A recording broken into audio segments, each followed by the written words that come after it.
Welcome all to our Monday Night Football live stream right here on Pub Sports Radio. We have a very interesting spot here with the LA Rams traveling towards Atlanta, and everything that we said we were hoping for on Tuesday when we moved on the Falcons came to fruition. This game still means something to the Rams, but they can't win the NFC West. Now, they want to finish at that number 5 seed. So it is important that they hold on to the 5 seed because that would give them a chance to play the winner of the NFC South. A great Is that way not the most important thing, though? Like, isn't it? I mean, it's almost a free pass past the first round of the playoffs.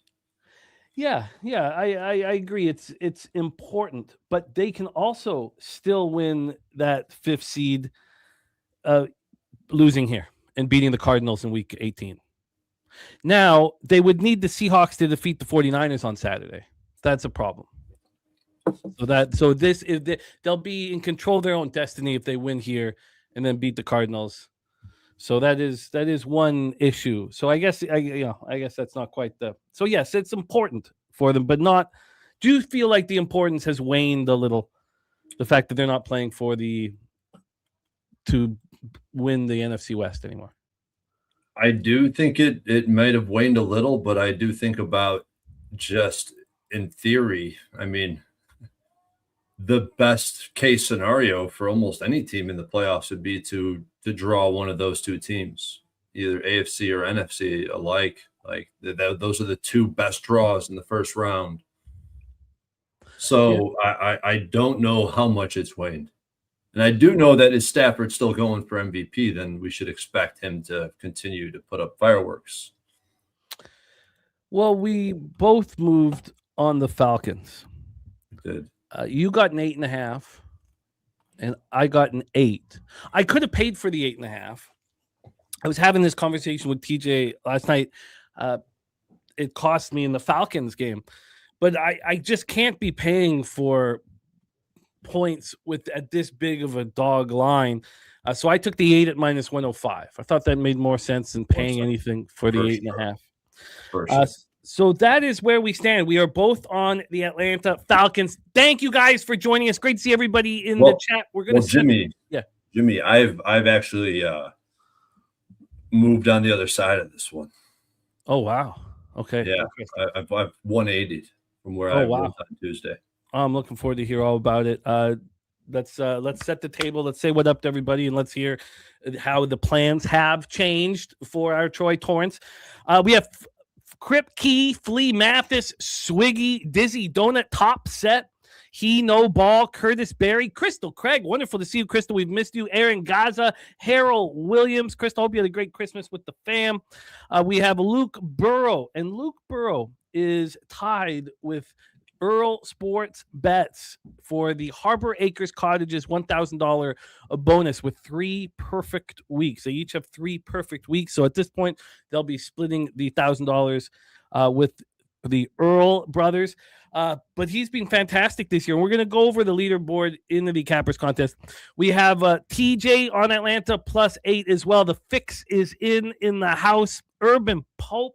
We have Daniel Vincent, Ronnie Lofton, Man, Bear, Pig, Peanut, Mark Navarez. It is great to see you guys. The Pipe Layer in the house. Great to see you guys. Thank you for joining us. Well, let's set the table, and you did. That's very interesting. The flippening. So let's take a look at the line history and the cash flow. The look ahead was 8. It got bet down to 7.5, closed.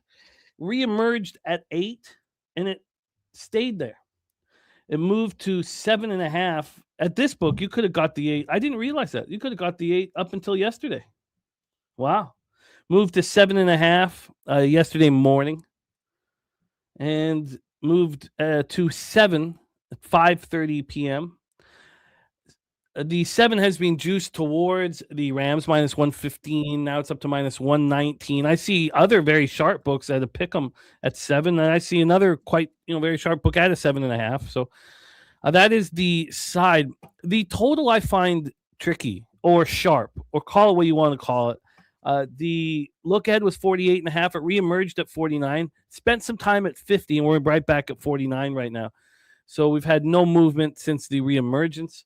When we get to the cash flow, here we have 72% of the tickets and 62% of the cash on the Rams, 69% of tickets, and 66% of cash on the under. So let's set a table. First off, excited about the show tonight. We have the Goracle in the house. We have LJ from H-Town, Salty Pete after that monster performance with us live a couple shows ago. We have but after what Spenny did last night, Spenny up 27 units on last night's show, Troy. We have the Nuke Worker joining us. We have Billy Brisbane. We have AM Sports Picks, and we have Old E in the house. Shout out to our guy TJ with the $10 dono to bless our action. Robinson over 16.5 attempts. Robinson over 73.5 yards. And he says, go get him, guys. Atlanta +8. And the 10-point teaser, Atlanta +18. And Rams Atlanta over 38.5 with Seattle San Francisco over 39.5 on Saturday. Von Polo in the house. It is great to see you. KV, our guy Von Polo. And the fix is in, says Atlanta can eliminate Tampa with a win. Dougie Wise, they can. They can, but they would need the Seahawks to beat the 49ers on Saturday. If the 49ers beat the Seahawks, they can't win the 5th seed. The Seahawks would then take the 5th seed. And I went over that a couple times here to ensure that we had all the information. Ike Schnizzle in the house. Wonderful to see you. Let's put a drink up for everybody joining us. Thank you guys for rocking with us. We have a huge Monday night football game. Thank you for rocking with us on Pub Sports Radio. Let's get this money. All right. Beautiful. Beautiful. Beautiful. Beautiful. All right, Troy. Well, first off, the LA Rams are coming off extra rest and prep. That's a dangerous thing when you have a very dangerous football team. And McVay seems angry. Seems angry at the situation. I'm angry. I'm not cashing the Rams to win the NFC West. The noise-canceled score was 40-29 for the Rams in that 38-37 loss to the Seahawks at home. The Rams had 581 yards and didn't turn the ball over. How do you lose a football game when you have 581 yards of offense and not turn the ball over? Well, your defense is terrible. This is the number one ranked defense in the NFL. It's number one ranked pass defense, number one ranked rush defense, third ranked red zone defense, 8th ranked third down defense, 4th ranked pass rush. So what the hell happened? What the hell happened? For these Falcons, they're playing very good football. I have Salty Pete's action here. It includes a Kirk Cousins prop over passing yards at an alt line. I'll wait till he is here so he can deliver his action. In case he doesn't come in time, I will let everybody know. But Kirk Cousins is playing very, very well here. This team has bounced back in a big way when we thought that their season was over and Penix was hurt. And what do we have from Bijan? He's in the monster. Last week, he ran 16 times for 79, caught 7 passes for 92. This is a team that was perfect in the red zone. And they're bringing in players from the practice roster who are stepping up, playing their hearts out. C.J. Henderson, elevated from the practice roster, had a huge interception in the 26-19 victory in Arizona. And, you know, the question is, well, we know Raheem Morris's job is on the line, and we're getting the very best effort from the Atlanta Falcons. I'm comfortable where I stand on the +8 at -105, but we have already heard from Troy Torrance that he has flipped. Troy Torrance, take it away. Monday Night Football, Rams, Falcons, your plan of attack. There is a ton to talk about in this game. And if you have that up, Jimmy, no, I don't have it because it was a primetime game. I'd have to look it up. I want to see success rate in that last game, what happened with the Rams and the Seahawks, because there is a little bit of a concern when you look at the Rams' recent history and the way they've been playing defense. But you still look at the roster, you look at the advanced grades, you watch them on tape, and you see a lot of the fundamentals that are still intact. And the reason I started flipping on this game is because, you know, you come full circle, you cap it on Tuesday, bankroll blitz, and at that point, if you had seen my note sheets, I had made like 4 or 5 notes on that game. I just was not fully prepared. Although I knew looking at an 8.5 on Tuesday that we had a great number. And I knew that betting for CLV is historically not been good, in my opinion. In the NFL, it has not been good at all. However, I kind of seen that coming because of where the Seahawks and Rams line ended not too long ago and the result of that game. And early on, the Falcons kept that game close. But then, so what happened was after Tuesday, I start seeing the line tick lower and lower, and I'm getting more excited. But as we get later in the week, I start putting this into the database and looking at the market history in the spot, particularly late in the season and with a high total. And it's been devastation for these home teams. Now, on prime time, that does come back to more of a 50-50 ATS type of situation until you get to the very small profiles where you have all the variables included and the home teams are getting blown out and the games are going under at a pretty high rate. So I actually, especially late in the season, this price range, the teams have not fared well historically. So then I started looking towards the Rams, and you start looking in this matchup, and you love what you see. I've been a Falcons believer. I don't know if anybody, if you watch Bankroll Blitz, you've known I've been on the Falcons pretty much all season long. I've had their team total over. It's looking like it's coming to an end tonight. So I will be taking a loss on my futures, I believe. But I don't think anybody has believed in this team as much as I have. I backed them the past 2 weeks. They're coming off 2 wins. They beat the Cardinals 26-29. This Cardinals team's getting smacked up by every team in the NFL. They beat the Bucks 29-28. We know the Bucks. I mean, they just lost to the Panthers in a must-win situation. The Bucks lost 7 of 8 last games. How impressive is that win? I don't think it's that damn impressive. And if you look at that game, there's a reason why I loved the Falcons in that game. It's because you got Kirk Cousins against the blitz, against single high safeties. It was a perfect fit. He's always destroyed that type style of defense in the past. He's always destroyed Todd Bowles in his defense. And that was a great spot for him. Unfortunately, that's not what he's going to get tonight. Kirk Cousins has done 2 things well. Like I just said, I want to repeat it because it's important in my opinion. He's beaten single high safety and he's beaten the blitz. Once you put, you're going to see nothing but 2 high shells and the lowest blitz rate in the NFL tonight.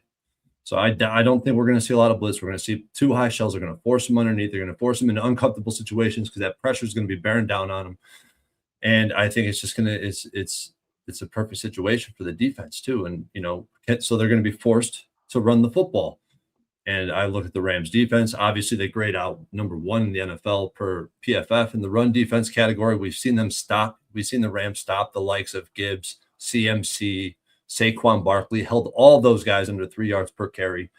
So it's just like I just struggled to find the path for the Falcons offensively. Then you flip it around and you look at the Falcons defense, and what does Stafford like to play against? He likes to play against the blitz, and he likes to play against the zone. He's number 1 in passer rating against the blitz. This year, he's got 26 touchdowns and 1 interception against the blitz, the number 1 passer rating in the NFL. Against zone, he's got the number 2 passer rating in the NFL. So it's high, and then you start looking at the Falcons' run defense grading out 23rd. We know the Rams' offense is a top 3 rushing attack. They got a 2-headed monster now in the backfield. They're number 1 in run blocking. And the only other offense that the Colts or the Falcons have played against with a similar rushing attack with similar run blocking statistics is the Colts, who ran the ball 41 times for 323 yards and 8 yards per carry. It's just, so I look at the history of this market. Earlier, I was looking at 50-50 splits per action. Now we're starting to see that skew more towards the Rams, which makes a ton of sense. But and then I think about the situation. I actually believe that situationally, psychologically, the most important thing would be to draw a matchup with one of those 2 teams, the Panthers or the Bucks in the first round of the playoffs. So I see a lot of incentive for this team to play today. I see Matthew Stafford fighting for the MVP, and Rams coming off a loss are 3-0 straight up in ATS. They want to get this playoff position. You could sell high on the Falcons, who are coming off 2 straight wins, and I think it's a great spot. So I bet the Falcons. So it's still on my card. I didn't sell the ticket. I would never recommend selling any tickets you put in because trust me, you're selling at a loss compared to fair market value to the bookies. Never sell your tickets. So I got the Falcons plus 8.5, minus 110. I got the Rams double result at minus 105. I got the Rams minus 7 and minus 110. And I have I think the Rams are going to successfully run the football tonight. I also bet Puka Nacua was under 109.5 pass receiving yards. And it's because I think that the Rams are going to be able to run the ball with such a high success rate, and maybe let Matthew Stafford throw it into the end zone. So I got the Rams. And, when I think a team's going to win pretty comfortably, especially a team like the Rams, we've seen them take the foot off the gas pedal, which means the back door could be open. So I did 2 parlays, a lot like how I used to play the Lions, Jim. Rams money line, Corum over 43.5 rushing yards, plus 125. Rams money line, and Williams over 64.5 rushing yards, plus 110. I played those for a half a unit, but I know how we work here. So I got plus 110, plus 125. One of them hits, I'm in the profit. If both of them will go over the prop, which I expect to happen tonight, then I'll be in business. Wow, that's a great breakdown and interesting action. Rams and Corum over how many yards? So Corum, I got 43.5. And that one was Kyron, plus? That's the one that's plus 125. Okay. And then Kyron Williams over 64.5. And that's at 64.5 at plus 110. Wow. Very, very interesting from our Troy Torrance. A flippening here. No, because Rose, am I correct when I'm saying this, Jim? Because he asked, they're the 5 seed no matter what, right? I think both the Packers and the loser of the next week's game between the Seahawks and the 49ers could take that spot with a win. Yeah. I don't know how that works, actually. Yes. Well, no. If the 49ers, if the 49ers beat the Seahawks, then they can lose tonight. But if they win tonight and then they beat Arizona in week 18, they get that 5 seed, nothing can happen. They definitely have to win one of the next 2 weeks then. And the Seahawks have to beat the Niners if they win only one of the next 2 weeks. Yeah. Right. That's the situation. Based Aussie in the house says hello from Australia. It's great to have you here with us. Let's start bringing on our guests. Troy Torrance here. Let's talk about action from cappers in our chat as well. Wonderful having Ixnizzle back in business with us. Crystal Craig, Ixnizzle.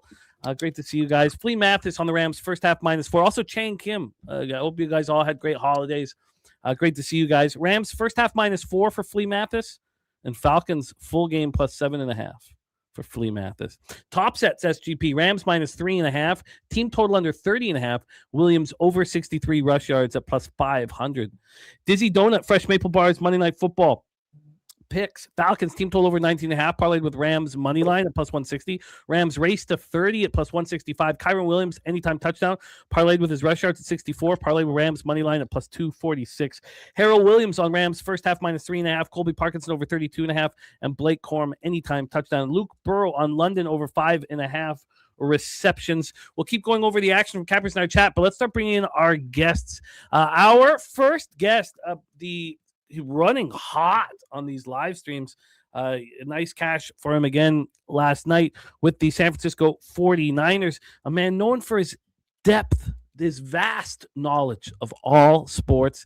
Here to rock with us right now, please welcome our friend, the Goracle in the house. Gorky, how are you? I wish I knew where the fuck I put my ticket, but it's here somewhere. It is gonna be a good night, Jimmy. Let's go. I'm gonna go find it though. Right after I break this down for you, my game plan. Sure. My game plan is Falcons heavy tonight. I'm on the Falcons money line at plus 275. I'm on Kyle Pitts and Drake London to get touchdowns for very good plus money. For Drake London, it's plus 135, and for Kyle Pitts it's plus 200. So that will be good. And now I have to go find this fourth fucking ticket. because I don't know where it went. No worries, and it'll bring you. It escaped my eyes, and I hate it when tickets escape my eyes. No worries. Go find it and then come back and we have more questions for you on your action. But Gorky, Falcons money line, Pitts anytime touchdown, Hey, London anytime touchdown. I think I feel something about tonight, and if the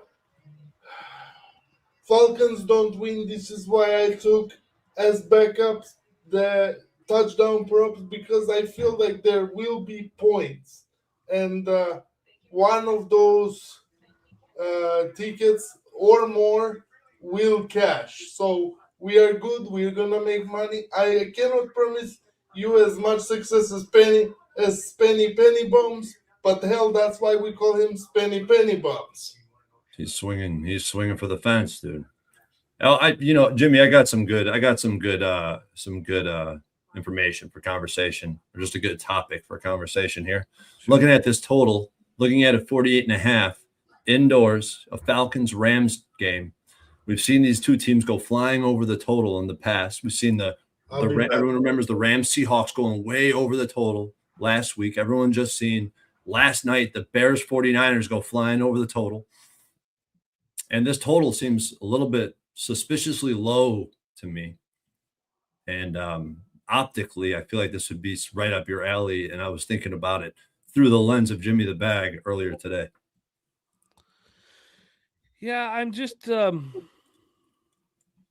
I'm nervous about this total. The fact that it's right back from that opening line, I think it's very sharp. I think it's going to be right around there. I think it's going to be a sweat in either direction. I find it much more appealing for a live script to, the Rams take a lead. You get, anywhere between plus 11.5 and plus, 13.5 on the Falcons. I think that's the most appealing angle live. Maybe I'm just shell shocked from yesterday. I did end up, because the first 3 live bets on the unders all got destroyed, but I did cash the under 85. Troy, I didn't stop hitting. Didn't stop hitting it. So I hit it one more time, which did put a smile on my face at the end of it. Let's bring on our next guest, Troy, and see how he is attacking. A couple more bets from Cappers in our chat. Hino Ball, Chick-fil-A open on Mondays. Falcons +7. London anytime touchdown. Luke Burrow on Atlanta +8. Peanuts on a teaser with the Rams -1 and the over 43. Mark Navarez is on the Rams team total over 28. London over 66.5 receiving yards. Cousin to throw an interception. Thomas Reinhart has Bijan anytime touchdown. Bijan for 2 touchdowns and Bijan for 3 touchdowns. Let's see what our next guest has in store for us this evening. It was just a monster night for everyone last night, especially the player prop bettors. I'm very interested to see what our next guest has in store. We are back. Let's go. Beautiful. You got it. Beautiful. Please welcome from Houston. When he's not on a show, everyone asks about him. Is LJ on this show? Is LJ on this show? He's on this show. Please welcome our guy, LJ from H-Town. From down south, where we ride on flair. From down south, where we ride on flair. From down south, where we ride on flair. LJ, what's good, man? How are you? I'm doing wonderful, Jimmy, Gorky, Troy. How we doing, Jimmy? What's up, brother? How are you? Lovely Monday night evening. We got some action tonight, guys. I got action in all 3 sports tonight, man. It's very, very heavy tonight. But as far as this game, Jimmy, we're going to start off with the Rams, -7. Sean McVay, off a loss, 7-3 against the spread, off a loss their last 10. And, of course, I just believe the Rams are a better team. And I compare the quarterbacks, Kirk Cousins, Matt Stafford. Yeah, I'm going to go with Matt Stafford all day. Plus, I believe the Rams still want to keep the foot on the gas simply because of the seeding that y'all were talking about earlier. So, yeah, Rams -7 on the spread. I'm also going to take the first half over 24.5 plus 105. 4-1 in the last 5 to the over first half are the Los Angeles Rams. And both of these teams, last 5 games, first half, Rams averaging 21 points, Falcons averaging 14.5. So if I could get a couple of touchdowns from the Falcons early, I believe we cashed that over 24.5. Mind you, in this division, the Rams, they played Carolina, the Saints, and Tampa Bay. All 3 of those games, the first half, that's gone over. So I believe it's going to go over 24.5. And I got the Rams team total over 28.5, minus 110. Atlanta has allowed 4 out of their last 5 home opponents to score 27 plus points. And the Rams have hit this number 7 out of their last 9 games. So those are my plays as far as the Rams, Jimmy, and took a parlay prop like we did last night. So, hey, we're going to go back to it again, ladies and gentlemen. Kirk Cousins, minus the half of interception, Jimmy. We're going to parlay that with Bijan Robinson touchdown. And that gets me a plus 183. And the reason why I took these props, Jimmy, Kirk Cousins is, mind you, the Rams defense has had 11 interceptions in their last 8 games. And Kirk Cousins has thrown an interception indoors 15 out of his last 19 games. And Bijan Robinson touchdown, 4 out of his last 6, he scored a touchdown. And the 20 games that the Monday Night Football that they played this season, Jimmy, the home team's running back has scored 11 times out of those games. So that puts me on that same game parlay, Jimmy. And that's my action. I love it. Cousins interception, Bijan anytime touchdown plus 183. Rams minus 7. First half over 24.5, and Rams team total over 28.5 for LJ from H-Town. Thank you for joining us, LJ, my man. We have our next guest ready to jump on, but let's go over some more action from cappers in our chat. We have Harold Williams just moved on Bijan over 43.5 receiving yards. Urban Pope just took Atlanta plus 275 on the money line. Wager Detective is on the Falcons plus 7.5. BJ Bruce Huncho is on the Falcons plus 8. And we have Dan Kelly in the house. He says, I got on Jazz, yes, to make the play-in tournament this morning at 40-1. He says that's at FanDuel. The same prop at DraftKings is 14-1. Crazy. It's moved to 35-1. He says the Jazz are a good young team. Jazz, yes, to make the play-in tournament from Dan Kelly. Mr. D is on Kyron anytime touchdown. Rams money line. Pitts over 39 receiving yards. And London anytime touchdown. That is a 10-1 SGP. Let's bring on our next. Did you want to jump in, Troy? No, I'm good. Let's bring in our next guest and hear how he is attacking Monday Night Football. Very excited that he brought the Harbor Acres Cottages $1,000 bonus to our Cappers contest. The heat of the battle, Nicholas Earl and Timothy Earl, the Earl brothers against Luke Burrow, both with 3 perfect weeks. And then there's a couple like Nutflush Allen, who has 2 perfect weeks. And he is not alone. Johnny Yim has 2 perfect weeks. One more perfect week for either of them could get them in business. We haven't had a perfect week in the Cappers contest since week 11, which is crazy. Not since week 11. By the way, we'll go over the leaderboard here as it's very, very tight. A bunch of us very tight up there. We're going to go over that. But let's bring on our next guest coming to us from the shores of Nova Scotia. It was just 2 live streams ago where he cashed overtime, defensive special teams touchdown, a touchdown prop.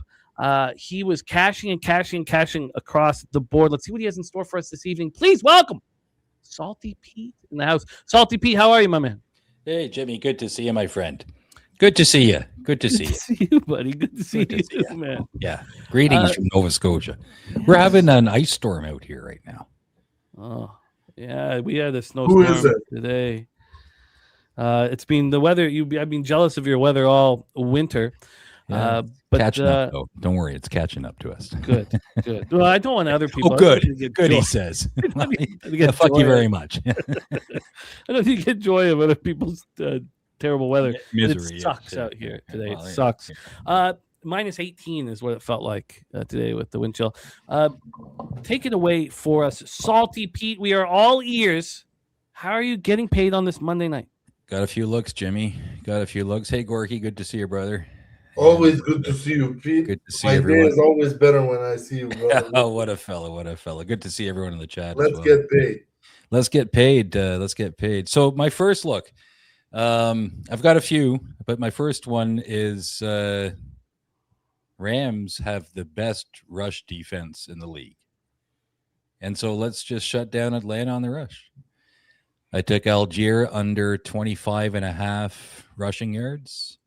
And I paired that with Robinson under 76.5 rushing yards. Put them together. I got that at plus 260. Plus 260 banger to get started. Robinson under, was that 76.5? 76.5 for Robinson, 25.5 for Algier. Yeah. I love the look. I love how you're always attacking with these big plus money spots. And we've seen them come through a lot for you. What's next? I appreciate all the guys looking at the situation and the matchup and the X's and O's, but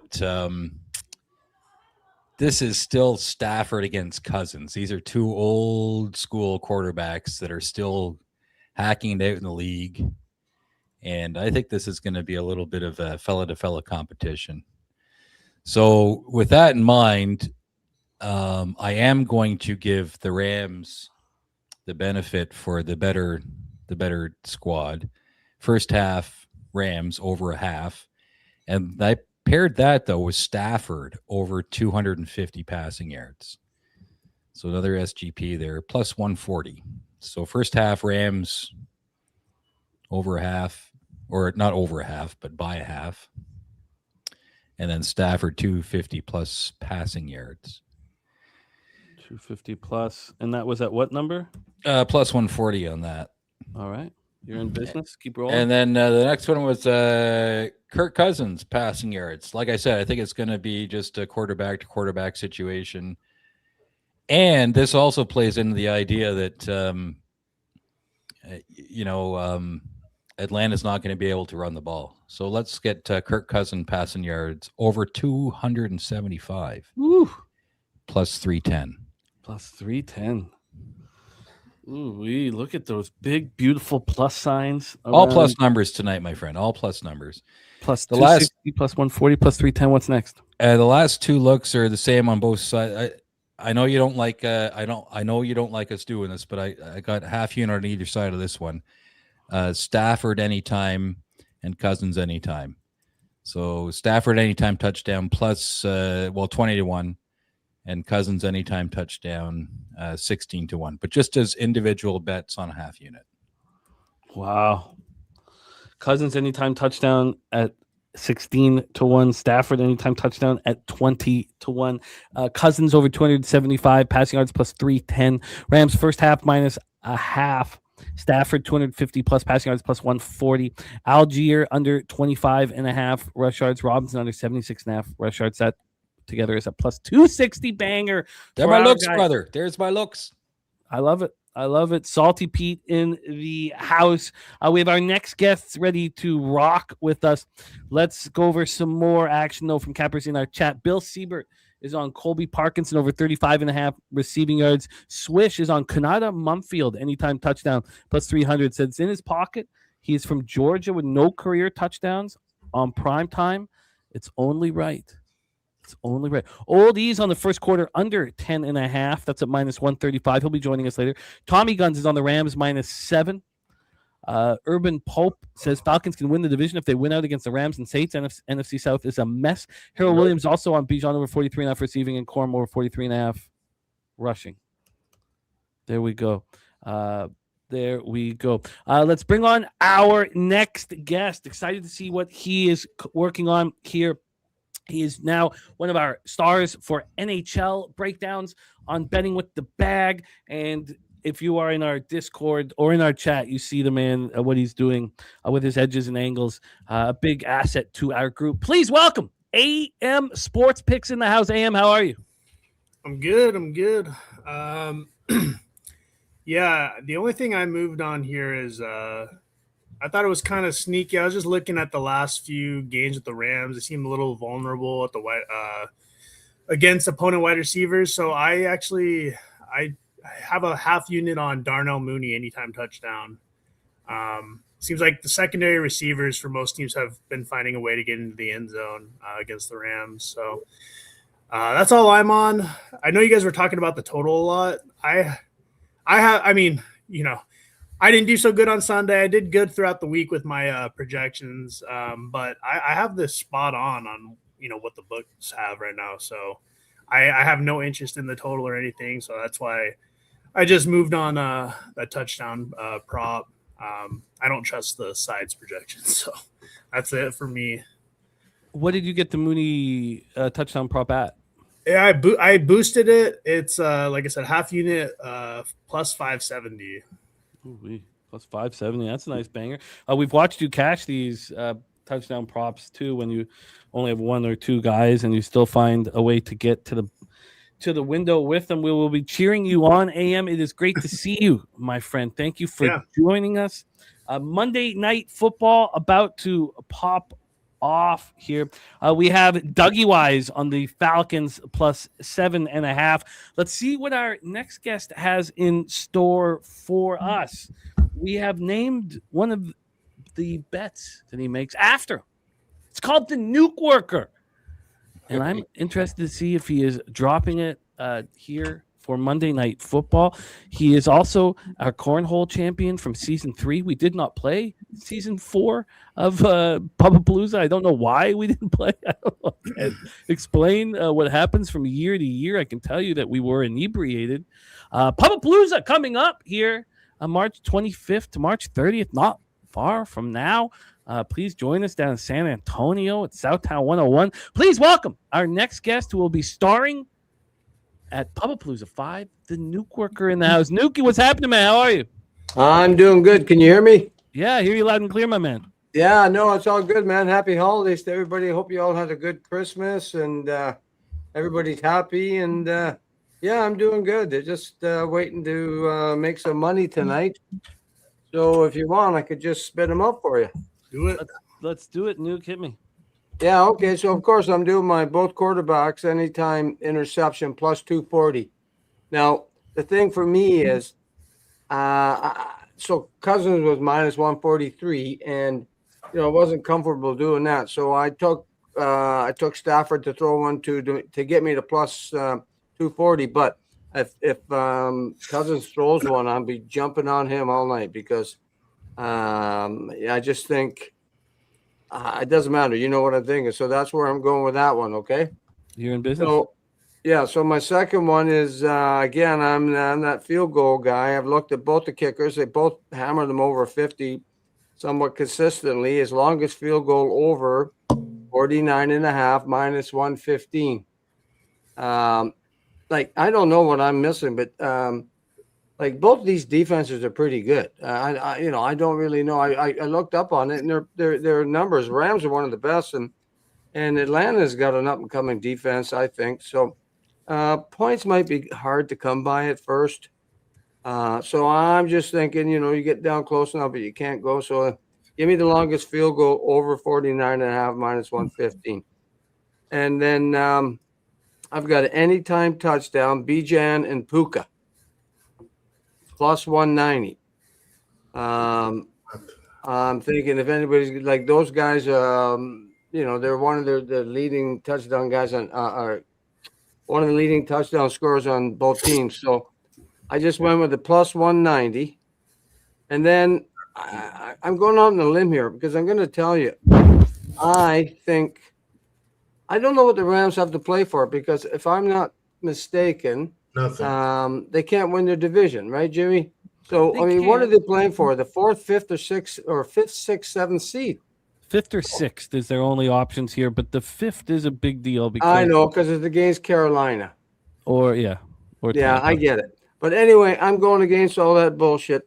I'm gonna go winning margin 1-6.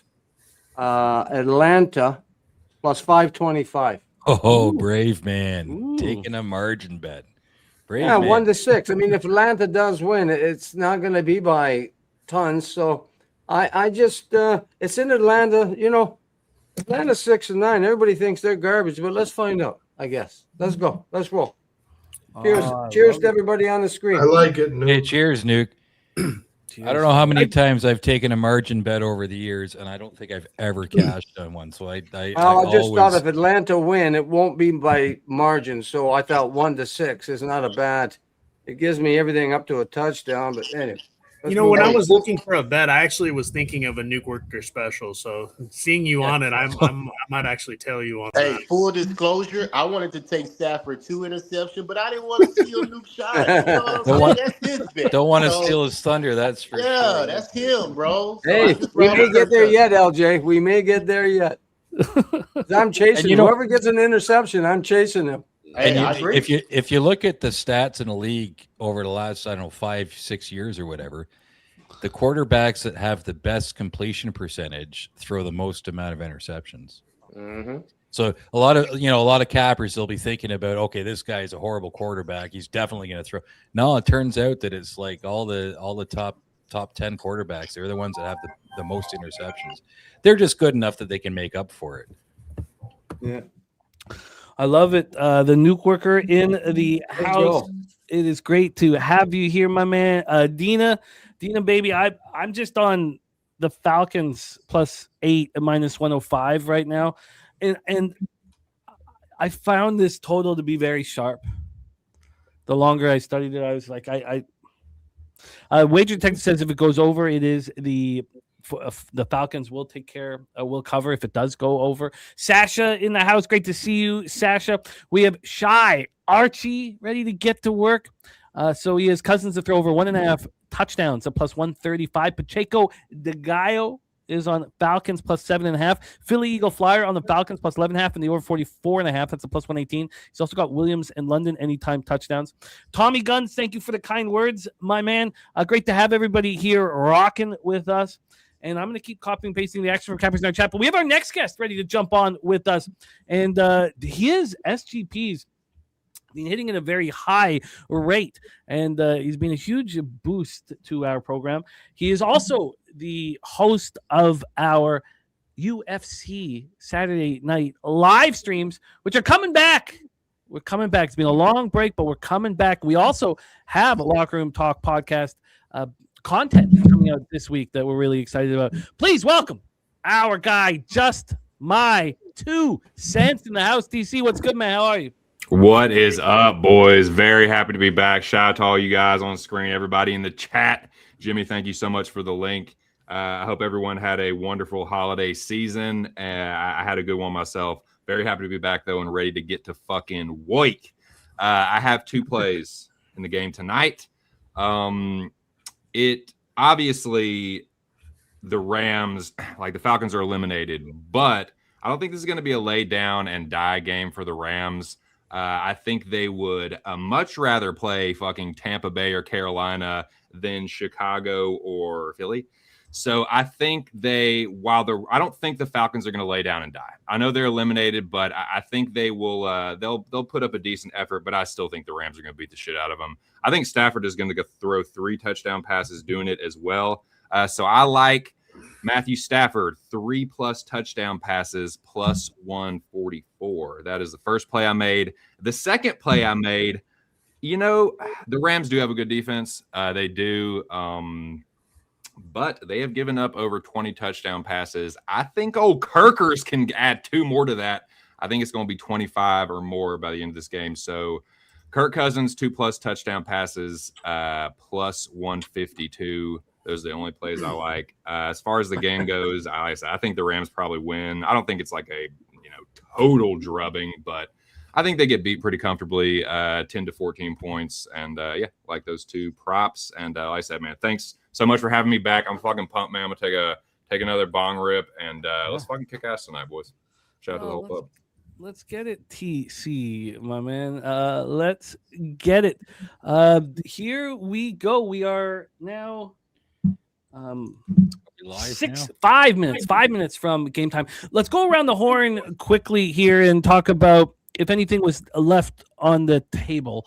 What was your final cut? Was there a bet that you came close to making? There was nothing for me. I got in on the Falcons early in the week. Now I am using the Falcons in the Cappers contest, and I'm currently tied for 8th with Morgan Spooner and Ron Crawford at 46. Spooner and I each have a game left, and I would bet you that Spooner and I are that Spooner's on the Falcons too. I haven't looked. So we have a chance to get up to 47, which would take us past Luke Burrow, who also has a game left. Oh, wow. So Luke Burrow, that might trump that. And also Solson has a game left too. So so does Cale Reeves. So there's I thought that I was going to have an advantage here. Troy Torrance and F. Donahue are tied for second right now. Tied for third because Peter Loshak and Nicholas Earl are tied for first at 49. Earl has a bet left as well, so he could get up to 50. Pete is finished for his week, so it's very, very close. But a bad week 17 for me hurt me badly and cost me a lot of money. I'm going to need to have a great week 18, which is possible. Gorky, was there a bet that you almost made that you left on the cutting room floor? No, today I told myself, you know what, it's the last Monday nighter. Let's try to hit on everything possible, and I think I have some pretty good shots. And we'll review everybody's action here on screen as well here. We have more action coming in here. Dina Baby's rocking with LJ on the Kyron Williams anytime touchdown. Myron Kids got Corm anytime touchdown plus 165. Says Falcons give 4.9 rushing yards per attempt. Corm's going to be tired from all that running tonight. Let's hear from you, LJ. Was there a spot that you almost moved on and left on the cutting room floor? Yeah, I was going to take the Falcons team total over first half, 9.5. But, you know, I don't want to double up with the first half over total. So I stayed away from that one because I believe they can get at least 10 points. You know what I'm saying? So, but I stayed off because I didn't want to double up in the first half. We have MJ Falls in the house. He is going to round 1 Bears playoff game. He's pumped up. Just found out he's going to be at the game. I love to hear MJ Falls have an incredible time. Man Bear Pig left the Falcons double result plus 525. Left that on the table. So let's roll here. Let's hear from Salty Pete. Was there a spot that you almost moved on but you left on the cutting room floor? Yeah, I almost took Drake London anytime touchdown. And I also almost took both quarterbacks to throw an interception. But I like the touchdown look for both quarterbacks better. And I don't know what Atlanta's going to do on offense here. I think their run game's going to get shut down. It's kind of why I like Drake on a potential pass TD here, but I stayed off that too. I like the way that I think this game is going to be just LA shutting down Atlanta's run game and then seeing what Atlanta can do with that, and then I think LA is going to have a good pass game. So that's where I ended up there, Jim. I hear you. I hear my friend. And yeah, there's some talk about the Falcons being able to win the division, and I meant because I was shocked when I read it from Urban Poker. Jimmy, I read up on that, and the best they can do is get in a 3-way tie. You know, if everybody kind of does what they need to do for that, 8 and 9 is their best possible record. They must have lost the tiebreakers with each because they were officially eliminated. No. They are officially eliminated, so that's kind of out the door. The only thing that would happen if they come to 8 and 9 is the Carolina would win. Would jump them because Carolina won the season series 2-0 against the Falcons. Thank you for looking into that, my friend. We have more action coming in from Cappers in the chat. I'm going to continue copying and pasting all of this. AM, was there anything that you almost moved on that you left on the cutting room floor? No. just the Mooney was the spot that you wanted to attack? Yeah, I mean, like I said, I thought about the Nuke Worker special. I'm not going to drop that before he does. So, no. Overall, no. Hey, feel free, AM. Do your thing, bro. You got that trademarked. I can't do Yeah, that. yeah. So we got to give Nuke Worker the respect. Yeah. Oh no. If you like it, bet it. But anyway, I think it's a sneaky market, honestly. I see you hit that way too often for the price that is usually offered from what I've seen. well. Anyway, Jimmy, talk to me. Did something almost make your card that you had a late cut with? Okay, so yeah, I'll tell you what happened. I laid those 3 out, and then the Falcons winning margin 1-6. I left on the cutting room floor, but at the end I brought it back up off the floor. So that was the one that I didn't want to do, but at the end I did plus 525 winning margin Atlanta 1-6. So You're a beast, Nuke. You're a beast.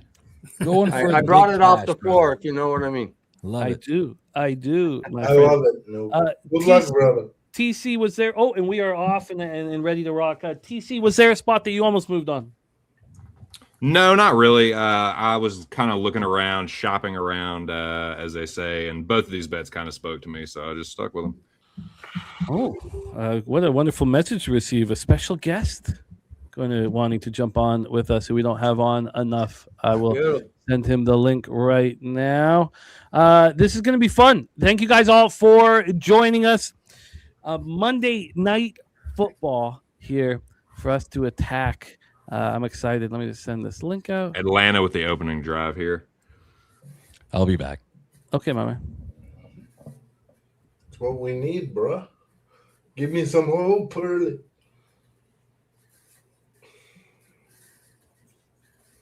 Everybody smash the like for sure. Of course, All right, now that only opens Atlanta backers to Kirk Cousins doing Kirk Cousins shit. I'm going to be copying and pasting here for a little bit, so that will be my my plan here. But I will just have my head down. I'll be back in a second here. Yeah. Tonight, guys, I'm also waiting for Las Vegas to win in hockey.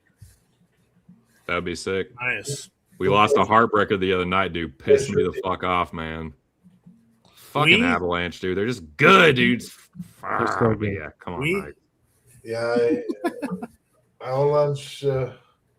I almost bet that shit too. I was like, "Oh, dude, Knights plus 124." I thought that'd be real sneaky. I'm so glad I didn't. I will say I did see the line on that for the Avalanche, and I was like, man, how often do you get? I think I saw a plus 650 for the Avalanche live, and I was like, man, how often are you going to see that? I thought about it, but I was like, no, don't do that. Don't be that guy. But They're fucking good. if you actually can capitalize on those live odds for hockey, I mean, you can absolutely. They're ridiculous. I mean, it's really hard to know if it's gonna go, come through or not. But if you got that confidence, that dog in you, I mean, you can really do well. That's a good shout, dude. Cousins trying to throw a pick there. Yeah, no kidding. Might have, should have, could have. If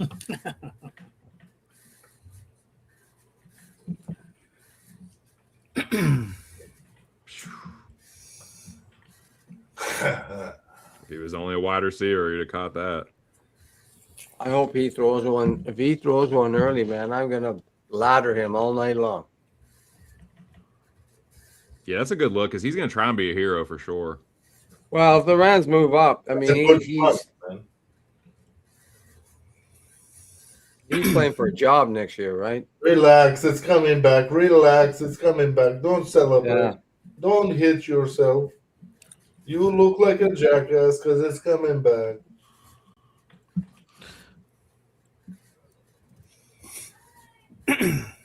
Hit yourself like you're special. Oh, yes, of course, the odds. Thank you, my man. Oh, our next guest, ready to rock. Sorry, our next guest backstage. We already talked about his action here, focusing on that first quarter.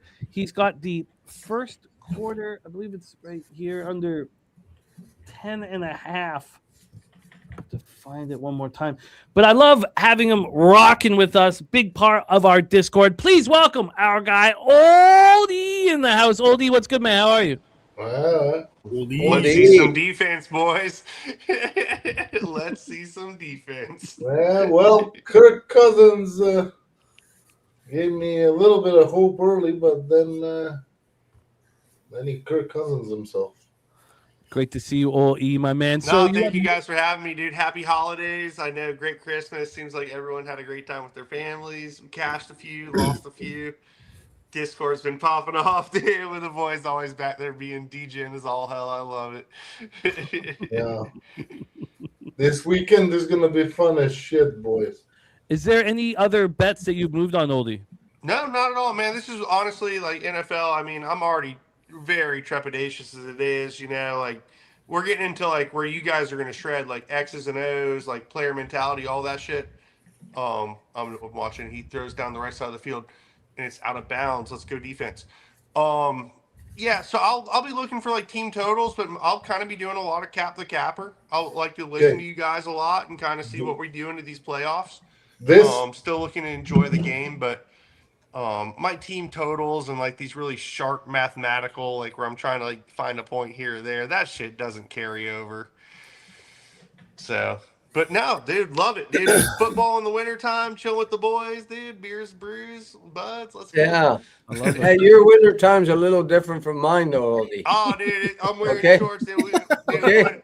Hey, listen. I had a 10-inch snowstorm about 3 days ago, and then yesterday, it's freezing rain all day. My goddamn power went out for 5 hours, so I couldn't even watch Jimmy's show last night. The power was out for 5 hours. Yeah, dude. Canadians are definitely winter bullies. We can't touch that when it comes to like snowfall. But we get up and shit. Yeah, I get it. Anyway. Oh, what a catch. Don't play the goddamn line, man. 5 hour Nuke. 5 hour. You're bitching about five. He's short. Power. Last week my power was out for 38 hours, bro. So, challenge that. Right. Short. Is that why you're so salty? That's one of the reasons, yeah. Sorry, Pete. I'm sorry, but that statement was all about me, okay? I know it was. I know. Listen. No, I heard about that. I heard about that. I get you, bro. Sure. It's living in Canada, man. Come on. Yeah. Not the first time. Well, challenge it. What the fuck? What are you waiting for? Are you gonna rethrow the flag now? We have to rethrow it. You were short. Tell him, Gork. Give him. Yeah, Gorky clearly has an opinion on this play. Replay told the motherfucker.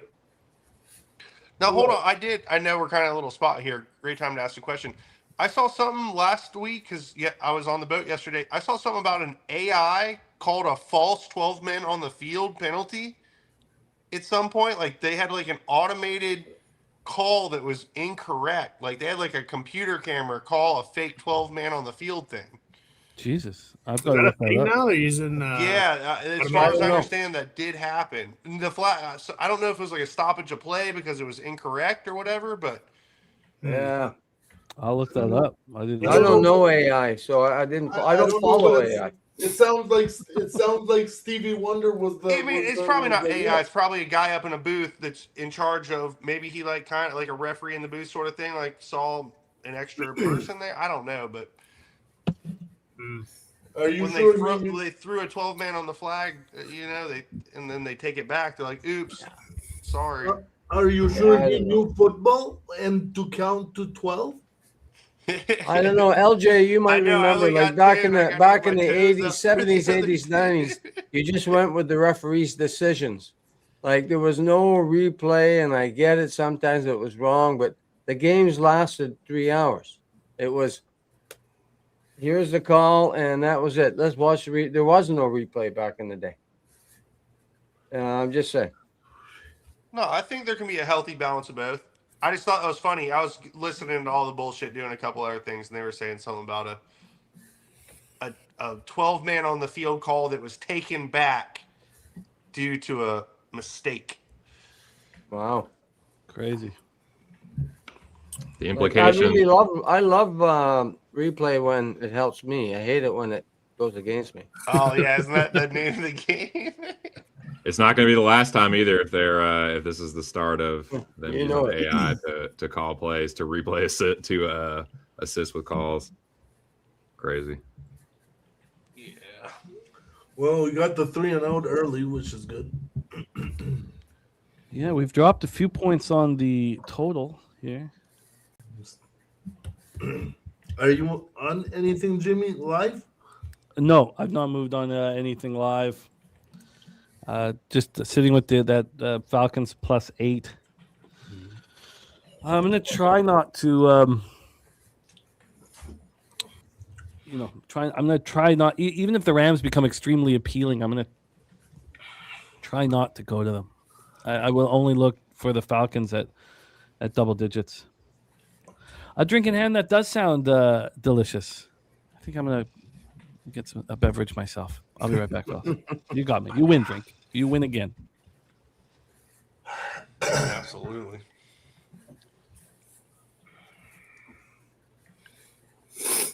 Oh, Kirkers. You like that. You like that. You like that? Come on. You like that. Let's go. He does some crazy shit sometimes when you least expect him to. He is a character. Unintentionally. Hey, if I die, I die, bro. Damn.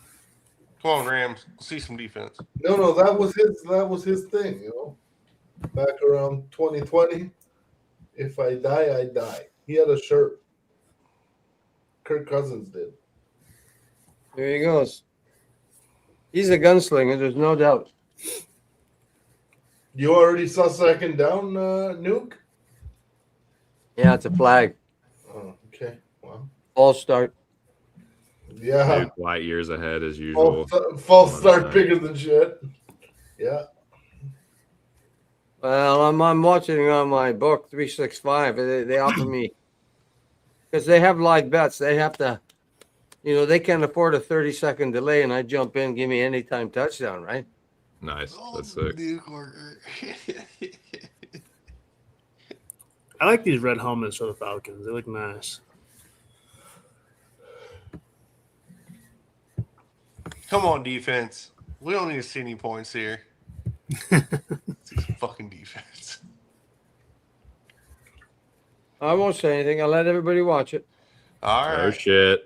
Say it, Nuke.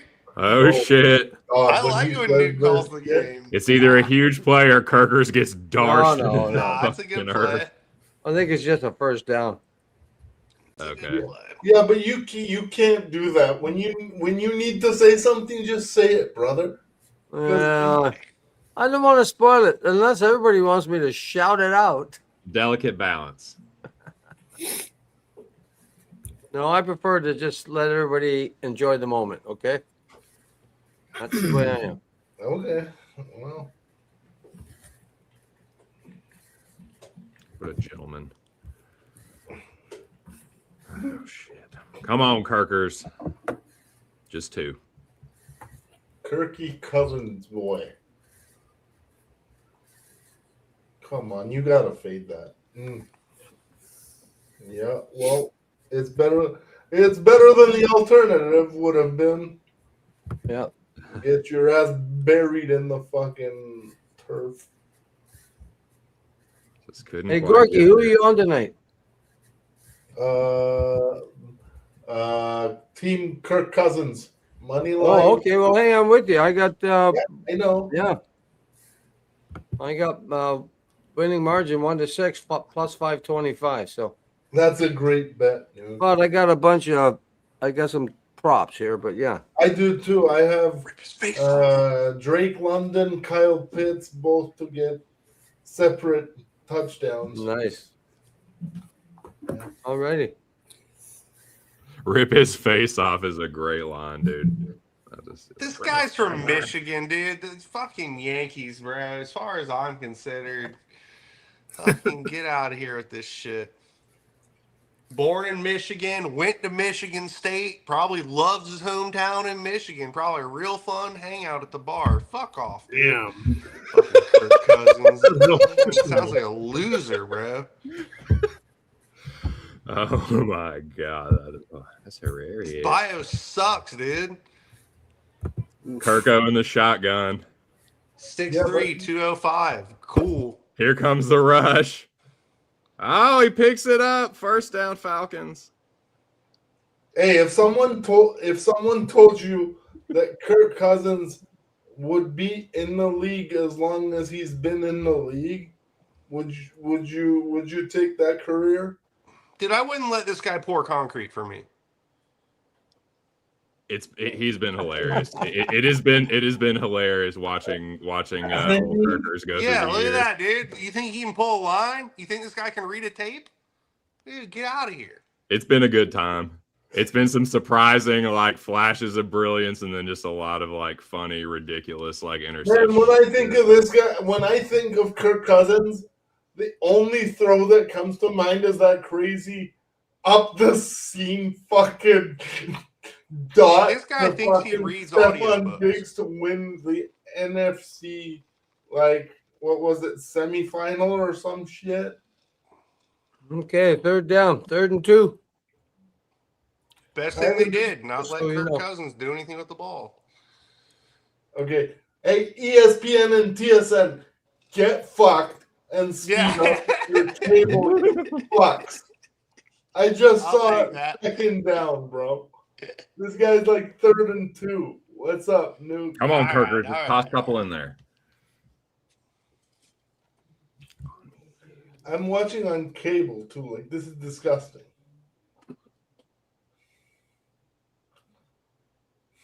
I don't know who everybody's got, so I'm just not going to say nothing.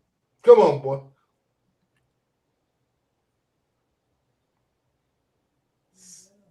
This team is pretty good. Yeah. First down, Atlanta. First and goal. First down. Just toss her on in there, Kirkers. This is where Tick, Kirk tick, throws tick. an interception. Let me Tick, tell you. tick, tick. No, not yet. No, please God, no.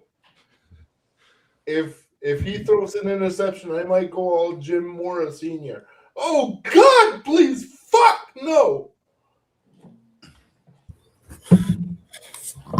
Or something along Did you those just speak it into existence?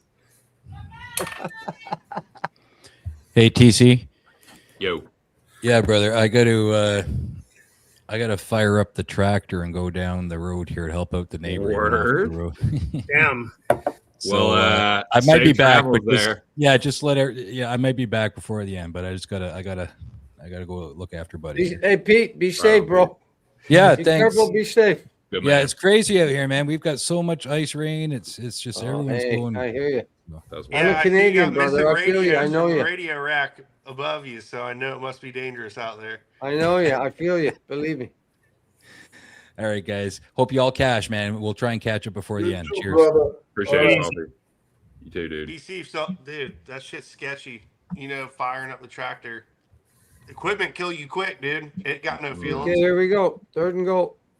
Big old tractor, run your ass over on accident. Hey, Raheem Morris, you stupid motherfucker. Damn. If it comes down to 4th down, you take the motherfucking point. Look at that. God. Who was that? London. Who had London touchdown? Wide open. Drake London touchdown, cash it. Go. Cash Let's it. go, dude. Nice work, TC. There's one. Just need one Let's more. go. Cash it. What happened? Oh What no. happened with our guy, Salty Pete? Robertson, it's not Nah, Drake. he's He just had rescuing to his go down neighbors the from road to help freezing some to guy death, with no a big deal. tractor. Oh, okay. Yeah. It's not Bijan. Drake London. It's Bijan. Bijan Robinson. Someone said Drake. Oh, my bad. That's good for me then. I got Bijan. Sorry, Gorky.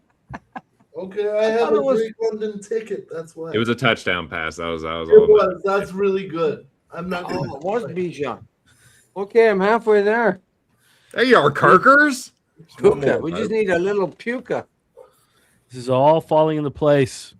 That'd be tight. Shout out to Jimmy the Drunk, who is shouting out just my 2 cents in PSR with a $4.99 dono. Thank you, Jimmy the Drunk, our guy. Thank you for blessing our action. Cheers, Jimmy. This one's for you, Bo. Skip it Shout out to you and all the work you've been doing. Cheers, man. Well, respect. Shout out to Jimmy. Shout out to the Dome. Peace, boys. Cheers. Well, that worked. Oh, out. look at T.J. Robinson, first touchdown plus 700 running hot. Damn. Good job. Plus 700 is nuts. Damn, dude. I saw him TJ post on that fire, too. as always. That was a great job. Good stuff. All right, Stafford. You got to answer back. You can't just take that. It's not the way you want to go into the playoffs. You want to go into the playoffs red hot. What's LJ Touchdown looking at? pass. LJ, you watching basketball over there? What are you getting all excited about? Of course, I'm on my Rockets, buddy. All right, just don't. Alperen Şengün. I wanted to ask you about the Texans, but I'm not going to kill your vibe, dude. Just keep it rolling. No, what about the Texans? No, I was just kind of fucking with the playoff simulator today, and I I think want Texans are going to be Jacksonville. fun. I don't want no other team but Jacksonville. That's who we want. Duval, you're rolling. Yes, with we Duval? want them. You And I know hope what? we play them in the playoffs. The Texans own the Jags for the last, I don't know how long it's been. That's who we want. Man. Yeah, I think once Tampa Bay fumbles the ball, I'm gonna probably be on the Texans. I think that's gonna be who I'm trying to have a fun time with. Now, I don't think our offense can go all the way to the Super Bowl, but I think we can win at least one playoff game. Oh, and yeah. if we get lucky, we can make it to the AFC Championship. But it depends Oh on the yeah, matchup. dude, we can ruin some people's tickets. It could be Yeah. a really good time. But we can't. I wish we had a good enough offense to go to the Super Bowl because I our know, defense- man. Stroud solid. in the red zone is just like two things. It's like two magnets that don't want to do anything again. bro. I don't even wanna You talk know, about it. LJ, you just got to get there, bro. You Hey, know, I- you just got to get there. You never know. The I Texans get are you. really No. quality. No, you cannot win a game when your field goal kicker is your leading scorer. You can't do it. Oh, that's It's true. Well, not true going to that. happen. Baltimore did it for 7 years. No. Yeah. Ravens just catching strays. I love that magnet with the same charge analogy. They just keep bouncing. I mean, Yeah, that was a good hit, TJ. hey, Justin Tucker was the MVP of that team for fucking 5 years straight. Yeah, but they could run the ball though. We can't run the ball. Hey, bro, but I'm talking before Derrick Henry, bro. No, I'm talking about before Derrick Henry too. Dude, what You if the talking about Lamar Ravens? Lewis, Mitchell, Jamal the Williams, young kid. Mitchell was their running back. Like What if the Ravens beat the Steelers? They sneak into the playoffs, and then Lamar gets healthy. Oh, I and, took like, the halfway Ravens through, just and now. I did. I took the Ravens double result. Man, I don't know why. I really think that's like a Steelers game. No, I think Lamar's gonna get announced in. Everyone's gonna freak out and bet the Ravens, and then the Steelers at home after the No, shit dude, performance but- in Cleveland. You know what I mean? Like that's just writing on the walls. Just seems like that's what happens. I mean, But I'm actually praying that Huntley plays. I hope it's Tyler. I really do. To me, he gives them a better opportunity to like be a better team. Yes, Lamar is a freak show. Like he's a Lamar's freak, been playing hurt all Athlete. fucking year. I'm with you, Gory. I just need to play Huntley, man. but no. But even Lamar at his best, brother, Lamar relies too much on his athleticism. Huntley I think actually- Lamar's made improvements, and I think that a healthy Lamar gives them a better chance than Huntley. But he's not healthy. He's been playing hurt all Huntley fucking actually- year. So it's like Huntley actually needs to. runs the offense the way that it needs to be run, and Huntley was like a upperclassman starter at Utah. That stuff matters, man. Dude, Huntley is a well above average And- backup quarterback for sure. yeah. I agree with that. I think if Huntley goes, I think the Ravens is a little bit more appealing. I don't know if it's gonna go that way. I kind of think Lamar's gonna get announced in and then just gonna get steamed action on the Ravens and then Steelers win outright. But I don't know. We'll see.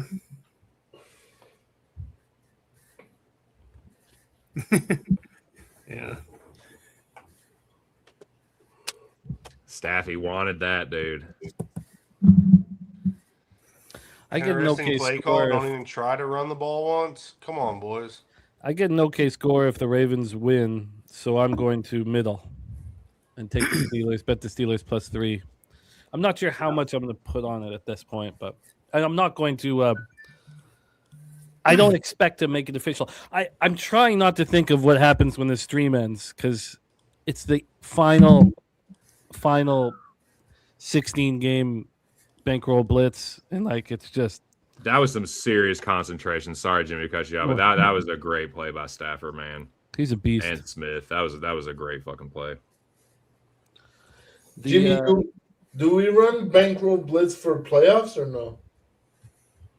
Oh yeah, it's just so much easier. So much. Cousins easier. had a similar situation to that a little earlier in the game, and he just threw a doinker into the dirt. Stafford threw. No, I don't remember like last year and obviously the year before that. Shit. Yeah, no, we rolled through the playoffs. It's just so much easier.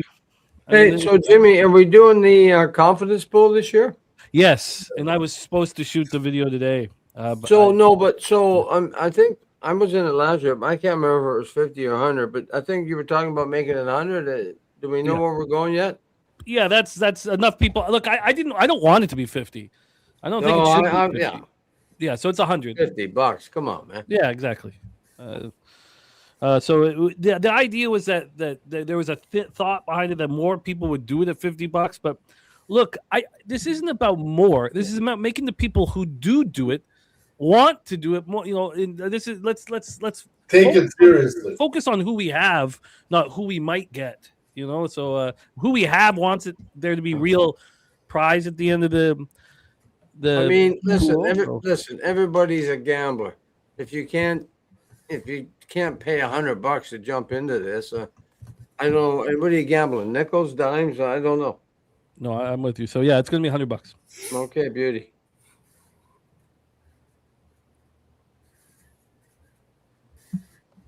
Hey, Rams are 2nd and 7. Kind of driving a little. Yeah, come on, Falcons. Let's see some gosh darn defense here, boys. Oh, this playoffs. I bet you that we have the most enjoyable playoffs that we've ever had. Do you remember having this much parity in the NFL? No, I don't ever. Is it parody or is it watered down? That's a discussion for another day. No, don't step on his fingers. No, I don't think it's watered that down. flag didn't. Oh my god, it's just raining flags. I think there's some there's a lot of really good football teams, and there's there's no standout. I mean, I think the Rams are the best team in the NFL. They're not going to win their division. Yeah, that's fair.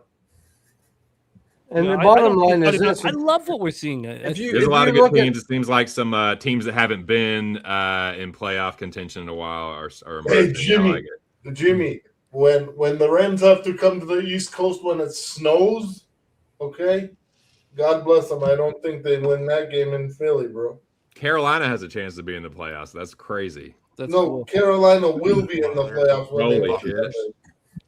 You know, I was pretty high on Carolina coming into the season this year, and now seeing it and not betting any futures, and I think the team I'm going to be high on next year is the Saints. I'm going to be betting their win total. They're going to be fucking. Don't do that, man. That's no way to go through life. You seem like a good human. I don't know you very well. Life, dude. I get it, man. It's just it just seems like the teams, the teams that are at the bottom of the barrel, but are kind of putting things together at the end of the season. Man, no, like you don't want to, all of a sudden you're yelling "who dat" and like driving in the left lane all slow for no reason. I'm not a fan of any. I'm not a fan of any team. I just I saw the same thing with Carolina. They were playing. They were playing good. If you looked in the last season, the last few games, they were playing good football. And it carried over into the season. Hey, if I can say one thing, what I'm going to say this year, this particular playoffs, you're going to see more wild card road teams win on the road than you've ever seen before. I can see that. Wild card teams are going to win big time. Who dat? I still can't shake the fact that, man, we saw it early on in the season too. Sharps love the Jaguars, and man, that really came to fruition this season. It was, Yeah, Yeah, I know, but dude, my brother is a diehard Colts fan, and we went down to Mardi Gras the year the Saints won the Super. It was like right after the Saints won the Super Bowl, and it was just who dat you could not go outside without hearing the who dat. Oh, Dude, he was in hell. It was so Smells horrible. Yeah. I've only okay. been to New Orleans once. You go to a Raiders game in Vegas every 5 seconds, even though they're getting their ass kicked. Raiders. I love New Orleans, but I don't care for the Saints. Is that really a thing? Do the Raiders catch a home base in Vegas? Yeah, A little bit. kinda, The crowd kinda. travels, kind of just a fun thing to root for, maybe. Wow. You guys got to watch this. Let's not No, spoil don't it. even. This better be an interception or a defensive stop. Yeah, Jimmy. Like at this point, ended it. 3rd and 5. Let's see what happens here. Third and I'll call five. this in real time. I'm a little bit behind. See what happens. All right. Anybody that hasn't seen it yet. Stafford back to throw in the shotgun. He lets her rip. He makes the catch, but he is a yard short of the first down. Are they going to kick a field goal here? I don't know what's happened yet. Yeah, okay. Oh shit, they going for it? Holy shit. Lordy. If my granny had Big- balls, McVay talking Grand behind his paper. As he's wanted to do. yeah, commercial break anyway. So Oh, he's tackled in the backfield. The Falcons get the stop. Turnover on downs. Atlanta Falcon ball. Come on, Kirkers. Give me one more. hey, I just want to say this is how the Rams lost the motherfucking game against the fucking Seahawks last week when I was on those motherfuckers. So hey, Gorky, be careful. It's first quarter, bro. First quarter. It's the end of the first quarter now. And you know why Sean McVay didn't take the points? Because really all matters. the money Come was on. on both teams to score in the first quarter. Bro, but Oh, bro, wow. Yeah. You got the call? Yep, he got the call. when you okay, You know how- I'm not saying the game That's the Weebay gift. Like, Yeah, good. That's a good point. I'm not saying the game is over by any means. Obviously, they still have the better team. They will in the last 5 minutes of the goddamn game, even if I'm up by 21 points. I'll still live on the edge of fear. But every stop matters when you're the goddamn underdog. Oh yeah, I love that breakdown because I was like, let's wait for everybody to see it, see 4th down, and then TC's like, all right, 3rd and 5 coming up. Oh Jesus, he's 2 minutes behind us. dude, I'm so far. I thought I was going to actually be somewhat closer. No, even further behind than I usually am. That's funny. Hey, can we refer TC to like one of them Fox Sports or ESPN or something like this is a talent that can't go missed, bro. Can't be missed. Yeah, Gorky, give me the contact. I'll send them the email. I would never, ever do any of that shit, dude. I would never go anywhere else than pub because I can say what I want. That's, Shout out to Chief Slaughter, man. This that's is true. the best job I've ever had in the fucking world, dude. I've said some wild shit. We all have Shout out to Jeff Slaughter for everything. If you really want to get right down to it, right? Yeah, absolutely. definitely. Amen, brother. He is the Don. Oh yeah. He is. My horrifying stuff is really being cut down since I left Parkdale. Get me out of. No more pigeons. It's look. It's not just. All right, is this officially through the hoop? Was 8 seconds here? We're 4. close. Come on. Yeah, you're there. Did you Wasn't need it just first quarter? Is that- the crack houses and the Yeah. Just all that I shit, think all we're that shit, and then fucking good here. I had a Ella was born, walking out into the Go boys. it's just always it's like a punch in your stomach every time you walk outside and you look around and shit. Now, I mean, everybody cares about each other in the neighborhood. It's not like Did you smell it in the air? at times for sure. Oh, Yeah. Damn. The crack house is right behind our apartment building, right in front of the school. Like, wow. Oh yeah, I can see that. Oh yeah. All right, what are we betting on next here, boy? Yeah, It's very uncomfortable.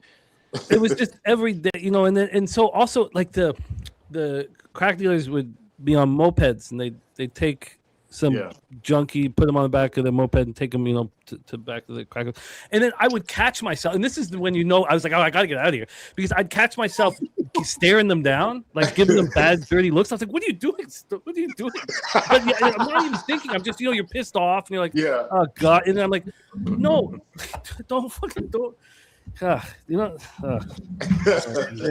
It's horrible. Ugh.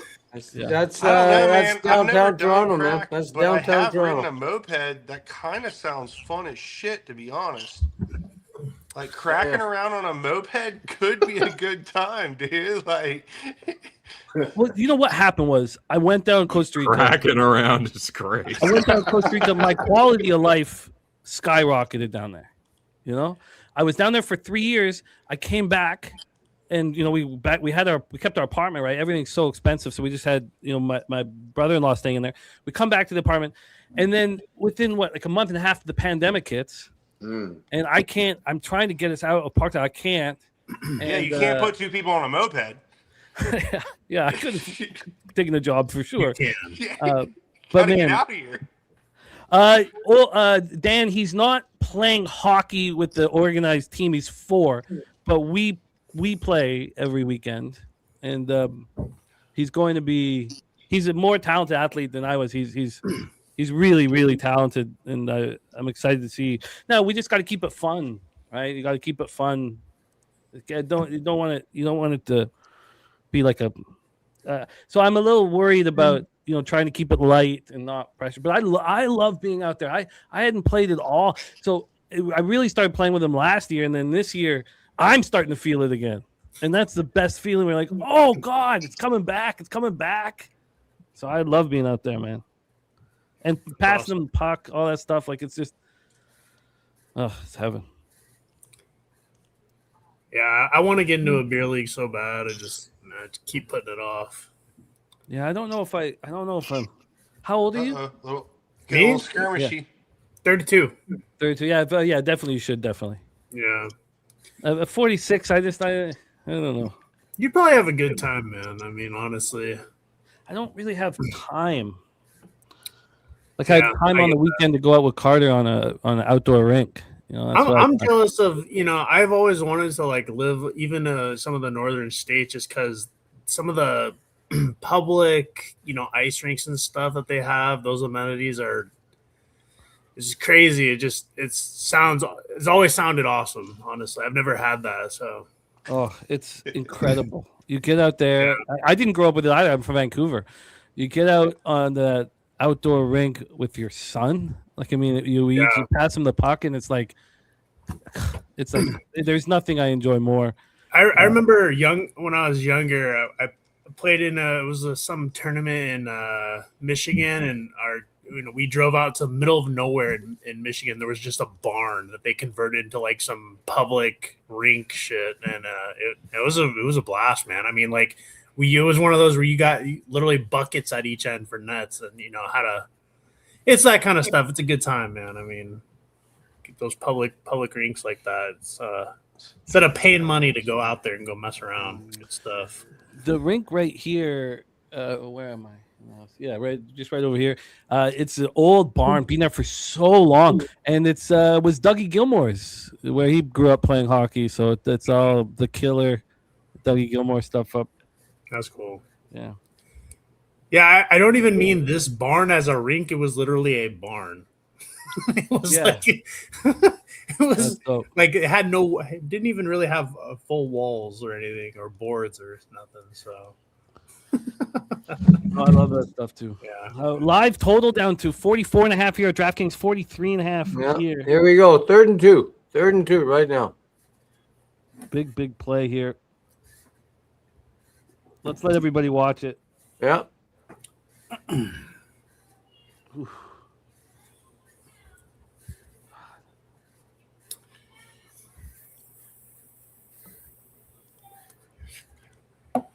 The previously mentioned 3rd and 2, looking at Kirkers back to throw. Hook 1, hook 2. I think he got it. No. Oh, he got it for sure, but he got nailed. Well, he got hammered, but I don't care. Next man up. Let's Oh, move. who's down?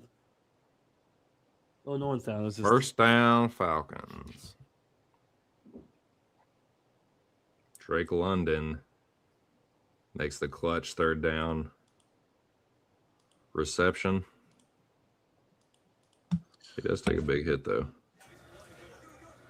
Oh man, if the Falcons can win the first half and Nuke's Falcons double result is live. Get out of here. That was a nice tackle, though. That was a nice You tackle. have a Falcons double result too.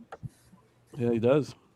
I'm actually getting pretty close to a Rams team total right Because here. I To be heard honest. about the win of. Oh yeah, no, he doesn't. It's Falcons win 1-6. My bad. I heard about Yeah. the win one. Oh, I'm winning margin. Yeah, winning margin 1-6. My bad. Yeah, I was for some reason I thought Falcons double result. Somebody else probably has it though. Yeah, let me look. Falcons That double was result. huge. That's probably a nice payday. It was 5 plus 500 on my book. I think I have to. No, Yeah, going double through everybody's result? action, it's all Falcons. I mean, Yeah. there's very few. There's a few guys on the Rams, but it's Yeah, but Jimmy, this is what you said yesterday. If the San Francisco wins the game yesterday, it's perfect. the line would drop and everybody and the Falcons were gonna be the play. Yeah, I kind of backtracked on that a little bit with the importance of being the 5th seed, but yeah. You know, the thing I thought about this, they both leagues, the AFC and NFC. I think the lower seeds, and you do the math. The Rams aren't going to win the division. There's Rams, and forget their teams and Bill. Like, there's a lot of teams. I think the wild card teams are going to do good this year. You watch out. Don't be surprised if they win the game straight up. Like, Right. I love the Bills. I don't even know who they're playing, but who are they going to play? I Jacksonville. like the Bills too. The AFC is nuts. I mean, you have the Texans at 11-5, the Chargers at 11-5, and the Bills at 11-5. Yeah. I mean, the Bills could be the 7th seed. Yeah. And then what about the NFC where Oh, but we've already heard the Chargers aren't playing Herbert. So The NFC West and then is crazy. if you go to the NFC or the NFC, you've got Seattle probably winning that division or LA. And then they all three Or San teams could Francisco. win 13-4. You got Yeah. two wild cards. Yeah, NFC West is crazy, dude. I'm telling you.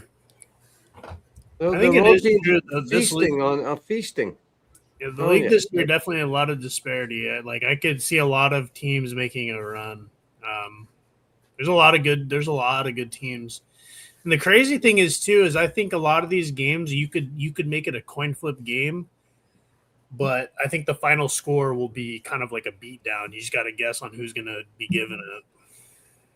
Yeah. I can see games where they're early or they're close early, and then like you said, one team runs away with it in the end. Yeah. I don't know. Yeah. Yeah. It's tricky. Do you guys I'm have excited any for the playoffs, favorites to dude. make the deep run? Yeah, my favorite to do the deep run will be all the wild card teams. Because I'm not into Denver and New England and the NFC side. Like I think do the math. Somebody in the NFC West are going to Super Bowl in my opinion. And You don't on like the, New England, though? on the AFC side, I'm going to tell you right now, I'm Bills. Bills are going to No, You don't like New England? don't like though? the Bills, New dude. England? No, Drake May? no. I think like Patriots are No. a fraud, man. I really New do. England, no. New England's got to show me. What have you been doing all season? Not a Drake man. LJ, Buffalo went in there 2 weeks ago and smacked them. They gave him 21 points and then came back and said, "Hey, shove that up your ass." I'm But just did they telling you. split the season series with Buffalo though? 1-1. They split. It ain't like they swept them. Yeah, I'm taking Bills to get the Super Bowl. Bills against one of the AFC West teams or NFC West. I think George Herman, Ruth. Just I think some of the Broncos hate is warranted, but I see a team that finds ways to win. So they may not win by margin, but if you think their about fucking Denver, defense is for real, man, and their defense might get them actually pretty far. Think about Denver though. Denver have won like 8 games they've come back and they were down 33 points to the fucking Giants. Okay. I know, but that's my thing though. Is good. Really good teams find ways to win ugly games. Yeah, but Denver's just like the Texans though. They can't run the ball. Is Bo Nix a Super Bowl quarterback? They're the same. They're the same identical team. Probably not. Same identical. That's actually a really good point. You got to be able to run the ball if you're not. You got to in the playoffs. Yeah. I don't know if Denver gets to the Super Bowl, but I can see them winning a couple playoff games just because their defense is so fucking good. Like, yeah, you don't need Bone, and I'm with you. Yeah, he's probably not a Super Bowl quarterback, but like all he really needs to be is serviceable to beat a couple of these teams. Yeah, I agree with you. Hey, listen, there's a lot of differentials, right? And everybody has their own opinions, and I respect you all. Don't get me wrong. There's so many good teams, though. Like I'm really excited for the playoffs this year. Oh, it's going to be awesome. I think the wild cards are coming to town this year. Well, the confidence pool is going to be very difficult because confidence pool. For those of you who haven't done the confidence pool with us, it's not against the spread. It's straight up. You pick the straight up winner. Love it. So for your most confident pick will be 13. Right? There's 13 playoff games, I believe. Is that right? I believe it's 13. Yeah. I think so. Might be 14, but whatever it is, 13. And so your most confident pick, number 13, is 13 points. Like if you are wrong about that, you can't win. And but there with all the parity and all these incredible teams going on the road. There's going to be a lot of low lines. It's going to be very tough. Wow. TJ says to me, Jacksonville is the most complete team in the playoffs. I don't think Jacksonville's defense is good enough, personally, but it's much improved. What up, TJ? I just can't shake like I said, that's something I'm going to pay a lot of attention to next season. You guys identified it really early when we were doing the breakdowns in the NFL, but the Sharps love Jacksonville early, and to see it just, like I said, work its magic throughout the season is shocking. It's something I'll be paying attention to next season. I mean, we could just pay attention to offensive coordinators getting hired as head coaches next year. What quarterback are they going to have? That's a good point too. Yeah. That's the angle next year. That's a good point. Yeah. I mean, now they are the most brilliant offensive coordinators. Like Liam Cohen and Ben Johnson were brilliant. They're not just they're the very best offensive coordinators, and people been trying to get them for a long time. And Cohen's young, so young, but so is Ben Johnson. They're both so young. A team that we haven't mentioned here while we've been talking about this, that I could see ratting their way to the NFC Championship is the fucking Eagles, man. You want to talk about a team that can just find a way to win sometimes? Like, I could see them ending up in the NFC Championship. Yeah, big market team, too. They're always, catch a call here or there. That shit's for real. I do like that angle, man. I do, because whenever everyone's trying to write off the Super Bowl defending champion, they just right under the radar. I know. It's ugly. I hate it. Optically, I hate it. From what I've seen, I can't get behind it, but did Kirk Cousins throw an interception while I was gone? No, he didn't. I wish. No. Yeah. He's always alive for one, though. What happened? He's Kirk. He's on the sidelines making egg salad right now for his teammates.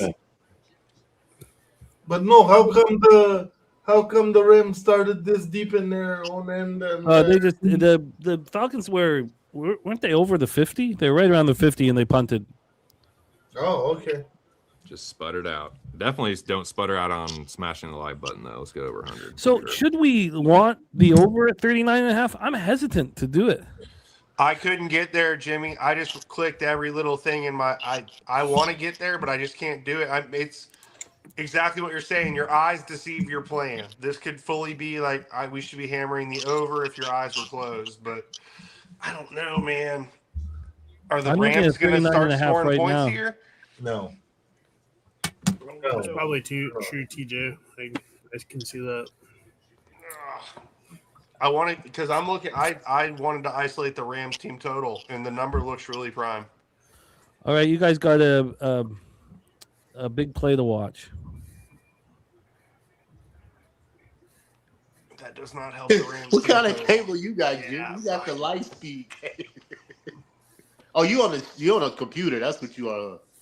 I'm just using 365. It's okay, yeah. Fucking future. I'm still on 3rd and 3. I'll take that. You like that? I like it. Way to be call it, Stafford. PC. Kirkers likes it. So our guy. Oh, come on.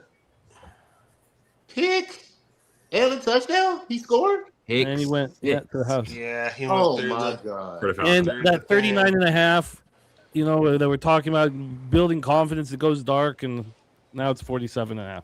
Well, Stafford, you know what you need to do? Answer with a fucking touchdown pass. Is that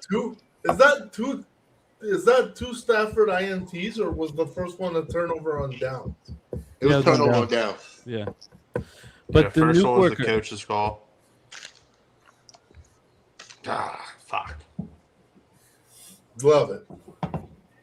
Love it. I don't know if this affects your futures, but ESPN's reporting that Trevor Lawrence and Kirk Cousins share an ice tub together after the game. oh God, yeah, it'll affect a lot now. That's going to affect a lot. Stafford make and smash Stafford burgers, was yeah. Fucking Kirk Cousins. Wow, 39.5 to 47.5. TJ's bet was accepted on Atlanta money line 20 seconds before the pick six. Do you guys really have faith in the Jaguars? Like, that can't be a real thing, right? We're not. No, on the Jags, We've been saying that all year, though, Oldie. And I'll tell you what. This Jaguars team, since Myers got there, is different. I don't know. I'm just like not that far from that place, and I'm telling you guys, it's not a great place to. Where you at? I live close there. It sucks. Like they're terrible. It's so hard to have faith in something that's disgusting. The fucking Duval might be a dump. It is essentially, probably. The shittier the city, the better the football team. I don't know. It's all they that's have. not real. There's a correlation. That's not real. The lifeblood of the where city you gets live poured in into the Florida? football team. Where Look at you at? Philadelphia. Huh? It's a good example.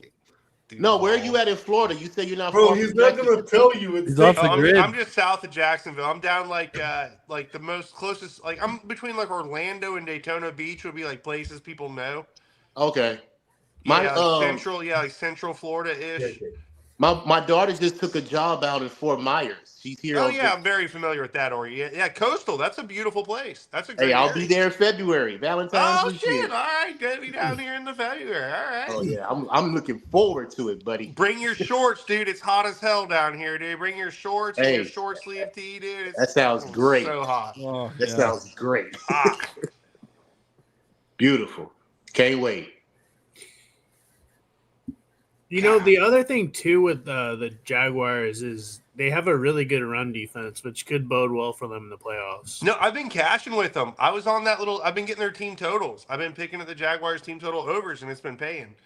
But like besides that, I don't really want. Who do you guys think the best rushing team is in the playoffs? Because I think The playoff Bears. football, Bears. The Bears. Okay. I mean, because they kind of had to start the season, you know. That's what got them to where they are right now. They've been the best running team in the last. Yeah, you like, could always default. You could like when you default. That's what they say under stress. You always default to your worst thing, you know. And like so, like under stress, they default to their run, and they're still successful. That's a great look. Yeah, you're probably right. Philly's good running. Maybe it's wrong, but I kind of think playoff football is like all about who can run the ball. That's pretty much who's going to win. Whereas playoff hockey, I assume whoever is going to be more physical is going to win the series. Well, that's it kind of goes because if you look back at the NFL hit like 20, 30 years ago, it was always the team that could run the ball was going to win the game. Controlling the game, controlling the clock, the drive. Yeah. You impose your will on the other team. You dictate the game. It is kind of similar. Things kind of revert back to that physical play in a lot of sports. So the running rankings, like Chicago has been by far the best rushing attack the second half of the season. The tricky thing with Pro Football Focus is they give you the run grades, but some of them don't correlate. Chargers had the number one run rankings, but their run block is by far the worst in the NFL. So how could they have the number one rush offense if their run block is worse than the NFL? So the Bears are for real. So it's Seahawks are at 90.6, and a lot of that's the statistical profile from the first half kind of carrying over. But their run block is 61.5. You want the great rush offense with a great run block, and LJ's right. It is the Chicago Bears. They have the third ranked run block in the league.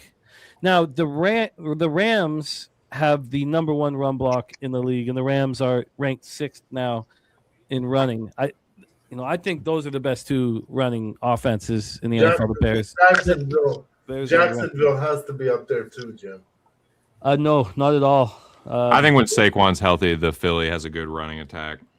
They have a good balance. Just don't know if he gets healthy this year, though, man. I mean, That's true. Yeah, it's like he's been playing through injury all season. Like it's been obvious. He's lost. Holy smokes!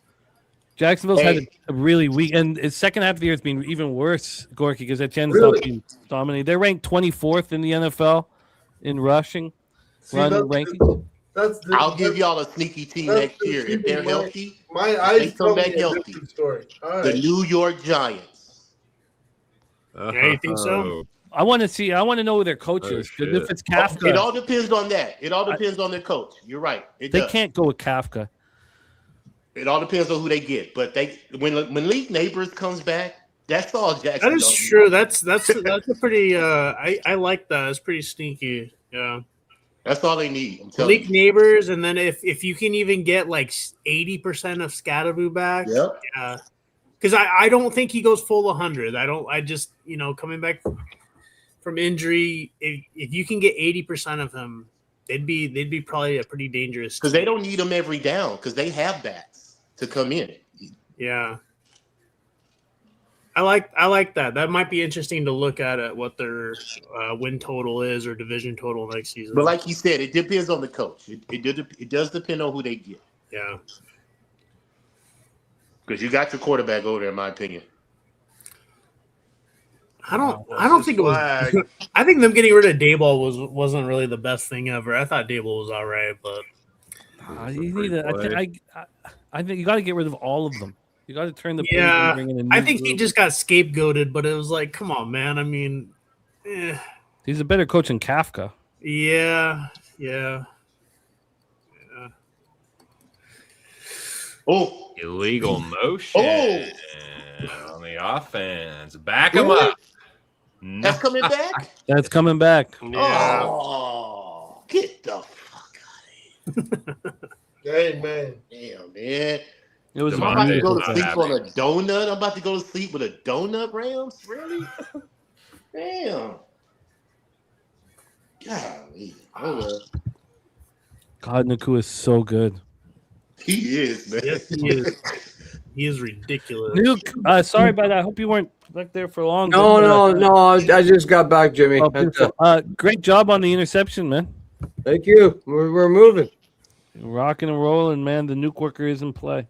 Man, now you just need the Kirk pick. I mean, that's Well, the easiest leg. I can't wait till he throws one. I'm jumping right out for a second. Quorum Me too, because I need to give the cash too. Quorum is moving to the sidelines.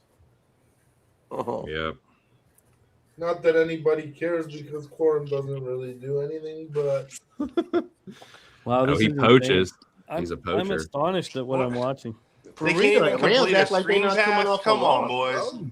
bro. hey, Nuke, Yes, sir.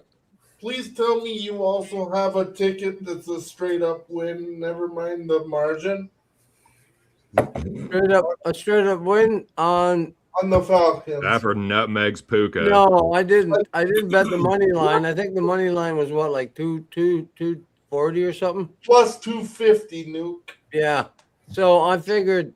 So like you, I figured they might be able to win, and I thought if they do, it should be maybe within 1 to 6. So What I the jumped on hell that for the is 525. I wouldn't want you to not cash and it be like a 14-point game or something like that. That's all. No, I get it. It'll cost me, but it is what it is. What are you gonna do?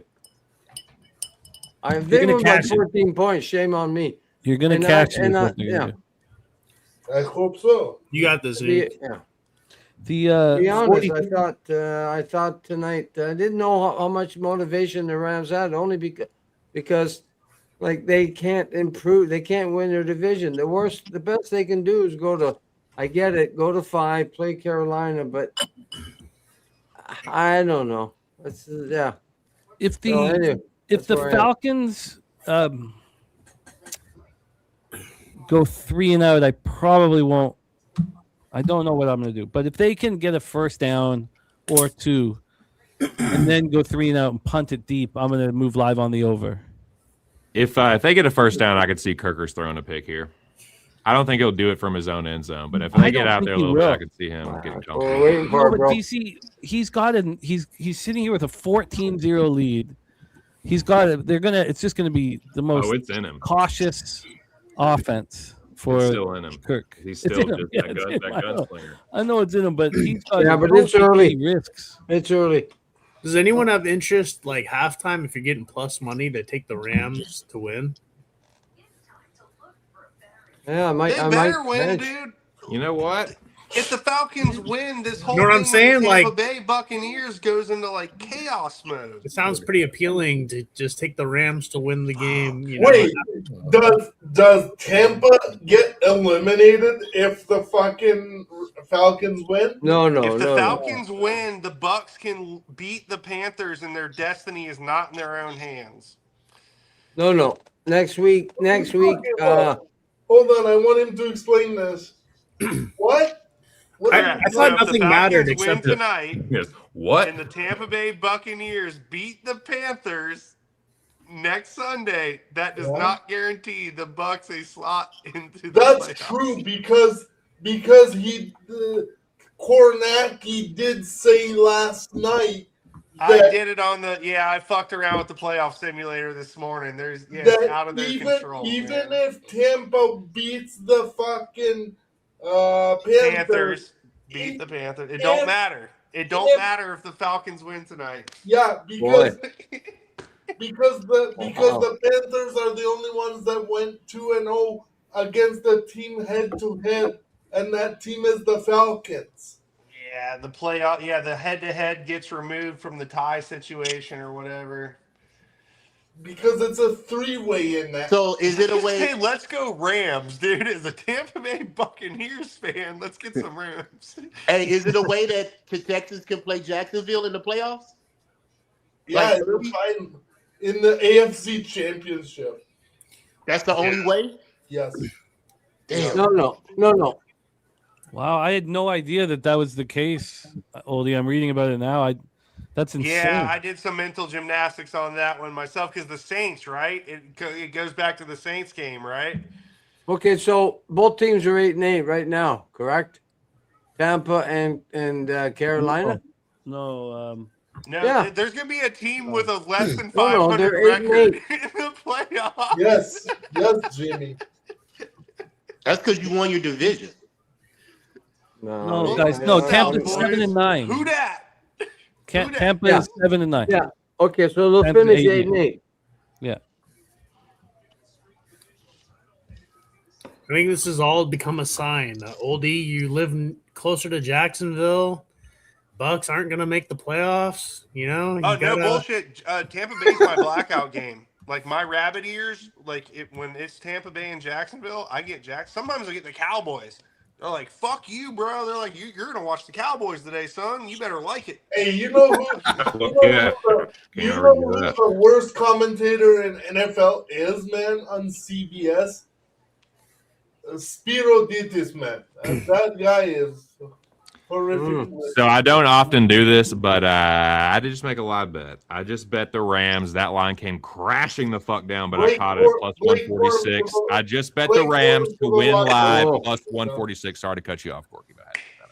Let's go Rams, baby. I'm gonna have to tail, dude. I think I gotta just get on it for prosperity's sake. You got the punt. DJ shit. You got the punt there, Jimmy. Yeah, that's not what I wanted. That brought the total up to 44.5. I needed them. I needed them to get like a first down or two, and then punt get it deep. It wasn't exactly what I was hoping for. I mean, there's so many different ways of live betting. Like, TJ saying that, what do you guys see in the Rams? He says, what have any of you guys seen to give you confidence on the Rams? Crazy talk. I think that is exactly what you need to do to succeed live betting personally is stick to your script. And if you were on the Rams and believe that they were going to play their hearts out for that 5th seed, now we've seen Corum get hurt, but if you believe that, you have to stick to your script. And I don't have to fuck around with points or eat chalk or any of that shit. Like I got plus money on the team that I thought was going to win originally. So now all the spread is just taken out of it for me. So I like the Rams live to win the game. I've just been seeing so often. I think you talked about it, Jimmy. It's like whatever you see, it seems like the opposite occurs, especially if you want to bet live. If you see no points, you need to be looking at an over, especially at halftime.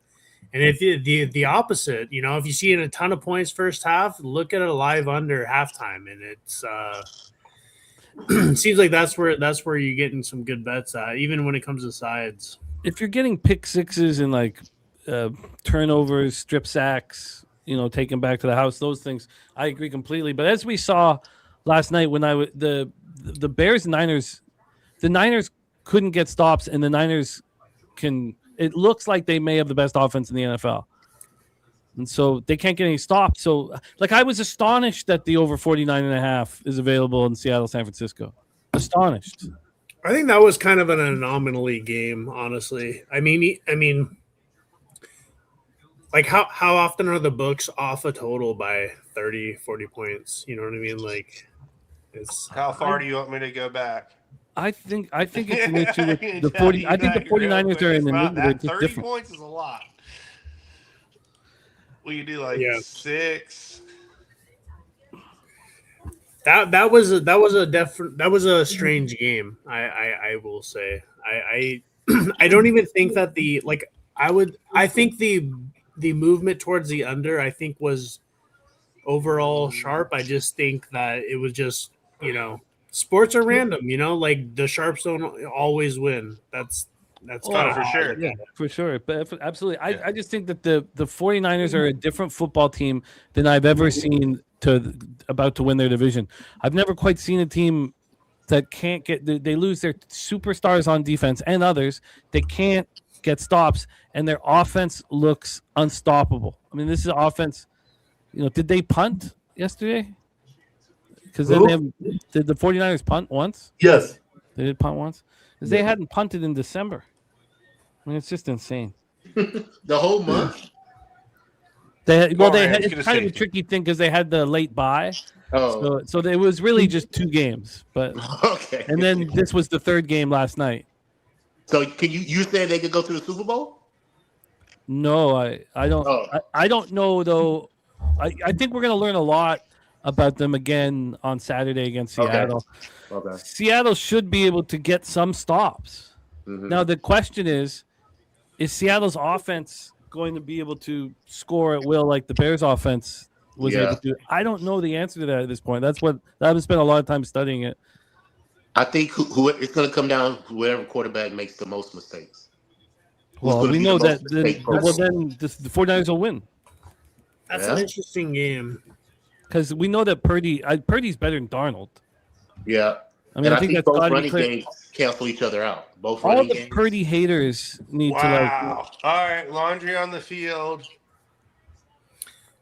The Purdy, the game manager. I mean, no one can say that anymore. I don't think. This is gonna be a one possession game, dude. I think the Rams are. What'd you get? That you get plus money? Where'd TC go? TC's out here. I think he got plus money on that, didn't he? I don't know. That's a tough game to dissect. I'm kind of mixed on Purdy. I think he's all right, but I also think a lot of his success has to do with the fact that defenses have to give so much respect to McCaffrey. Are you serious? If that's an interception, I'm going to bed. Yeah, it's interception. A penalty on the offense. Okay, yeah, I'm going to bed, Jimmy. I'm out. OPI. Hey, LJ, we love you, my man. Yeah, man. Send them Love up y'all with too. send them up with a song, Jay. This is ridiculous. This is ridiculous, man. Now, if Kirk Cousins throws the interception when I wake up in the morning, then it'll be good. You know what I'm saying? I'll be happy. Oh my god! But the Rams are just crashing the other side. Unless they're a completely different team in the second half. Well, you should stick around for a few more minutes to see what just is about to happen. Yeah, I'd stick around for about 13 and a half more seconds. Okay. Hopefully it's worth it. Oh, it'll be worth something. Fuck, bro. What did you get? Jimmy, what'd you get, 38? You got the over at 38? No, I didn't move on it. Oh, because, that touchdown happened right away. It went to 47 or something. Yeah, then it dropped down to 44 and a half, 43 and a half, and we talked about I wanted just the first down first, but, man. Yeah, no, pieces were moving super quickly. Oh, hell no. Oh, hell no. I'm not going to get those touchdown props, but Damn.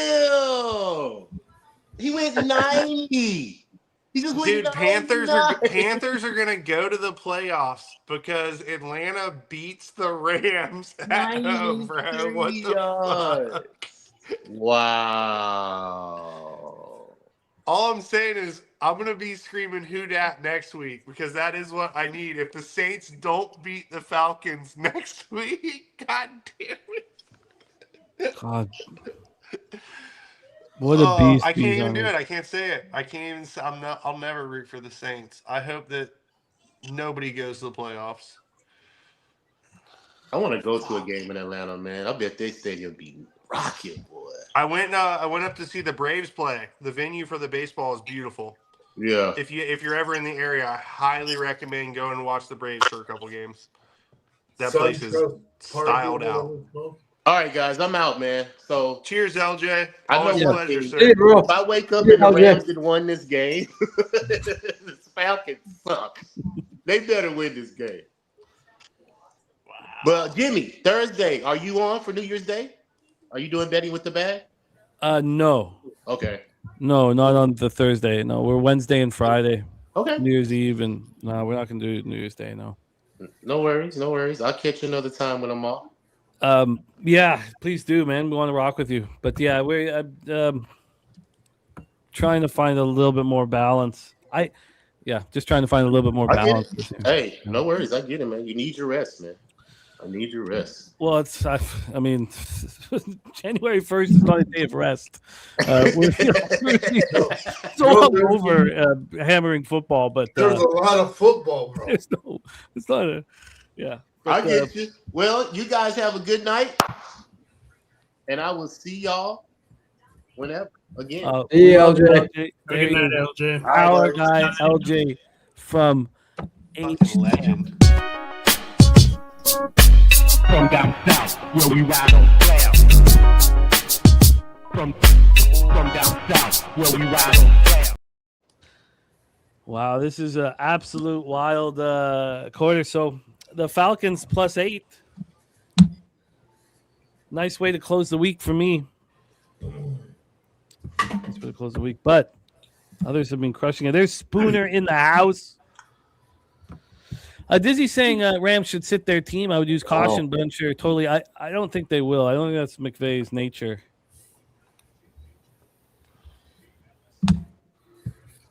But we'll see. Because Corum's already hurt. Have they given any information on how bad Corum is hurt? No, he just walked to the locker room.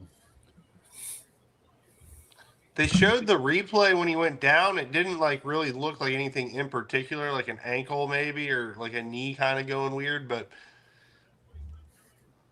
they went to the next play. You know, they only showed the replay once. I was trying to look to see what happened. You know these assholes don't even want to show injuries. There was just a massive drop on the total. Massive.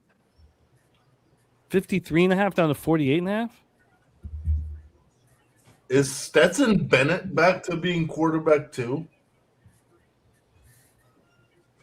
I don't know about that. Swig says 50 to 48 here at DraftKings. That's a massive, massive move that I saw in 365. 49. So with the old 5 Eagle. points? Yeah, he is. He is. Hard Rock's to 47.5. Not that that's an indicator of anything, but it does exist. Oh, nice, Warbucks. Purdy and Bijan playing high school football in Arizona.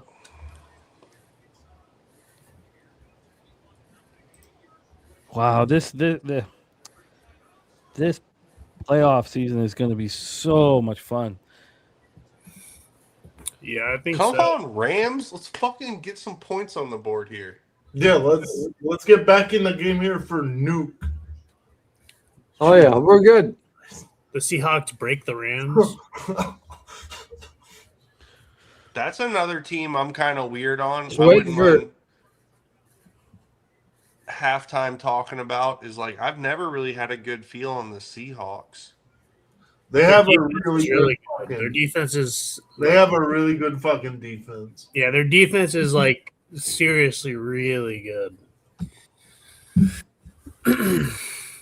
No It makes real. their offense kind of ass. You know what their best attribute is?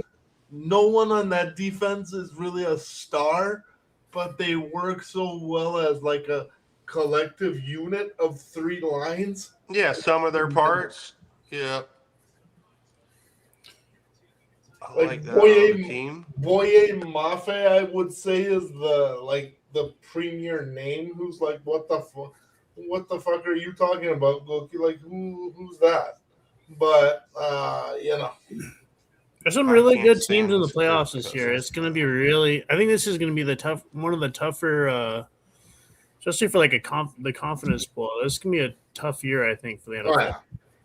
Yeah, it's going to make it fun. Yeah.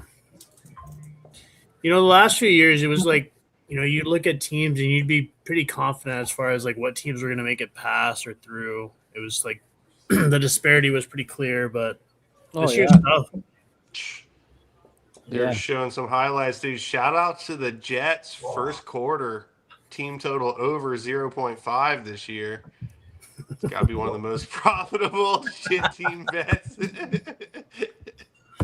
The word profitable has never been used in the same sentence of the Jets before. It outperformed the implied probability based on the money line value.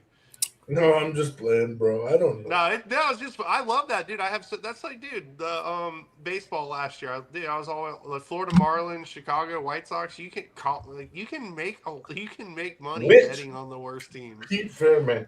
The Marlins are gonna have a fucking great bullpen. I'll tell you, they're really good at scoring half a point over their team total. Let's talk halftime action here. It's funny. I do not know, if Dizzy's right about the Rams kind of letting go here or them showing heart here. I don't know either. I don't know. I don't like.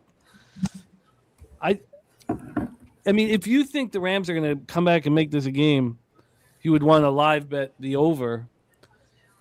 But the Falcons are going to try to run the ball down the Rams' throat, kill clock, have long drives.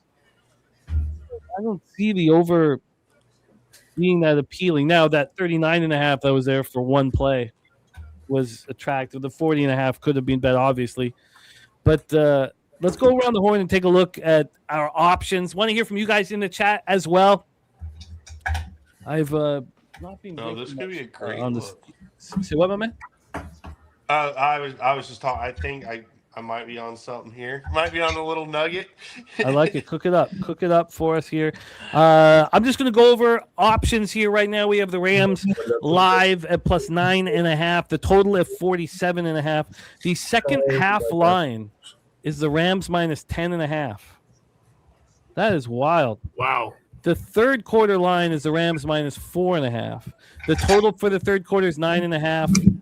The total for the second half is 26.5. The Rams team total in this game right now live is 17.5. It's juiced to the under. The Falcons team total right now is 28.5. That's it.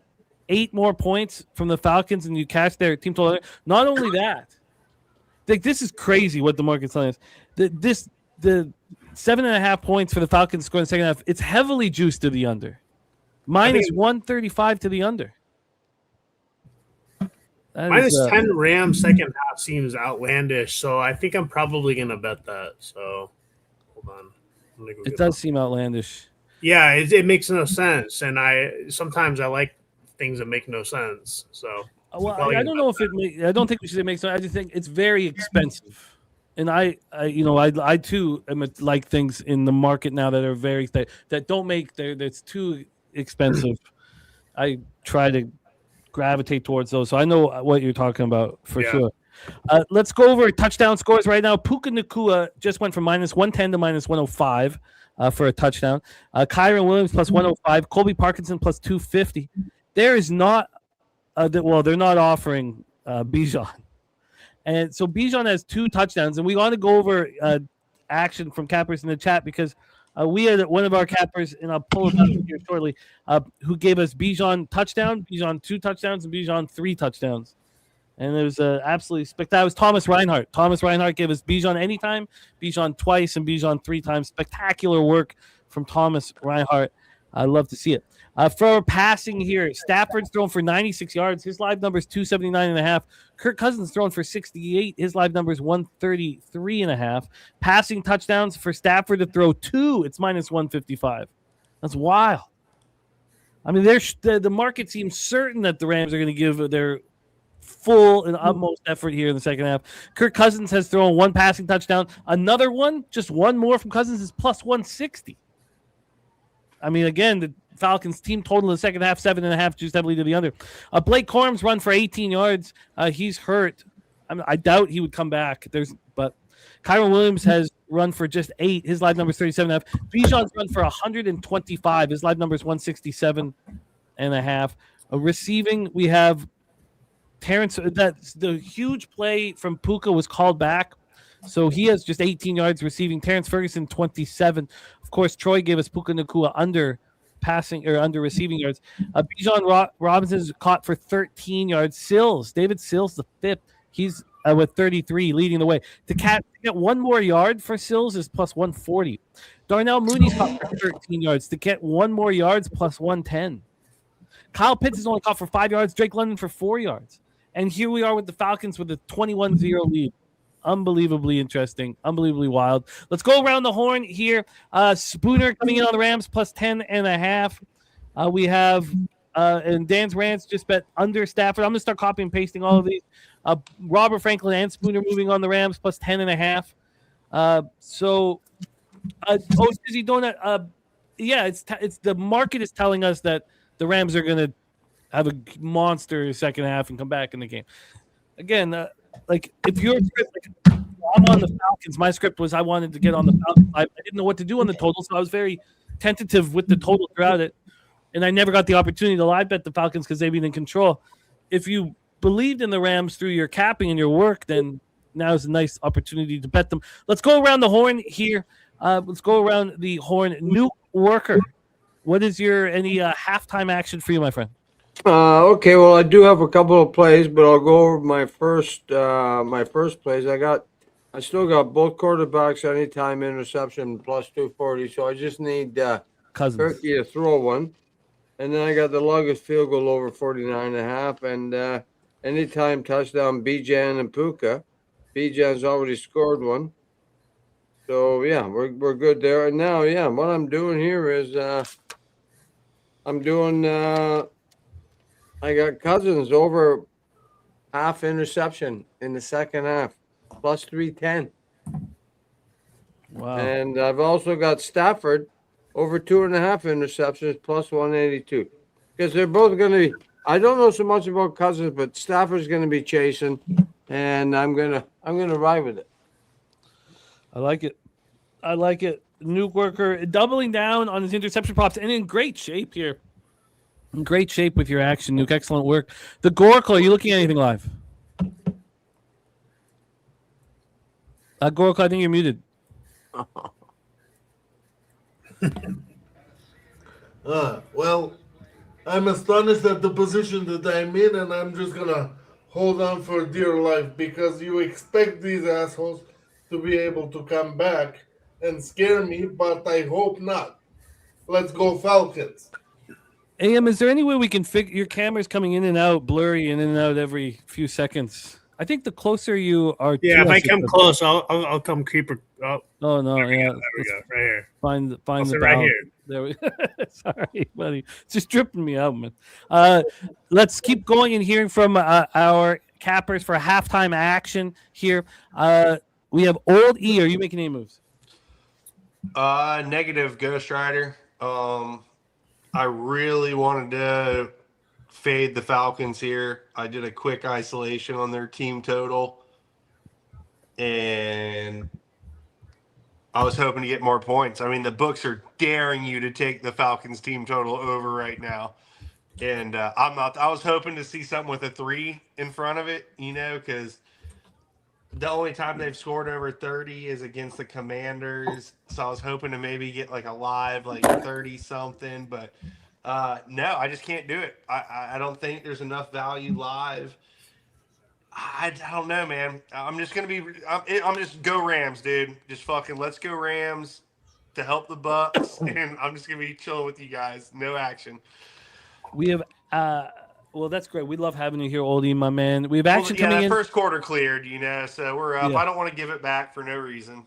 Oh, I feel you. I'm sitting here with the Falcons plus 8.5. Just staying still is going to set me up for a profitable evening at this point. Spenny Penny Bombs, after his incredible night last night, he's making live moves. Algier over 36.5 rush yards.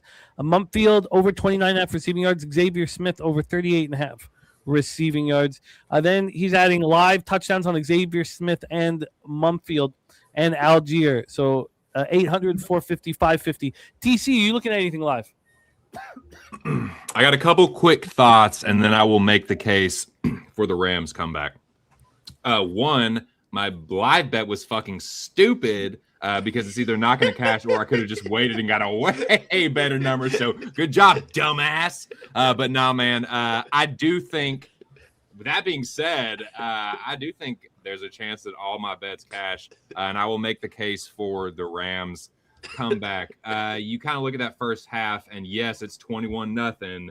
But if you really look at it, it was 2 big plays.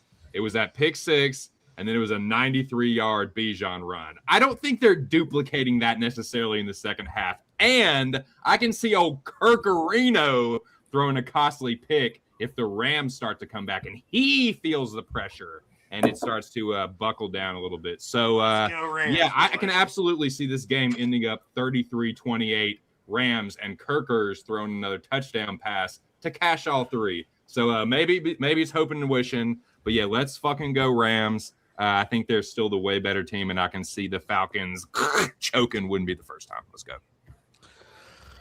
Wow, I like it. We have Ronnie Lofton moving on the Falcons minus 9.5 live. We've been watching TJ bet the Falcons live over and over and over again as we've gone through the evening.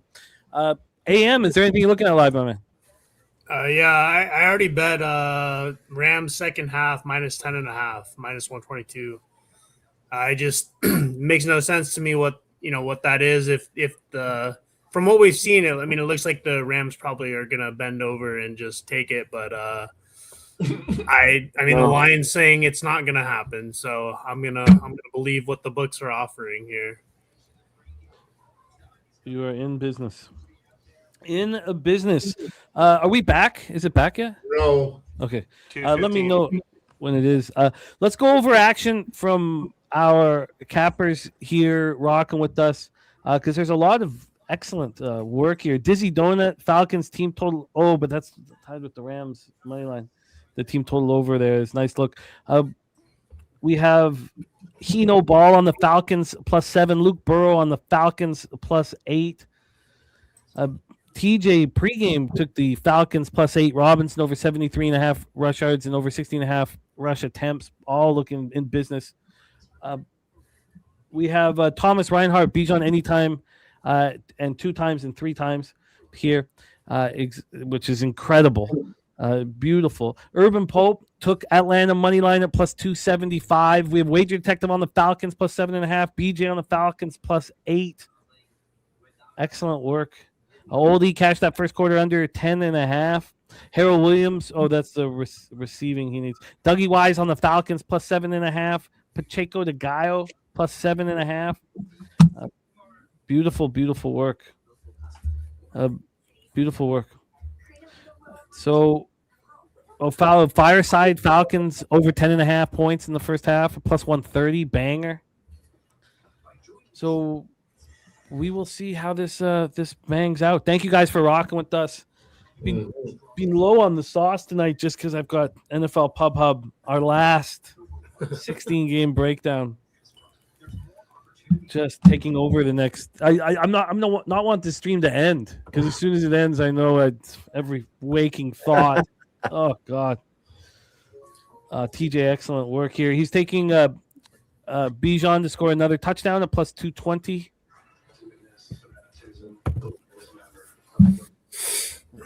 What up, Ron Lofton?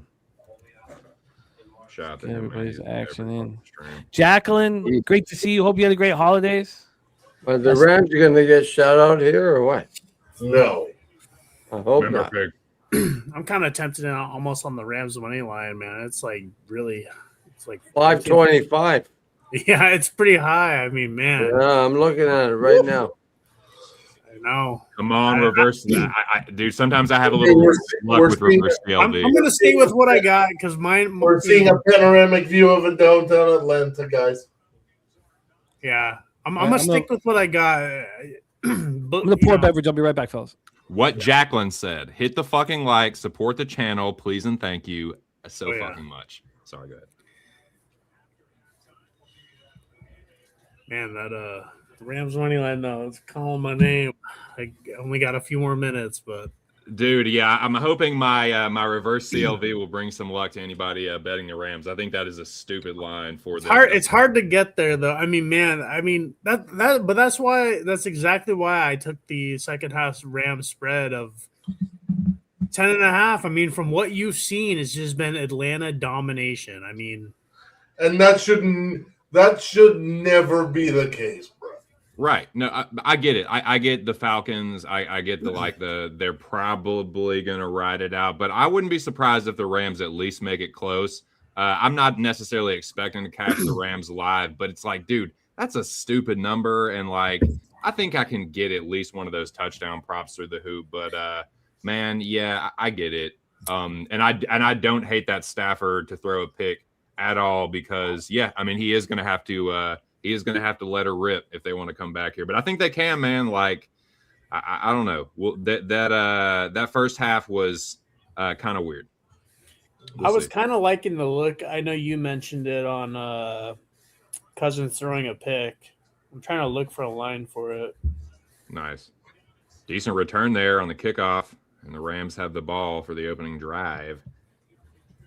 2 more likes, y'all. Come on, smash that motherfucker. What up, Billy? Link, he says, Link, please, and I'm scared Rams might rest starters. Yeah. Yeah, for sure.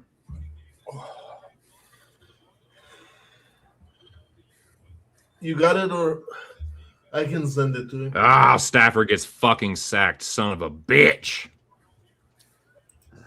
God, dude. Yeah, the Rams, the Falcons pass rush is getting to Matty Fats here. This is looking like Fatford when he was on the fucking Lions. God, just getting fucking darshed. Is it Billy Bro that needs the link? I'm pretty sure that's Billy. Yeah. Oh, no! Oh shit!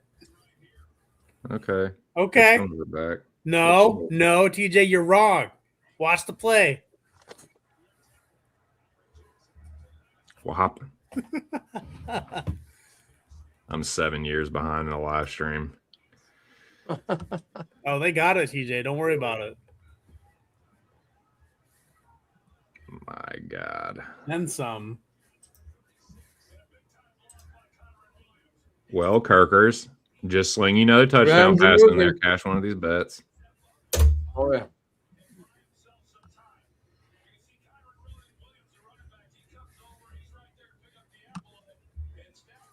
Can hear somebody's TV in the background.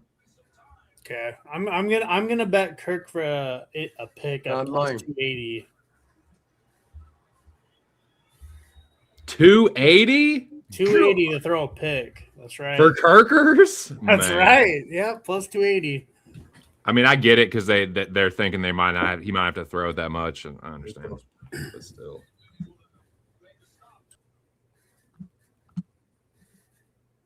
Yeah, that's actually a good point. That's probably a bad bet, but oh well. We're gonna ride with it. Stafford in the shotgun. He steps up in the pocket. Big completion. 20-15, and he's out of bounds at the 15. All right, there we are. We just need a little spark. Just a little spark there on that Flint. Commercial. Shout out to TJ and Susie and Tone and Spinny Penny Bombs and Macedo and TJ again and Spinny Penny Bombs. Sorry, I'm going back in reverse. Ron Lofton, Mumbar Pig. Cheers, Swig. Martez Denny, Jacqueline, William Brizzle, Rich in Van City, Zocold, Luke Burrow, all you Brages and Bragettes. And they get not much on that one. All right. Oh, I just added Kirk Cousins pick plus 280. oh, I love it. I'll just say I'm supporting Bevy, but I'll write it down in a second. Very good. I gotta go grab one. Yeah, I've been trying not to hit this too hard.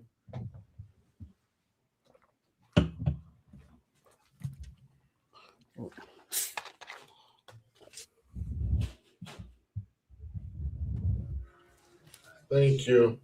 No worries, buddy. Don't stream shame us, dude. Like TJ, myself, and others. It's not just us. We, a little far behind in the stream.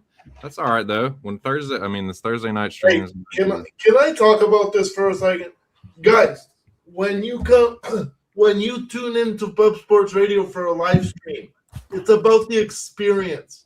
It's about cashing with your brothers. You might be 15 seconds behind or whatever the fuck, but it's about being with the boys. It's about being with the fellas. Yeah. All right. I've got to take care of something here. It's just going to take a. We have another special guest about to jump on with us, but I have to send him. Ooh. I think I have to mute this here because I'm going to have to. So I'll be right back.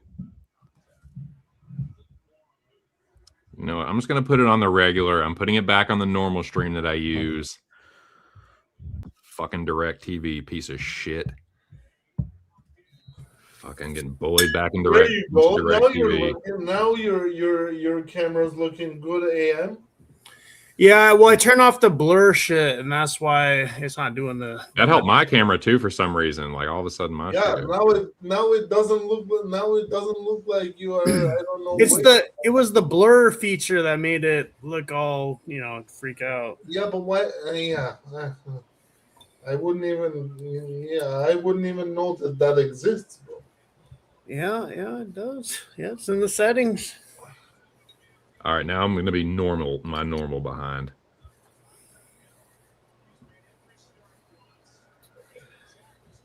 Bro, how is it only 10.5 now? What the fuck happened? Touchdown here? Oh no. Look. Come on, Sean McVay, you should go for it, you stupid motherfucker. I feel like the Why is Falcons it are 10 doing and a this on half? purpose. That's crazy. Because it's the Falcons and the Rams. Yeah, I know, but 10 and a half. I mean, the books are just so confident the Rams are coming back. It's crazy. Yeah, but there's such a discrepancy between these two teams when they both want to play that this game should be a 21. Yeah, do not go for this. You have got to come away with points. Yeah, they got a field goal. Yeah, Oldie, did you catch anything yesterday? Caught a bunch of heartbreak and burn a bunch of fuel.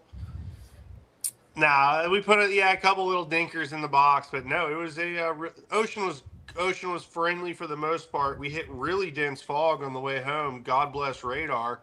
Holy fuck, dude! I'd still be out there if it wasn't for radar. Sure. You can run fast and safe with the radar up and running, but nah, it was just a tough day of fishing. But can't catch them from the couch, man. You got to get out there and get that line in the water, see what happens. We got someone backstage, Jimmy. Oh, nice. DJ says, where are you fishing out of?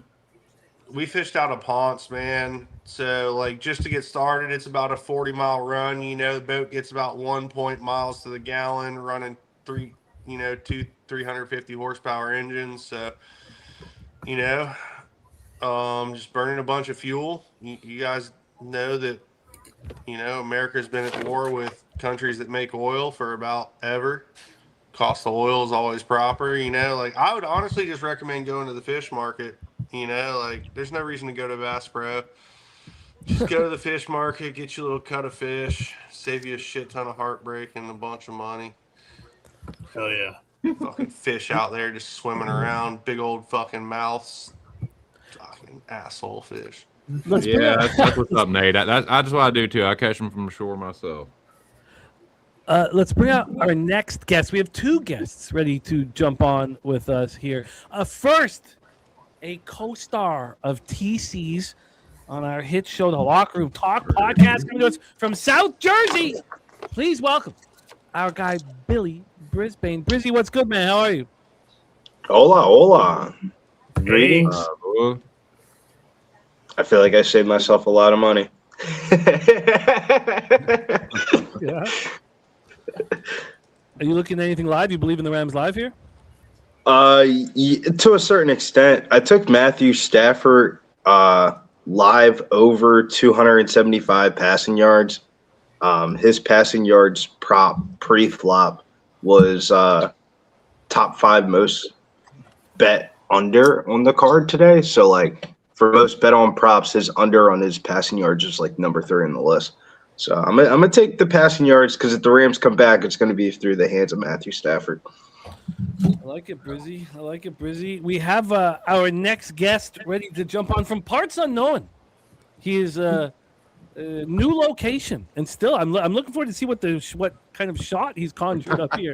I'm looking forward to see it, but excited to see him, as we all are. One of the stars of Betting with the Bag, as well as the Sauce Network, also the star of his show Walk-Off Wagers, alongside our friend Wine Time.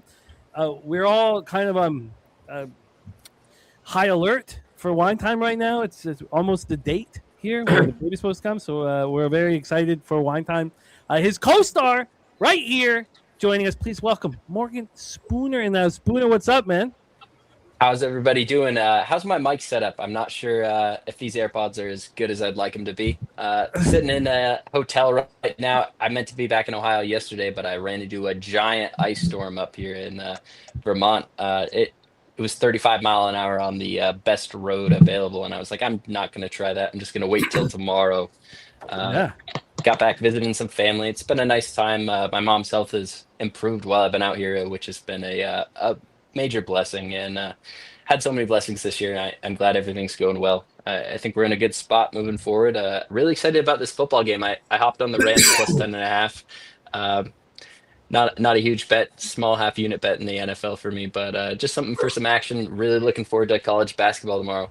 I think we got a great card. Seton Hall, Vermont. Already bets on my card. I have 3 or 4 more teed up, but I'm kind of watching market movement on that. Spooner, you're a sight for sore eyes, my friend. It's great to see Tuesday, you. Yeah, Spoon. pour yourself a beverage. Super Tuesday, brother. Wonderful news about your mom's health. Wonderful news, and great that you could be there. And Indeed. oh man, it's great to see you. Dan McNally says, "Nope, Rams are done." Nope, the Rams are done. Says Dan McNally. That's what I want the sentiment to be. I want them completely dead in the water. That's when it hits. When you're sure your bet's about to cash, that's when you should bet the opposite side of it. Yeah. I mean that with every set of confidence. Robinson is just torching them, dude. I mean, how fucking lucky can you get to not have to get tackled right there? Jesus Christ. Well, they go to a 4-3, and that was kind of a lucky trip. I know you're behind, but they're trying to mitigate it.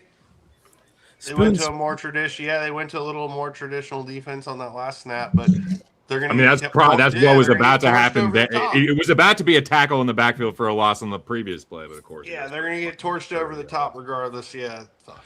Spoon Spenny picked up 27 units on our show last night. Lucky to not be tackled in the backfield. Oh, that's awesome. Right there. Yeah. How many leg parlay was that? Or was it just all individual like touchdowns? Oh, no, he hit a 19.5 to 1 as part of it. He had one parlay. Go. Yeah. And then he had a 7 to 1 live on Usyk anytime touchdown in the second half. It was like plus 700 something. Yeah. Oh, it was stupid. He was on a run last night. It was crazy. It was nuts. I think him I and treat Salty parlays like Peter cocaine. tied I for just like the don't do most it. I want to, ridiculous but I wild can't. shit. Well, if somebody told you there was 50 plus points scored, hey, you spin them bitches in there. You just gotta have the right eyes for it. Yeah. No, I tried to find the heart to jump in with you guys after fishing all day, but bro, it was there was not a chance in hell. I was in rough shape.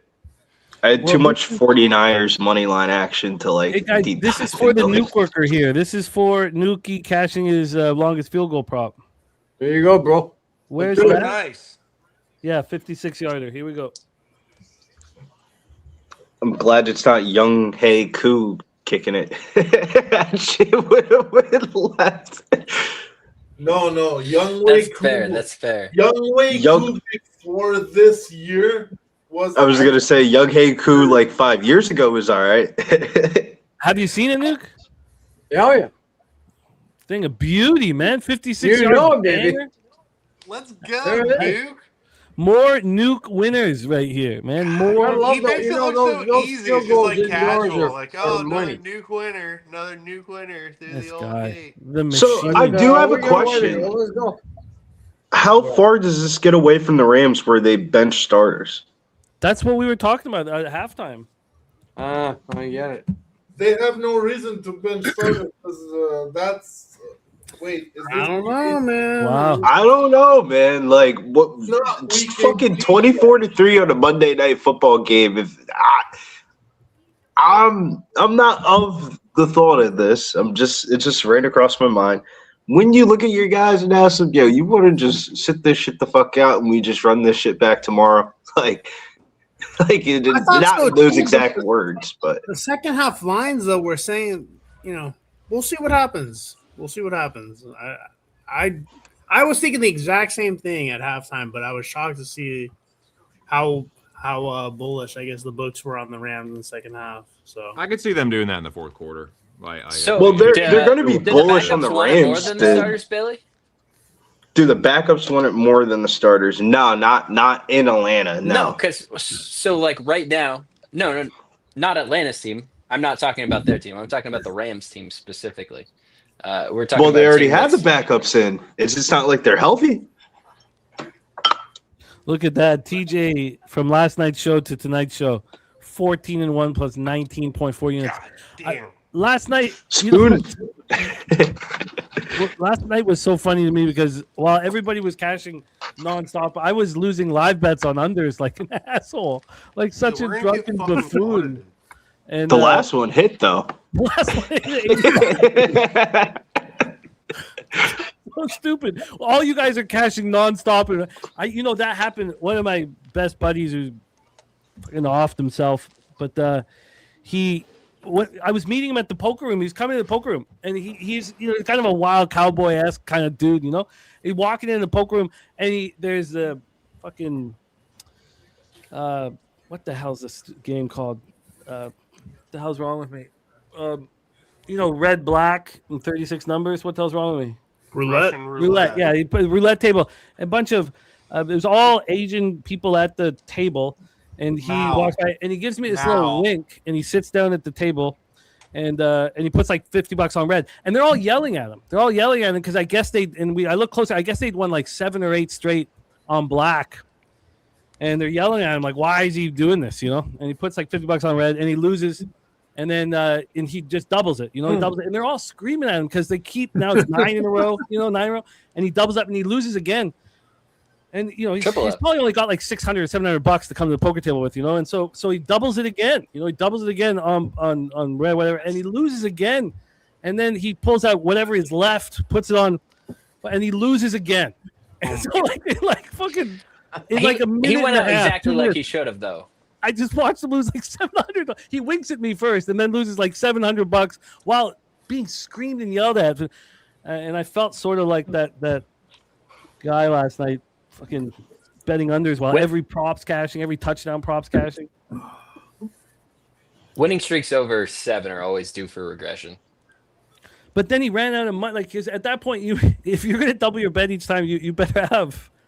Yeah, isn't 7 Yahtzee?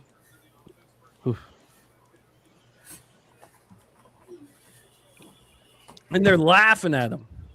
They're laughing, they're pointing and laughing, screaming at him.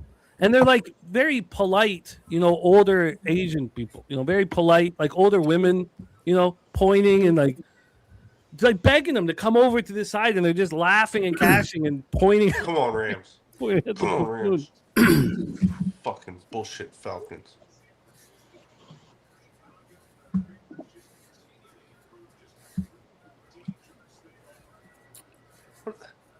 Falcons are doing like a late line shift. Interesting defensive front. This is like a site for like week 18. Don't let the lines fool you. Like testing the waters from like some things they might be. That's kind of what that play looked like to me. It was like, let's see what happens if we do a late line shift to the weak side. I'm just glad this is a primetime game. So, like, in a primetime game, I feel like they'll be more willing to let the starters play. But, like, I don't know, man. This is garbage time by its finest. Grabs his clothes. This is why we don't need more NFL weeks in the season. Yeah, like, it becomes so much more less meaningful, especially the more games you add on here at the end, because by this point in the season, like 3 weeks ago, the playoff teams knew who they were, and the teams that have given up knew who they were. They're fully locked into that mantra at this point. Well, the players aren't going to bitch about. I know they want more. The players aren't going to bitch about more games because that fattens up their contract incentives and shit like that, and gives them a little bit easier outs for that kind of stuff. The actual players are just going to skip more preseason. They won't play in the preseason. They'll just hop in for like practices and stuff. It won't really affect their like body time, but I mean, look at Stafford this year, man. The quality of the sport, it will drop. Like the last few weeks of the NFL, the last few seasons is really going downhill compared to where it used to be, where it's meaningful. Like you look at baseball in the last season or the last day of the season, there's always at least 1 or 2 like playoff spots on the line, and that's over 162 game season. They can't pull this off with 17-18. I don't like the way it's gone. I think 16 was the best number. Spooner, are you on the Falcons for the contest? Keep going. I don't have a dog in the race. I think I'm I mean, they're 2-2-1 or 2-3. I think in the contest this week. It didn't end up working out that great. Well, I think I had the 3.5 last night. I want to say. Okay. I'm not positive. Wasn't really locked in with my contest picks this week. Had a lot going on, to be honest. You'd be proud of me, Spoons. I was getting DGen action on the MAAC conference play today. Iona or what? Here we go. We got a football game, folks. There you go. That program has not lost anything. MAAC is wonderful. Mount St. Mary's, the biggest building in the entire conference. Always interesting to see because none of the other buildings ever have anybody else in them. Spooner, we have a question from C. Miller. Any North Alabama action tonight? I'm not on North Alabama right now. So what I'll tell you about that team is they are very reliant on a athletic point guard. His ability to drive, finish at the basket, and dish off. Their zone defense is almost unique in NCAA basketball right now. So a lot of teams, it catches them off guard. So one thing I've noticed with North Alabama, with just the reliancy on that one player and the like kind of gimmicky defense, is the first half seemed the way to back that team at this point because it catches a team off guard, but a good team has the ability to adjust at halftime. A good coach has the ability to pull strings, really draw some stuff up, kind of sit down where you can only do so much on timeouts. So North Alabama first half is something I've kind of been dabbling with quietly, and I think that's a really good spot for a lot of these teams with gimmicky defenses because it's not something that you see. There's only a few like them. Mary Mac's got it. They have it. It's kind of neat. I don't want to turn this to a college basketball show, but I have to ask you, Vermont Princeton tomorrow. That 122 seems like the money most line. fishiest. 122 money line. 2 units is on it right now. So hold on. Benny, that's been their entire offense is Bijan. The Vermont Ivy League history is like very long. Tom Brennan coached Vermont for almost 20 years. He was Yale's former head coach. Tom Brennan was a SEC athlete. And Tom Brennan still attends UVM games. That the court up there in Burlington at Patrick Gymnasium is named after Tom Brennan. He created the whole Ivy League America East series matchups that we get every year, and they play so well. And Vermont played Yale earlier this year. Yale is going to walk away with this conference. This is a bad Which is team. crazy because I don't think Yale's that good this year. Number. This is a very short number. It's Ivy League. It's Ivy League. Like, you got to take it all in. Like, Yale's not good on the conference. Oh, I'm sorry, Jim. Oh, no worries. I want you to continue the conversation because we all love it. And that was, we stuck around late to talk A&M, Alabama A&M basketball. That was very fun. But we have our next guest ready to jump on with us. And OG PSR, a great friend here, joining us. We haven't seen him in a while. Here how his holidays went. One of the stars of the hit YouTube channel, Hitting the Books. Our guy, Miggity Mac, Daddy in the house. C-Mac, what's good, man? How are you? What up, fellas? How we doing? Monday night fucking football. It always gives you the close-up. Bang, off the start. I love it. C-Mac with the This guy knows what he's doing. He wants the lighting perfected. He wants the fucking early shot. I know this man. And it's a great shot he's got set up behind him. He does. He always has. I like that shot. Yeah. Appreciate it. I try. How are you, man? Do you have action in this one? Yeah, I'm on the Falcons, but I wanted to take the Rams at halftime, and I didn't do it. And then they got that field goal, and I sat here and I didn't do it. So we will see. I want a middle big time in this game. I like how C-Mac doesn't say it like the Canadians, the Falcons. I stopped saying it, man. You guys beat that out of me. I let you guys S1P5. You guys beat that shit out of me. I'm gonna still call it a dressing room in NHL though. No one's gonna beat that shit out of me. That's what it is. You can keep that. That's for you're right there. Wait, what do you call in the NHL? Dressing room. Fucking dressing room. Getting beat up and you're so fucking. No locker, dressing. Look, that's just what every Canadian has called it, and every you know. Are you saying dressing room instead of locker room? Is that what the argument Americans is? call it a locker room. Canadians call it a dressing room. And I, look. Yeah. But, So you guys I feel like for hockey, they Falcons. do call it a. Jimmy, don't make me come up with words. I've heard it called both ways. I never really. It's a difference for sports. For like football, it's a locker room. For basketball, it's a locker room. Yeah. For hockey, it's a dressing room. Yes. Absolutely. Maybe that's a Vermont thing, but I've always heard it called the dressing room. Nasty Nate tried to stop me from saying it. Nasty Nate's tried to bully me from saying it. It's not going to happen. I'll call it a Falcon for the rest of my life. It sounds feminine when you say Falcons. dressing room. You want to make it feminine? Well, don't come in. Don't come into our fucking It's dressing hockey. room, okay? Yeah, I was gonna say hockey guys. I wouldn't. Do you have fucking any fuck around. Percocets? Second rule: don't touch my fucking Percocets. Hey, see, I can wait to see that. Yeah, but like, can you imagine those words coming out to like another person? Like, you're saying this to the reporter's post-game press conference, and you're like, "Yeah, I'm gonna go back to the dressing room." People would be like, "What the fuck?" Oh no, I fear TJ wants the link. I hope he's not going to hammer dressing room. Let's go, TJ. Let's go, TJ. I hope he's hammered. No, I don't want him to hammer the dressing room. I think he's just. Oh, like, he won't be on that. That won't be what he's about. He's won a bunch of money tonight. He's gonna be so effing happy. Yeah, he's gonna talk shit about Rams bettors like me. He's gonna ask us why everybody in the chat didn't back him tonight. He's gonna ask us how much we won backing him. Because if we didn't back him after the run he's on, what are we doing? What is the point of it? I saw him post his stuff in Discord, and I was like, man, I should just tail him here, man. NFL hasn't been going that great for me anyways. Let's just do it. So guys like TJ don't share their action.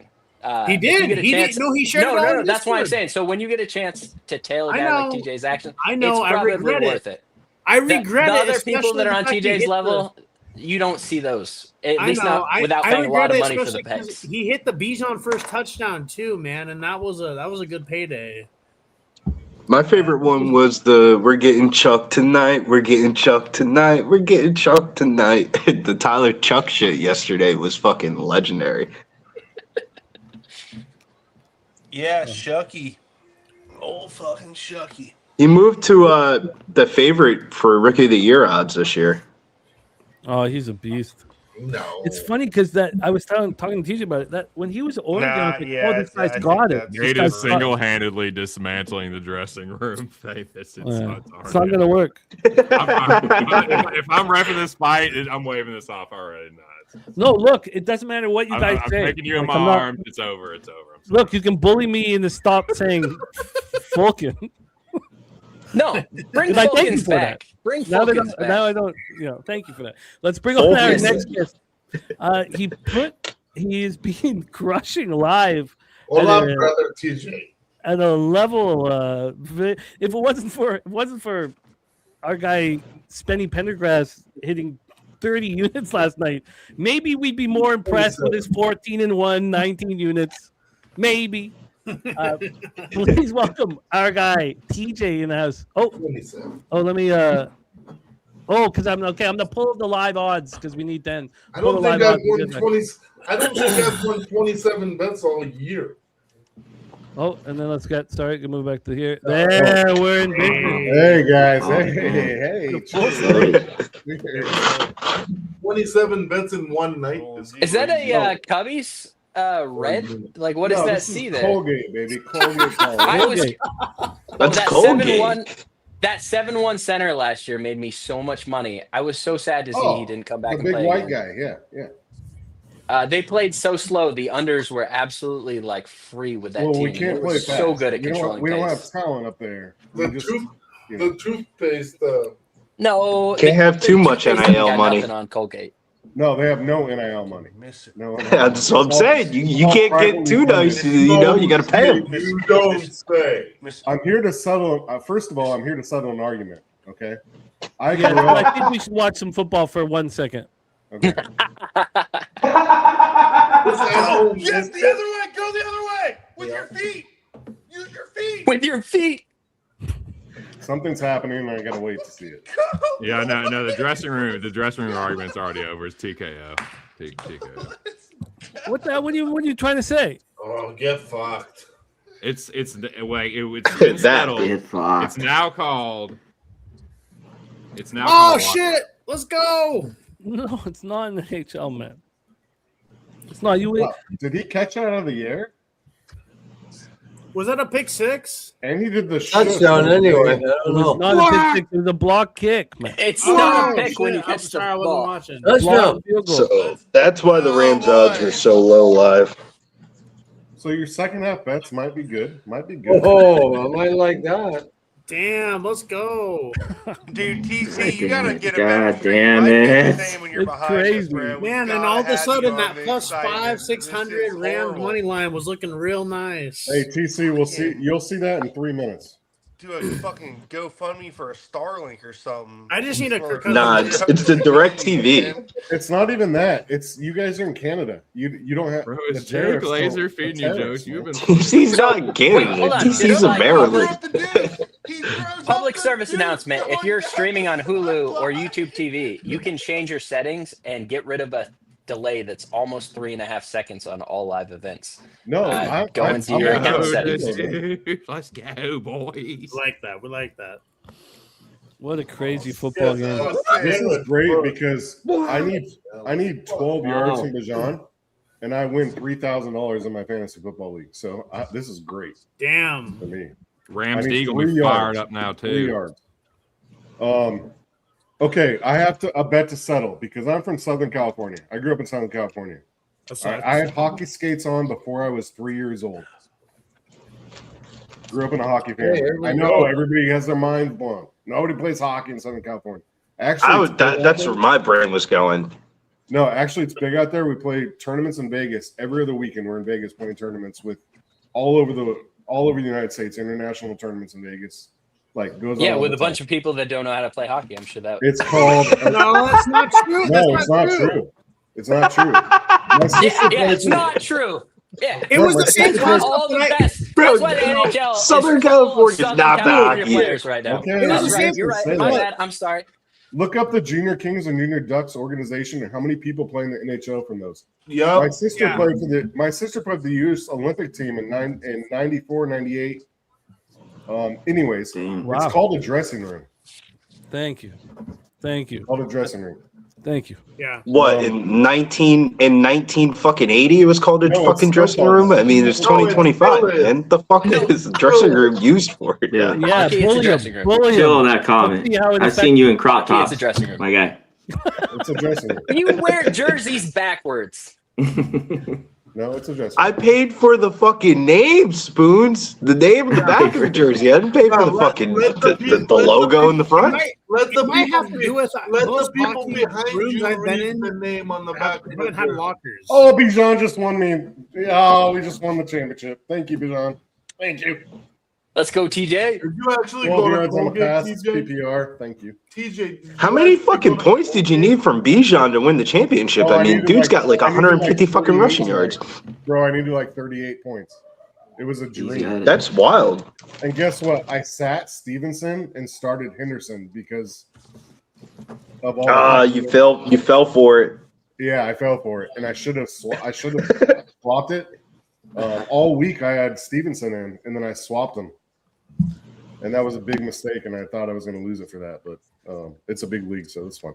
Anyways, we don't need to talk about that. Colgate, brother, or What do you 10-point guys swing. think? Do you think the Rams come back? 10-point swing. I That hope was, not. Yes. there's no bigger in all of sports. I hope fucking not. But there's nothing bigger than like a shorthanded goal. None of that. A field goal being blocked and returned the other way. A 10-point swing. 10-point swing. In like sports reference world, it was like literally if they went like and injected them back into the game. That's why I jumped on it. They were telling you. Yeah, I know, but I it's fully not. believe that. AM. I know, so but like, this AM, are is you the thing still we call worried? noise after the fact. But when the book has such an expensive price on that 10 right there, it's for a reason. It's for a definite reason. And while we might not have the best handle on that noise, they do. Yes, exactly. So I saw it, and I've been tracking the game. And no, like when Jimmy told me what the line was, like That makes no sense. I'm gonna bet that immediately. Weren't you worried when that was that's- available at 8.5 though? What It was went that? from 11.5 down to 8.5 second half. Like, weren't Yeah. you a little worried? No, honestly, no, because I think the second half, I think at halftime that line is sharper than the live line that's being offered. Oh, I agree. I Wow. agree. There's a lot more But, time to you go know- into half. A live Yeah. line is all. computed. I think that live line is just an adjustment of kind of what's going on, and Yeah. look, obviously it can still lose. It's not like it's anything's Of course, guaranteed, yeah, but yeah. I would say that they were pretty confident in offering that line at halftime. I mean, they were Yeah. kind of saying, "Hey, take as many points as you want with the Falcons. They're just going to keep pouring it on." Yeah, they moved it down. to Bro, I literally had to pay juice on the Stafford 275 plus passing yards, and he only had like 100. Yeah, because they're not running the ball. It was that's one of the 88 ones- at half. Yeah. I paid juiced on a 275. I couldn't tell you the last time I bet a fucking 275 yard passing prop that wasn't college football. I agree, working man. It is a dressing room for a reason. Yeah. That's because our emails were now used for our names. So old working man there in the chat he's much I feel more- like it's all Yeah. based off what experiences that you had throughout your life. Me personally, I worked at retail stores before as a kid, and the dressing room sounds like a fucking dressing room. Like, Right, where you go to check out the clothes and shit. yeah. Oh, look But at TV. Brizzy, how many spinning times around have my you head. been to a hockey arena in your the entire fucking life? Macy's. Like, how many No, times this have is you been next In to a an ice dressing rink? room in hockey, Is you this check a out West Coast barrage thing? I think is this a West Coast? Dude, This is such I a want- West I Coast want barrage Brizzy. day. No, it's not. Jimmy, I want Brizzy to walk into a hockey dressing room at 6 p.m. after we played 3 tournaments and experience the smell. That smell is terrible. That Yeah, that smells is horrible. terrible. I The will- hockey bag is the worst smell in Oh sports. my god! It's worse than the football Dude, bag. yeah. It's worse than Billy like faked it a up year-old top, basketball just gym dug bag. the Yeah. The hockey bag with the blood pads, PK. like You you don't want to cannot sit next to a experience that goalie. smell. Them goalie There's a pads are there's the a worst. reason why you put the glove in the face, and that's like let's Oh, fight. you cannot Let's experience put it that in the smell. paper. and Billy said, everyone- "Isn't the dressing room where chicks try on their like bras and panties?" Yes, in like a convenience store, or retail store. I got But the, old, I got the cannot under experience 9.5 the times smell Billy's been next of to a an ice hockey rink. dressing room anywhere else in your Hey, life. hey. You've never felt anything like it. Old working man. Don't though, is deny our guy my Dan abilities. Kelly. It's Dan Kelly, the great Dan Kelly. It's funny because Jose, we only have room for so many videos, and so we lose great videos all the time. Like we just don't have room for them. But one video that has never left this, it's always been there because of how much we love Dan and our respect for Dan. But that's who our guy is. Old working man is our guy Dan Oh, Kelly. that's Dan. Hank.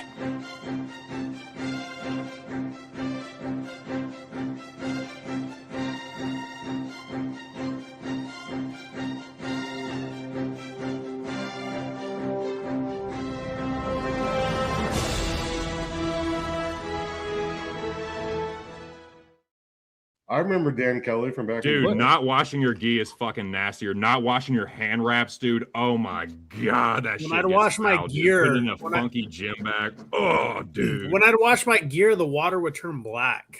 Shout out to Dan Kelly. I didn't know that was him. Yeah, he's a great guy. Shout out to Dan Kelly. Shouts to Dan. Dirty Dan. Yeah, I can't wait for Carter to get to the team spot. Oh, and- Spinny, the wet Gotta get hockey you on the gear ice, is brutal, dude. Honestly, we got to get you back on the ice, man. Oh, look, this year's different. This year felt different right away. It's so funny. The first couple of years, it was it'd been so long. It felt a little bit. This year, you're like, oh god, I can't wait to get back out there every week. But You should, man. You'd have a good ass time, man. I don't. I can't. Really- I also.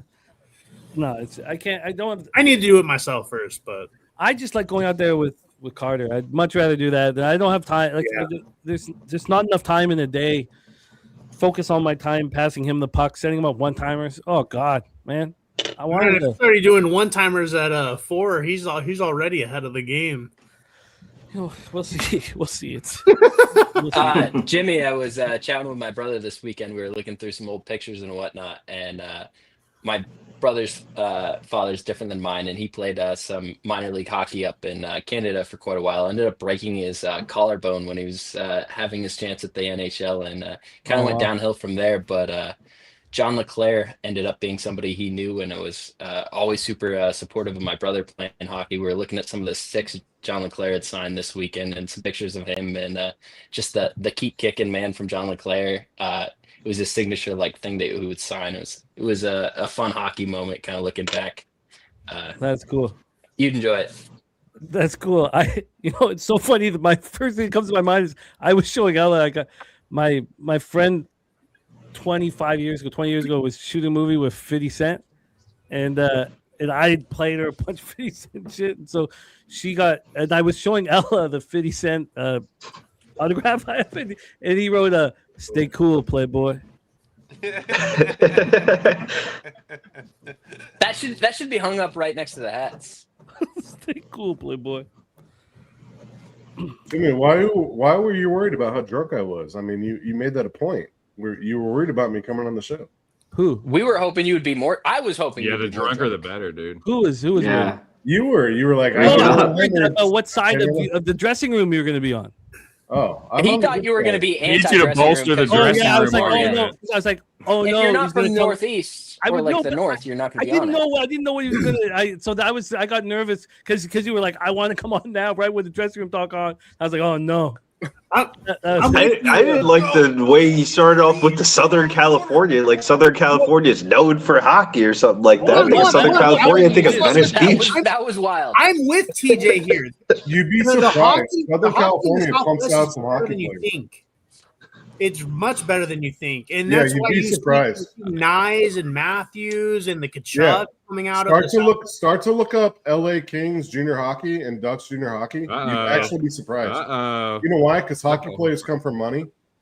Yes, exactly, and there's Makes a lot sense. of money in the Southwest. Honestly, you'd be surprised. You look up those. No, that makes sense. Yeah, look up those Hockey's an programs. expensive sport. Yeah, It is. I feel like hockey is one of the more generational sports where you really need successful hockey players above the hockey players to create it. So maybe that's something that'll come in time. Hockey's But expensive, honestly, lacrosse if we is look at expensive for successful gear. players, where they're coming from in hockey, the more I try to look into the sport, it's all foreign northern It's a money players. sport. It really is. Yeah, and you can it, look at 100% a Minnesota. money sport. It's one of the most expensive sports to play. can look at Outside of Minnesota, lacrosse, I you can't can think look- of a more expensive sport to play right Dude, now. lacrosse is so fucking expensive with the new sticks and the yeah, the but fucking nobody's helmets making money in and pro shit. lacrosse. Dude, my brother used to play I lacrosse. don't That shit know. was I don't so- see how lacrosse costs. All I said more is than the only hockey. more expensive sport I could think to play. true. Because That it's was a it. super fucking elitist sport and kids are super competitive with Yes, always but having the newest lacrosse stick. and the uses fucking, literally like- half hockey equipment. There's no way it's more Right. expensive than That's what hockey. I'm saying. saying it's Hockey more equipment expensive. is It's one of expensive the more as fuck. expensive sports, Yeah. equipment wise, to keep up with because it's. Like lacrosse is cool, but nobody's making $60 million in pro. Oh no, lacrosse. I'm not saying that it's anything close to you making is more money. I'm just saying to But it's super wise expensive. for Yeah, kids for playing sure. lacrosse. It's Yeah, expensive for to keep sure. up with. But you look at and so you take these rich ass people in Southern California, and they can buy their own ice hockey rinks. So people in Minnesota get super offended because they're like, "Well, we can play ice hockey." The Somalians? These outside rinks. Guess what? In Southern California, they just build the rinks and they play hockey all year too. You know what I mean? And they play it 100%. And so you start to look at the league and you see how many players are from there. 2-0 Fucking fucking from the best coaches. Hey. And they're part of these How organizations. good are kids in street hockey down there? I can't imagine. Oh my god! Y'all got to throw old working man's comment up there. Well, Hockey is It's such a roller. It's roller you hockey. have to have it right? passed I mean, down. It has to No, be they're passed playing ice hockey, dude. Well, no. They're playing Hold on. ice I hockey. understand. Look, I understand that. Brizzy was just saying it's street hockey. No. It's like No, if I'm not saying anything- you did street hockey.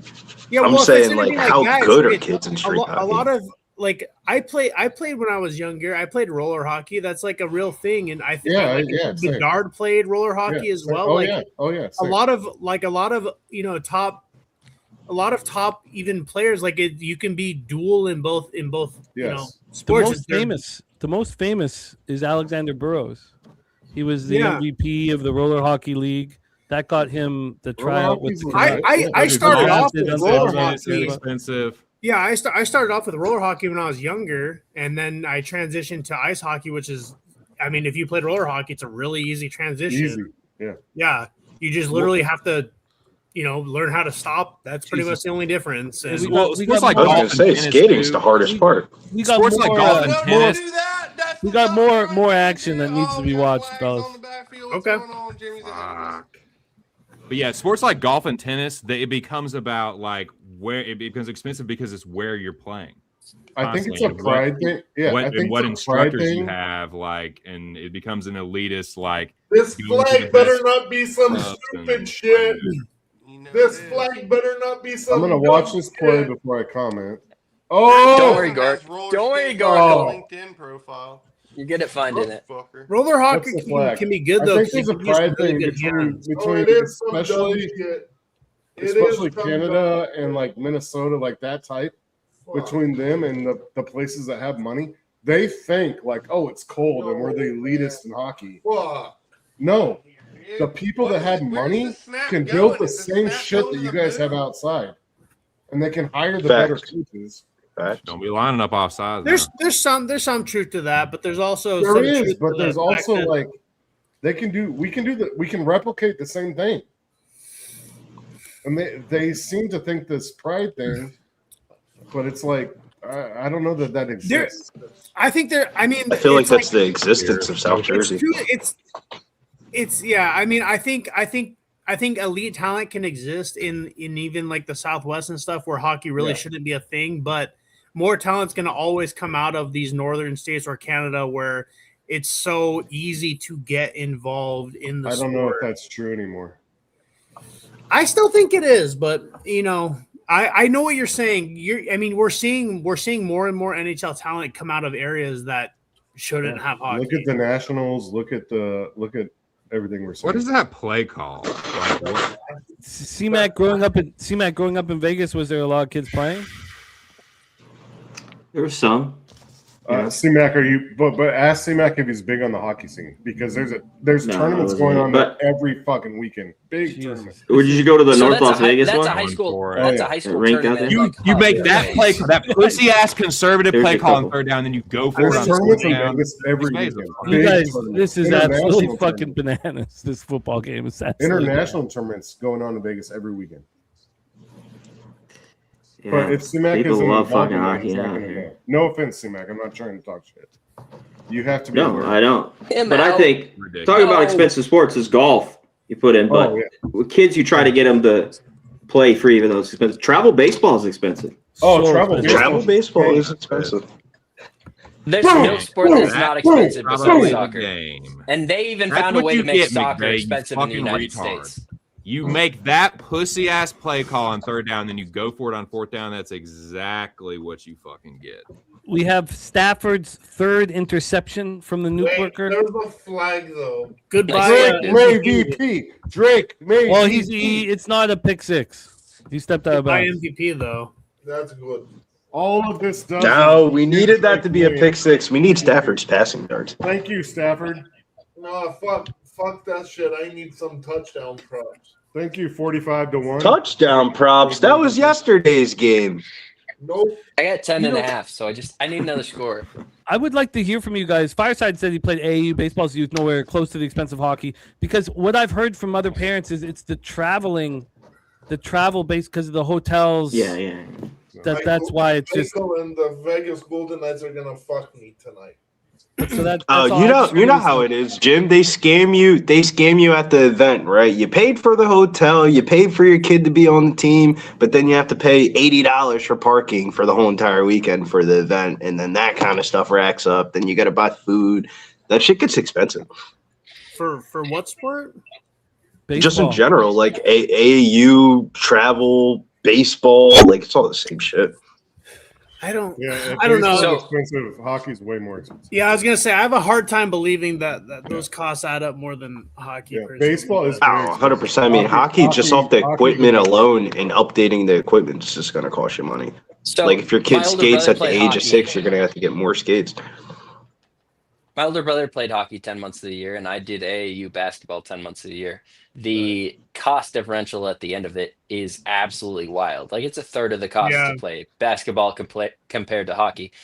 I mean, I That's- guess the downside is you don't get to learn how to skate, but I mean that's the big end that that's the big reason why there's not as many people in hockey. It's expensive as hell, especially if you play at a relatively high level. It gets extreme. I'm telling you, it depends on where you live too, but you know, I've talked about this on the show, and people don't believe me. I have 2 siblings No, in it the wasn't Junior Kings nasty, Nate. organization, and it's over $5,000 a month. yeah. Yeah. I mean, that's $5,000 a month seems crazy. I don't know if that I seems. know people don't believe it. That's traveling to every tournament. They're in Florida right now.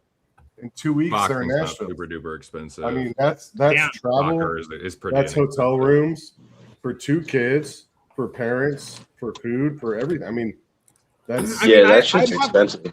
I'd have they don't seasons miss a cost tournament. about They don't miss a 10,000. tournament. For new parents, though, new parents watching the show, there's a NHL subsidized program out right now.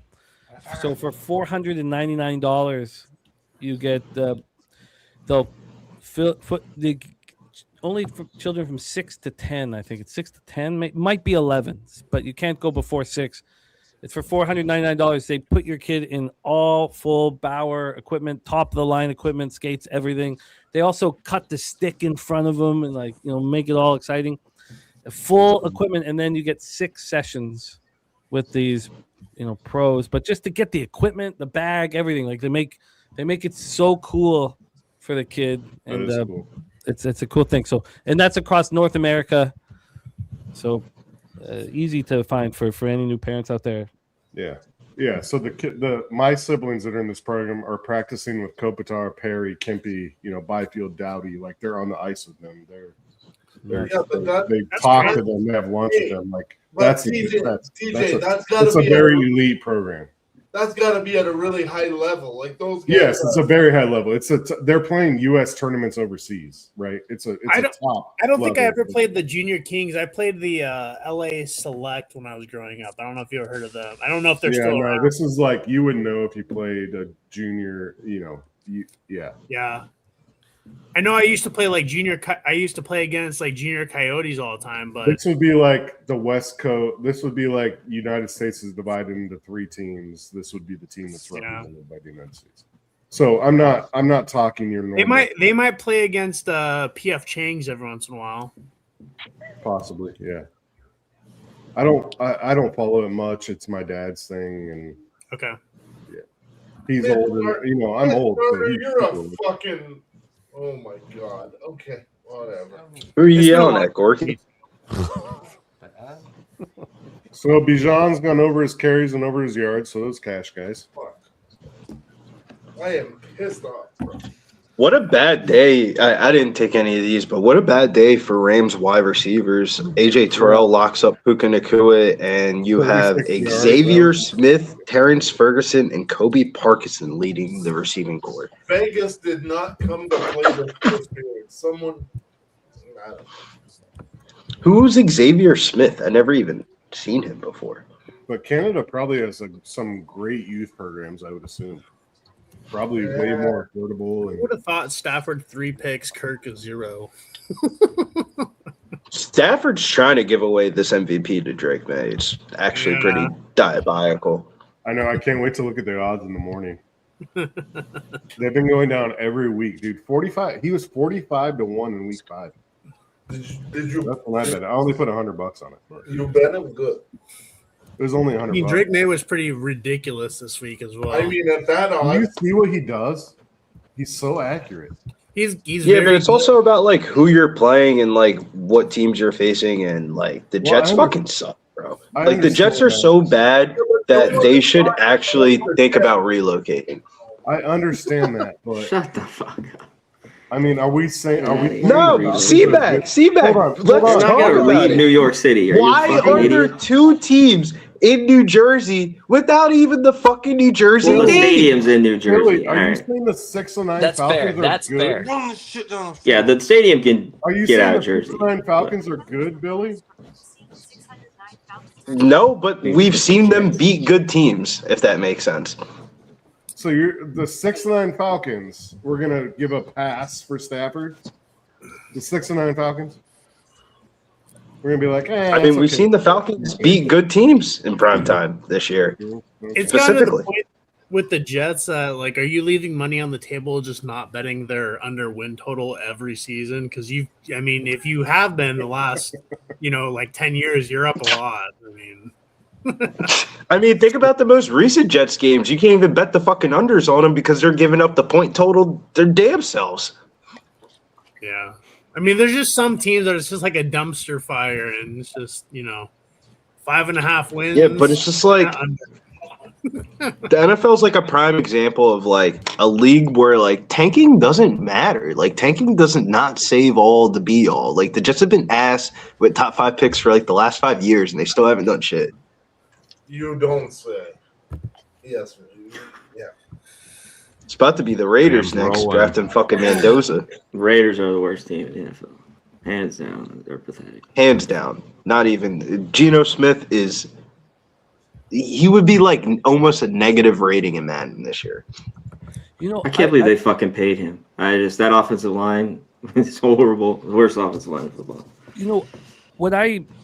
My biggest mistake, we always focus on our mistakes rather than what we do right. And 7 targets, 6 catches, and 36 yards.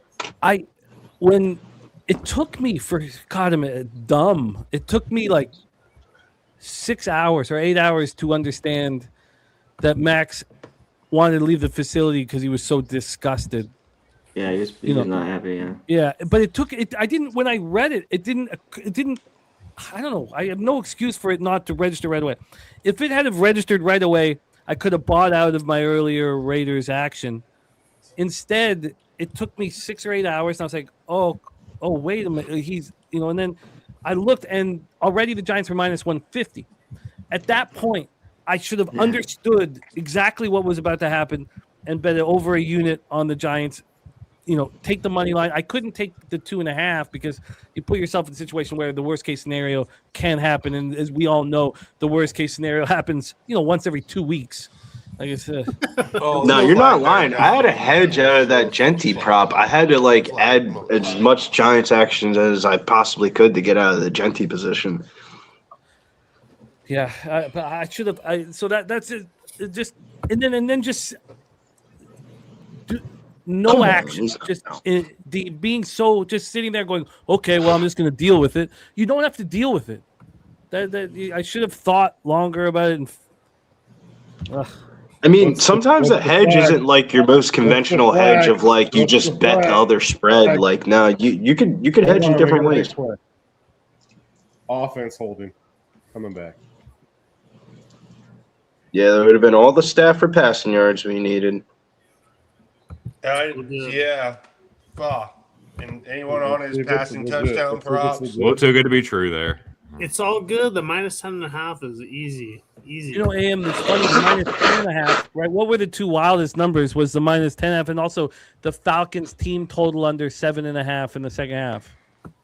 No. And it was juiced minus 135 to the under. It was just clear, Yeah, I mean, that's just something to probably pay more attention to. I mean, when things just don't make sense, believe the books. I mean, that's something I've subscribed to over mostly more this year. It's just when the problem AM is I still don't think it's a smart bet because if you had waited 10 minutes, you could have gotten 8.5. Yeah, I mean that's fair, but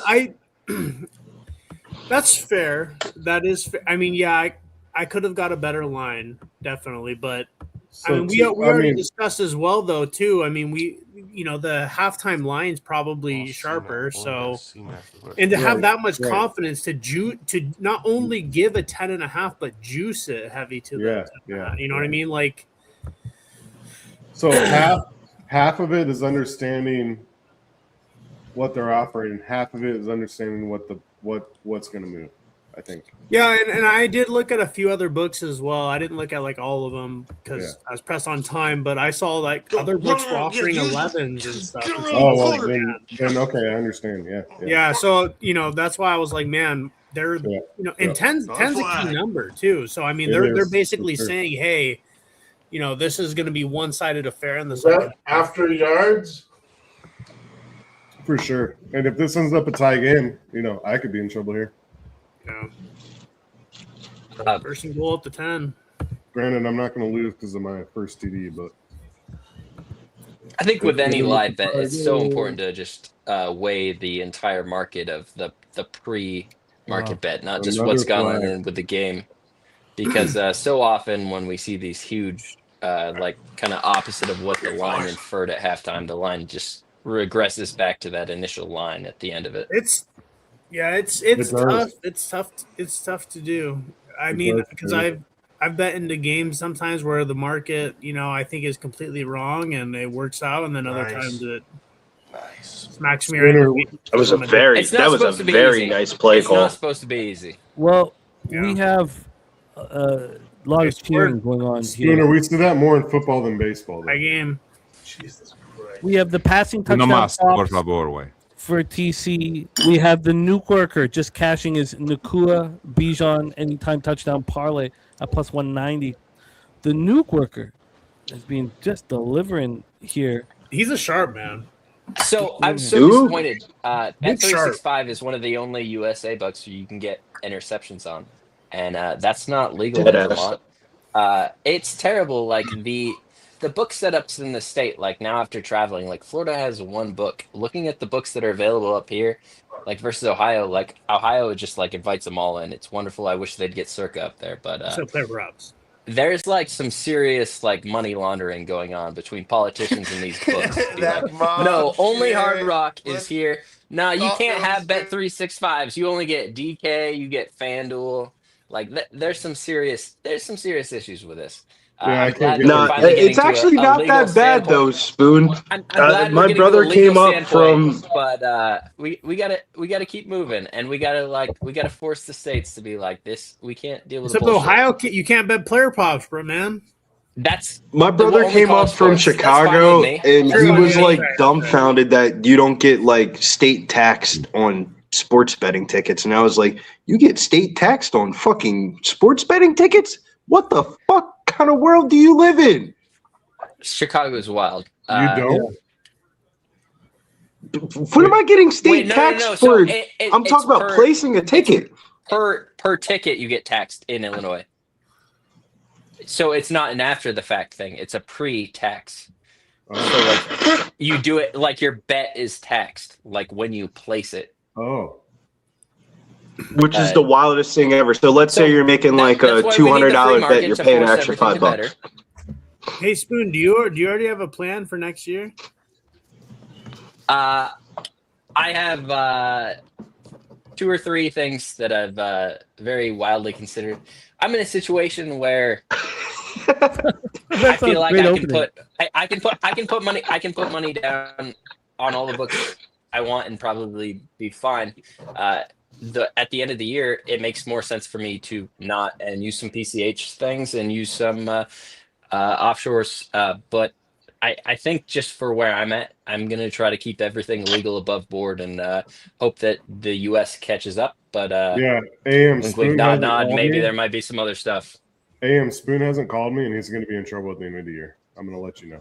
And I love Spoon as a friend. TJ, there's other options opening up. There's other stuff there too now, and I'm like, hope on a prayer, brother. Like the more people you meet, like it gets attractive. Like you can only say no so many times. It looks attractive. Oh, get him! Yeah, I talk with TJ just because I'm kind of worried about it. Should be. Definitely take advice from TJ, not me. I've had. I mean, I'll do the same thing, Doug. He's going OT. This year specifically, I've like really just kind of, I don't know. I've done really, really well, and I'm just kind of worried about what my liability is going to look like at the end of the year. If anything, even close, when it continues. So I just did the math today.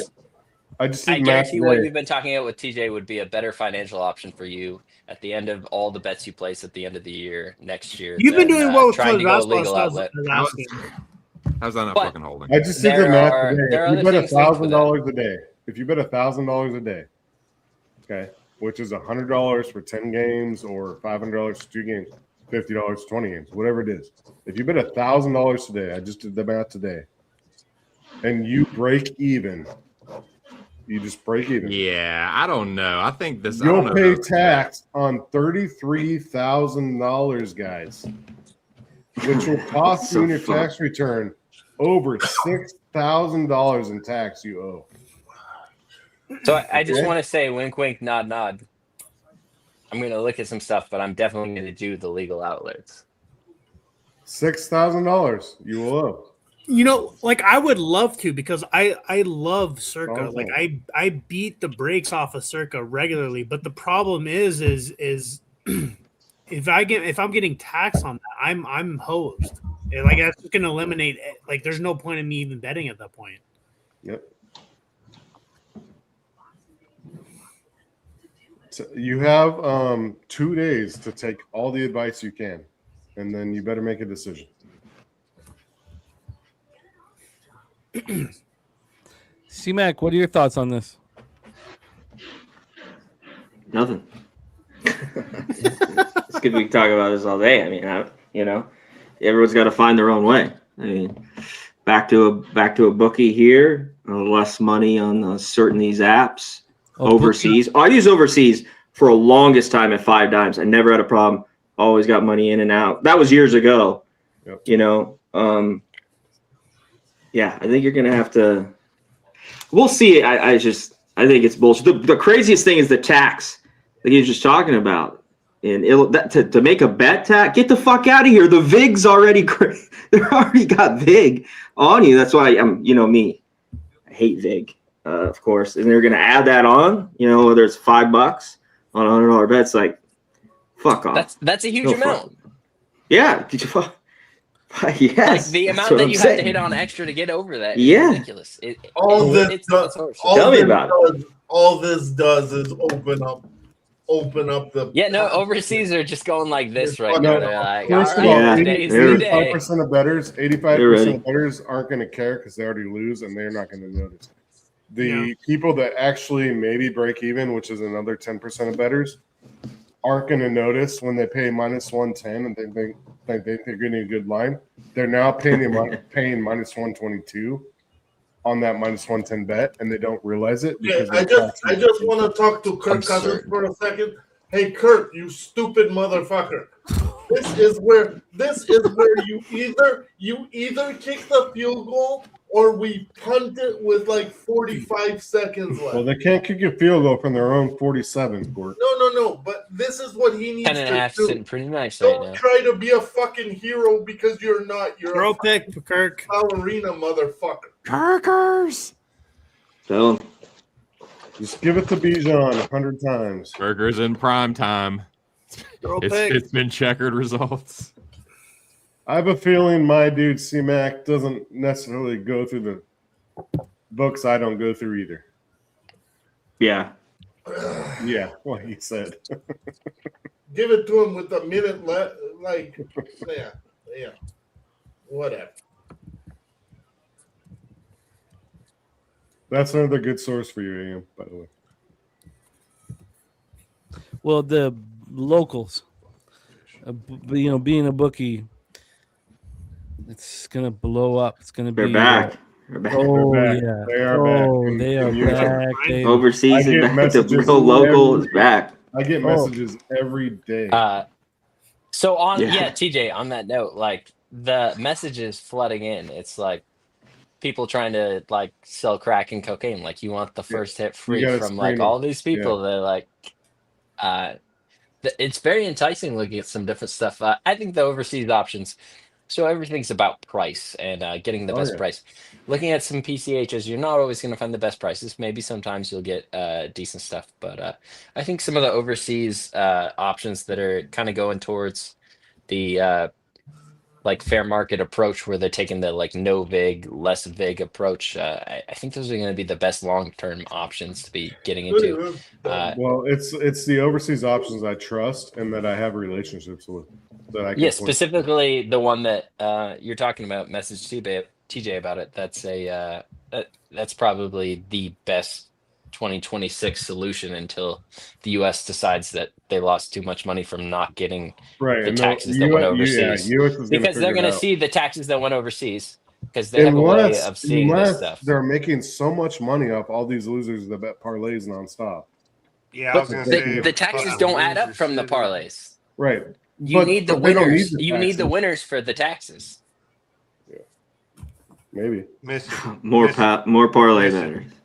Miss it. Just what they just need. So like there are people that win betting parlays over the course of the year. Motherfucker, don't kick it now. Oh yeah, I'm sure. Especially if you keep it to just 2 or 3. If you're not making like 10. No, there are degenerate parlay bettors that bet parlays every day of the year with like 16, 14, 12 months a year. They have one year where they wind up. One more play. But they're not going to make their tax money off that. They need the like actual gamblers that are sitting there 365 days a year betting everything from table tennis to which purple dildo will land on the floor. They need those guys. You're not in comfortable field goal range for Parker Romo, Bubby. Well, didn't he make the first down? Oh, I'm behind you guys. Sorry. C-Mac, how do you feel about this limb skim at Stetson January 8th? I couldn't tell you. Mad Hatters, baby. Come on. We're going to come out of the new year, get some fire under us. That's way too far out. I can't believe you're even looking at it. You are sick, Bat. I'm sick on the daily. That's sick. That's real sick.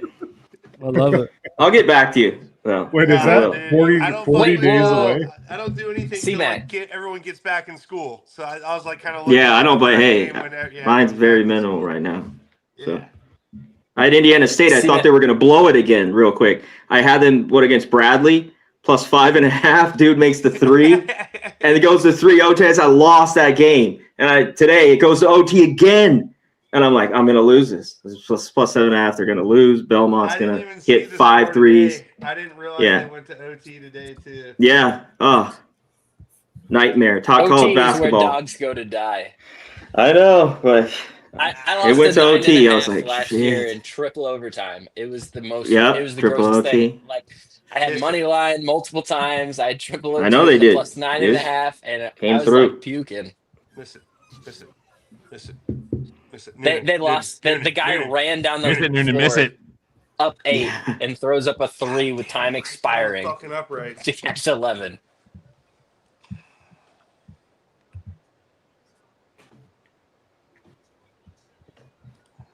Son of a bitch. And I guess he made it. Yeah. Yeah. So now if the Saints don't beat Arthur Black is pumped next week, the Buccaneers are out of the playoffs. Let's just put it this way. You're fucked. Hey, we're gonna. I've got to start hammering bankroll blitz here. In a second. Jimmy, don't leave us. Get out of here. No, I'm not leaving now. But the game's gonna end, and we're gonna have to. I'm gonna have to not talk to people for 18 hours and just fucking, and so. I'm curious, C-Mac, your thoughts on the Seahawks 49ers game on Saturday. Ooh, Seahawks 49ers. I haven't even looked at it. I could tell you. What are your first thoughts? I haven't even looked at the lines. I don't even look. What is it? Pick 1.5? It opened up at a pick'em minus 110 each way. It's moved like. I see it. It's 1.5. Okay, here. But I'm more about the X's and O's, not the line. San Francisco showing no ability to stop anybody, but their offense, I think, is the best offense in the NFL. I mean, it's just crazy. I think it is too, right now at least. But so the idea would be Seattle's defense is elite, the Bears' defense is not, and the Seahawks should get stops. And then the next question is, okay, so let's say the Seahawks get some stops. Is the Seahawks offense good enough? Because it doesn't matter if the Seahawks get stops.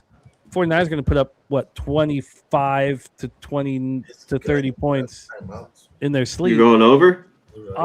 Oh, yeah, I've already bet the over. Yeah. But that's not I'm more tied in on the side. This is my division, too, that I love so much. Whatever. So the question then is Seattle going to be able to put up enough points against a very weak defense? Yes. Seattle. I think so. I think it's kind of a coin flip. Yeah.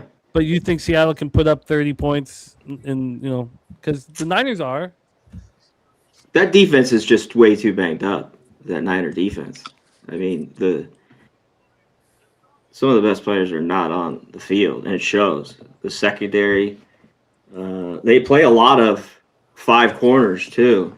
Oh, they don't blitz at all because they have the worst pass rush in the NFL. So there's no blitzing. I know. Look what they were doing last night. They blitzed 3 straight times. It's on 4th down, and then they fall back and do the tight end level and just the easy catch. I'm like, just blow the house again. What were they thinking? They did it 3 straight plays, and they didn't do it. And got the first. I thought they lost the game. I had the Niners. So I was like, I couldn't believe it. I fucking won the bet there. So yeah, I was on Niners too. Holy shit! I have never seen Vegas be more flat. Dougie White says that'll be a low-scoring game. TJ, what are your thoughts? We talked about it a lot last night. Now we've had 24 hours to marinate with it. What are your thoughts now? I know you moved on to the Seahawks. I'm still very concerned with the total, Jimmy. It's the big thing to me is it's division. Don't challenge it. But I mean, I wrote that. Yeah, these were unders that you don't really want to take. Usually, I would in the past. That's my biggest thing is why I can't get behind your over. I understand why you're on it, but the division is so important to me. Yeah, I bet the unders in the NFC West. I wrote to Troy. It's not my dad's NFC West.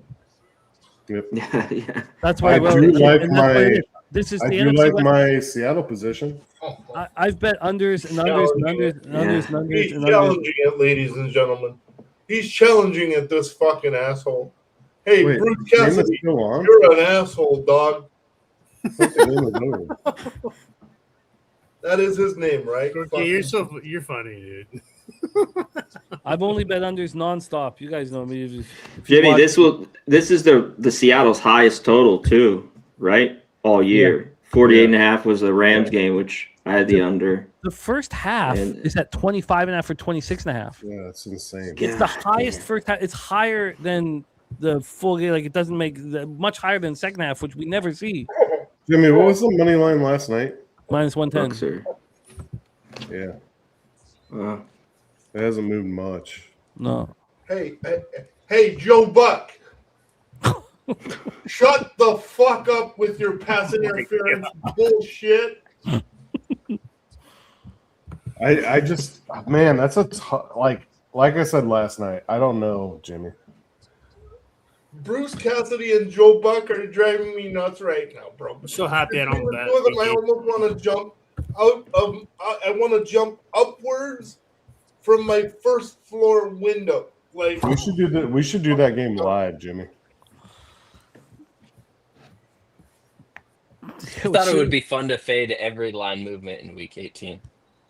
Oh, I have had the week 18 debacle. I don't bet it. Oh my god. So I feel like week 18 is the most like. That's a catch. Is that a catch or not a catch? Because this is huge. Asshole caught this ball, boy. That's a catch. That's a catch. That's a catch. Yeah, but is it confirmed a catch? Because this would. It's about to be. This is a This huge is the swing video for me. they're going to use next year to say this is a confirmed catch. If you're curious. It's about to be confirmed, I would guess. Asshole caught this ball. I can't believe it. Can you fucking just be happy for somebody, Gorky? Well, no, not when I have like money on the line. I'm sorry, dog. Did I hurt your feelings? Gorky, first of all, No, everybody. no. I just want to make sure this is a catch. I need the passing yard. It's a catch. Damn. Just give me 6 more passing yards and you could celebrate whatever the fuck you want. Is one hand possession. He caught it, bro. I mean, it's That's just the catch for beautiful. me. We all, That's such an insane catch. I call that such a an catch. insane catch. But how do you not call it a catch? On any No, playground it's in not the a catch. United States, Yeah, His I don't hand know. came off the that's ball. a catch. It's boy. not a catch. It's not a catch. His hand It came does off the like ball. separate. You know, I thought Devonta Smith got the ball yesterday and Not they enough to reversed it. overturn. It's not a Thought catch. it was He has it already in one never a hand. point He in the has it in time one where it hand. Both left feet of touch, that's a but catch. then he doesn't And No, he it's has- not a through the catch. process. It's It not a comes catch, up Jimmy. when he goes His out of face bounds. tells me he knows Nope. it's not, Not a catch. 100% not a catch. Oh, you guys are right. You're right, TJ. That's because AM's put too much money on the money line. That's the only reason this happened. I didn't do nothing, dude. And this jerk off. I didn't do nothing on the money line. I just have the Rams second half. And I also have God Kirk damn it, AM. interception. I don't have Rams money line. I never Hey, bet it. Bruce Wow. Cassidy, The ball was moving. it's Yeah. 4-0. Can we play hockey now, you stupid fuck? God damn, Bruce bro. Cassidy, you Holy dumb Damn, shit. Gork. Wow. I would have called that a catch, but you're right. The ball. I guess we'd have to go over the rule again because Once you see the angle of He the had the ball ball, going out of once he bounds. starts He to had go the out of ball when he bounds, landed. like, he doesn't see. yeah, I agree. It did move. There a was no little bit. point where it wasn't his ball. Like nobody else ever had a chance at the ball. It was in his area the whole time. I see What? that space between Yeah, him and the ball at one point, but he did not have possession of it. It was still Hey, his possession. everybody get back. Not one person rush this motherfucker. Everybody get the fuck off the line of scrimmage, okay? Everybody. Hey, Gorka, head coach. You remember that like Detroit Lions viral video where Stafford like goes on an insane run with like a broken Neck. shoulder or something? Like it's dislocated or something like that. That's what we're about to see, Gorky. We're about to see the next viral Stafford video. Yeah, I hope not. Stafford's about to get his ass smacked. Oh, he's gonna get. No, they're gonna throw this 10 yards and fucking throw a bunch of pitches. Why is the Falcon coach looking for a flood, man? He's wearing the McVay short pants. Come on, dog. Finish this game unless you actually want What kind of play call is that, though? Finished 6 yards short. Damn. Wow. Did you already see the play, bro? All right, that's a wrap. Yeah, you did. Okay. Cashed out. Cashed Well, everything. God bless you. Yes. I Yes. guess let's fucking go Saints. And God Go bless Saints. Falcons Love to bettors see as it. well. Excellent work. I get one more in the Cappers contest. God, it was a wrong week to go 2-3, but I think just I like- actually went 3-2, but I'm down 2 as well. But it was the chance to catch up because I went 2-3, and I was 2 points behind the leaders. I'm still 2 points behind the leaders. So that means Nicholas and Peter must have gone 2-3 or worse. I don't think it's updated. It doesn't update till tomorrow at the end of stuff. Unless you know their picks, I guess. Unless you have No, those. the only thing that's not updated is that, as far as we know, is the. They said the Giants Raiders game wasn't updated, and this game wasn't updated. Everything else updated. It's coming down to the wire. Earl Sports Bets and Peter Loshak tied at 49, but Earl Sports Bets, I imagine he was on the Falcons, or it could have been the Raiders Giants because he came and said that.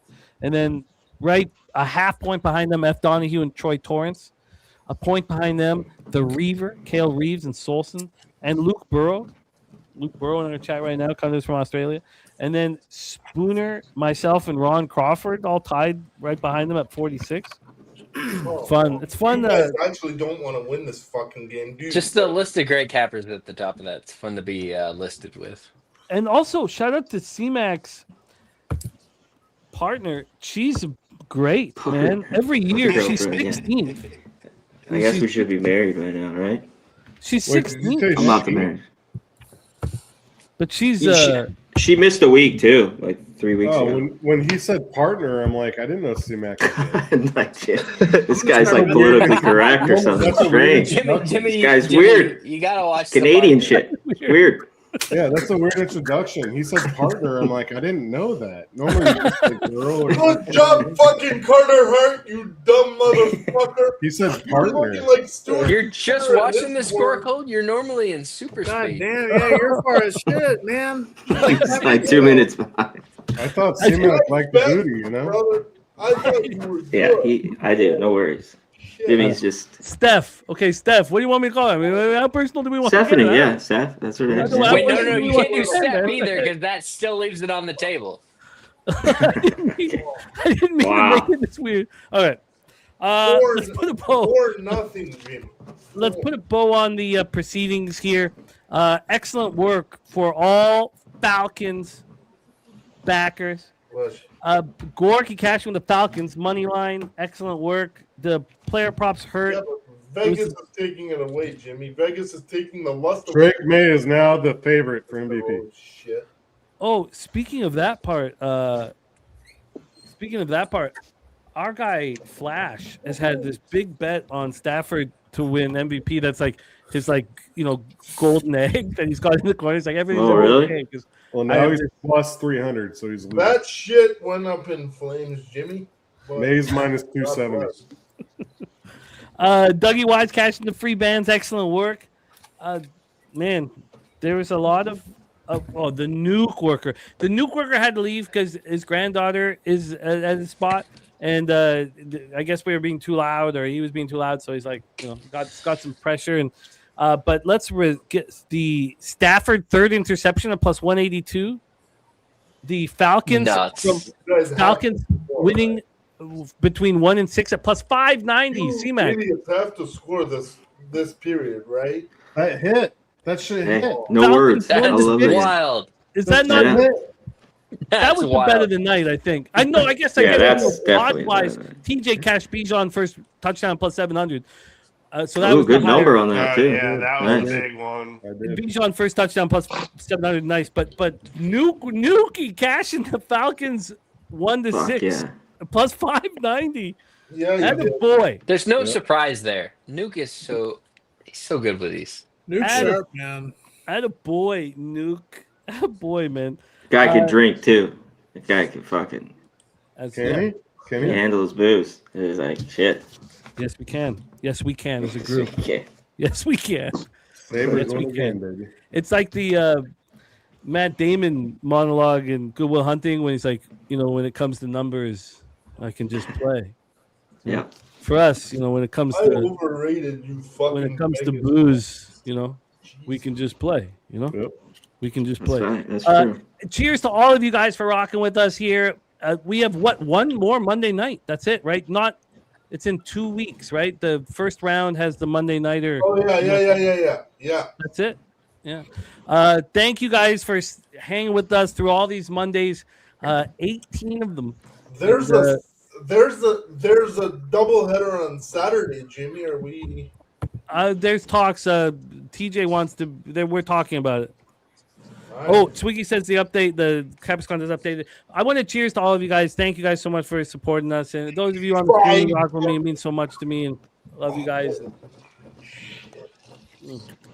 Cheers, boys. So a lot of cashers here in the chat. No ball cashing with the Falcons plus 7. Luke Burrow cashing with the Falcons plus 8. TJ Robinson over 16.5 attempts, over 73.5 yards. And Atlanta plus 8. The teaser Atlanta plus 18 and the over 38.5. That's tied to Seattle, San Francisco over 39.5. Yep. Thomas Reinhardt got Bijan anytime touchdown and Bijan 2 touchdowns. Didn't get the third, but still great job. Great job. Urban Pope cashing the Atlanta Falcons a plus 275 on the money line. Wager Detective cashing the Falcons a plus 7.5. BJ, our guy Bruce Huncho cashing the Falcons a plus 8. Excellent work. Beautiful. Dougie Wise, of course, we talked about that. Pacheco de Gallo cashing the Falcons. Just fucking beautiful. Across the board. That BJ Robinson touchdown, the 1, 2, 3, even though the third didn't cash, like by the time the third was there, he was 500 cents better than like the odds. Like, what an amazing bet. Like, that was so beautifully done.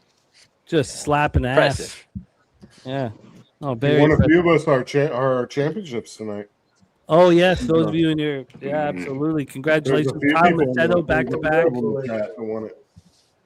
Kyle Macedo back to back. Also, you cashing your championship. Mike Wilkerson also on the Falcons, a plus 7.5. Just beautiful. Just Did beautiful. you guys wake up this morning and decide, hey, we're not gonna score a fucking goal, bro? He's not talking to us. Is that what fucking happened? You wouldn't Yes, talk to Las us like that, Vegas. right? I'm Right? talking to you, motherfuckers, Las Vegas. You wouldn't talk to us like that. Let's put a bow on the show here. Let's go up to our guy, Just My 2 cents, to get this started. Thank you for rocking with us and all that you do for us. The passing touchdown props, the big plus money spots that you are firing at. We love to hear your ROI is, clearly in the black with us on these live streams, and you have a big week ahead as the UFC is coming back slowly, but it's coming back as we head into the new year. Tell us what's next on the Locker Room Talk podcast. Just My 2 cents. I'm gonna pop your X handle in the chat, and thank you for all that you do for us, my man. Hey man, thank you, Jimmy. I did not go my night tonight. I got my ass whooped. But I'll tell you what, I had a lot of fun doing it right here on the pub. And it ain't about me. It's about all you guys. It sounds like the boys and girls were kicking ass in the chat. And the boys had a good night on the panel, man. That is what it's all about. So shout out to everybody on the panel in the chat. Smash the like for sure if you haven't done so. And looking forward to seeing everybody on the next one, man. We'll be back on the Locker Room Talk podcast for the next UFC event. As far as I know, UFC 324 is January 24th. It's back in the T-Mobile Arena in Jeez, we don't Las have another Vegas. UFC event until the 24th? Yeah, it's a long break, and we are not back until then. So yeah, got a few more weeks, and but it's gonna be a good event. And it's literally like there's no pay-per-view anymore technically, but it's 2 big cards in a row starting on the 24th, and we'll be back in Vegas, man. Billy, myself, and the rest of the boys on the podcast will be back, man. So check it out. So I think the 19th is that Tuesday, but I'll have to double check on that. But Jimmy, thank you, my dude. Appreciate the link as always. And I did shoot you a text too, so you got my number now if you need to get a hold of me. But shout out to all you guys, man. Shout out to the whole fucking pub, and catch you guys on the next one. Peace. Respect. Cheers, There's our TC. guy, Just 2 cents, My you're the best, man. 2 cents. TC, in man, the we love you, house. man. The love only you, man. Cowboys fan I actually respect, to be honest. I can confirm that as well. Only Cowboys. I don't fans. respect any of them, but I like him. Wow. Okay. Well, a lot of shots being fired late shots. No, I'll take it. I've been call worse. That's Appreciate not it, a boys. shot at all. Much love. That's a No, sign you of were the respect. nicest about it, Spoons. You were the nicest about it. Oldie, my man. Sorry that yesterday's ocean venture didn't go as planned, but nice to get out in the ocean air, get away from fucking people, and get out there with the goddamn fish and sharks. Absolutely. Yeah, nice to get out there, man, and great to have you here with us, Old E. We have a huge week 8. I guess it's not. God, I despise week 18. I'll talk about it a little bit here in a minute, but as we go around the horn, Old E's off the grid. If you want to run with Old E, you join us in our Discord or here live, man. He's off the grid, man. That's what off the grid is, man. You only get his action here. Old E, any last words for the Capper supporting the show? Oh man, really appreciate you guys having me on, man. I really love capping with the boys. Had a pretty good night. Just kept it simple, even going into these games that are going to be tougher. Dude, Salty Pete's last words were, "I'm going to check on my neighbor with a tractor." So yeah, someone might want to check out on old boy here. Thoughts after and we cut out his prayers, bro. No, he real plowed him life out. Now he's contacts. getting free drinks. Okay. Yeah, good. if anyone's got real life Salty Pete intel, maybe hit that guy up. Make sure he got his neighbor out. But besides that, I'm actually gonna jump out. I'll be in the background. It's pretty late over here on the East Coast. I got to get some food in me, but I really do appreciate you guys. Fucking love it. Until next time, gentlemen. Much love, Oldie, my man. Much love. We'll get the Goracle to put a bow on our show. So let's go around the horn. Brizzy, my man. I didn't know it was so long until our next UFC, man, which is good. Focus on football and basketball. Let's get this money, man. Last words for the Cappers supporting the show. Thank you for being here, man. I'm going to pop your X handle here in the chat. And you will be starting on the Peter Loshak show tomorrow. And I love it, man. Any last words for the Cappers supporting the show? Yeah, Happy New Year. So all the people in the chat that are watching, thank you for joining us here at Pub Sports Radio for another year, and hopefully we can keep on delivering more content for you guys and more winners for the upcoming year. Yeah, man. We betting with the bag will be here on. We'll do it on New Year's Wednesday, New Year's Eve, but I'm gonna party on New Year's Eve, and there will be no show on New Year's Day, man. I think we gotta at some point, as I know the next fucking God, how much time do I have? I've 20 hours and 37 minutes until NFL bankroll blitz, and I'm this the battle that we fight every day is you get out of life what you put into it, and so I'm ready to go. But good God, it's just fucking battle, man. I'm shook. Spooner coming to us from a nondescript hotel on his way back home after taking care of hanging with his mama. Spooner, we love the hotel pop, man. It's funny seeing you in this spot. I love it. I love the shot. I love the shot. Thank you for jumping on with us. We love you, Spoons. Man, what's next for you? Are you probably delivering the goods on the Sauce Network? Also be running with me. We're not gonna have a show on this Thursday for New Year's Day, but what's next for you, my man? I'll pop your X handle here in the chat. What's next for me is hopping on with Sauce tonight. We're gonna go over some games. Oh, nice. Anybody watching right now, go bet the Catamounts. Like, this is one of my multi-unit bets. It's the only multi-unit bet I have right now. It's the only sport I really felt like I had a true edge on in the last few years, and that multi-unit bets have been hitting really well. This is a great spot, the Ivy League here. The Catamounts really size themselves up with Yale, who is a much better team, and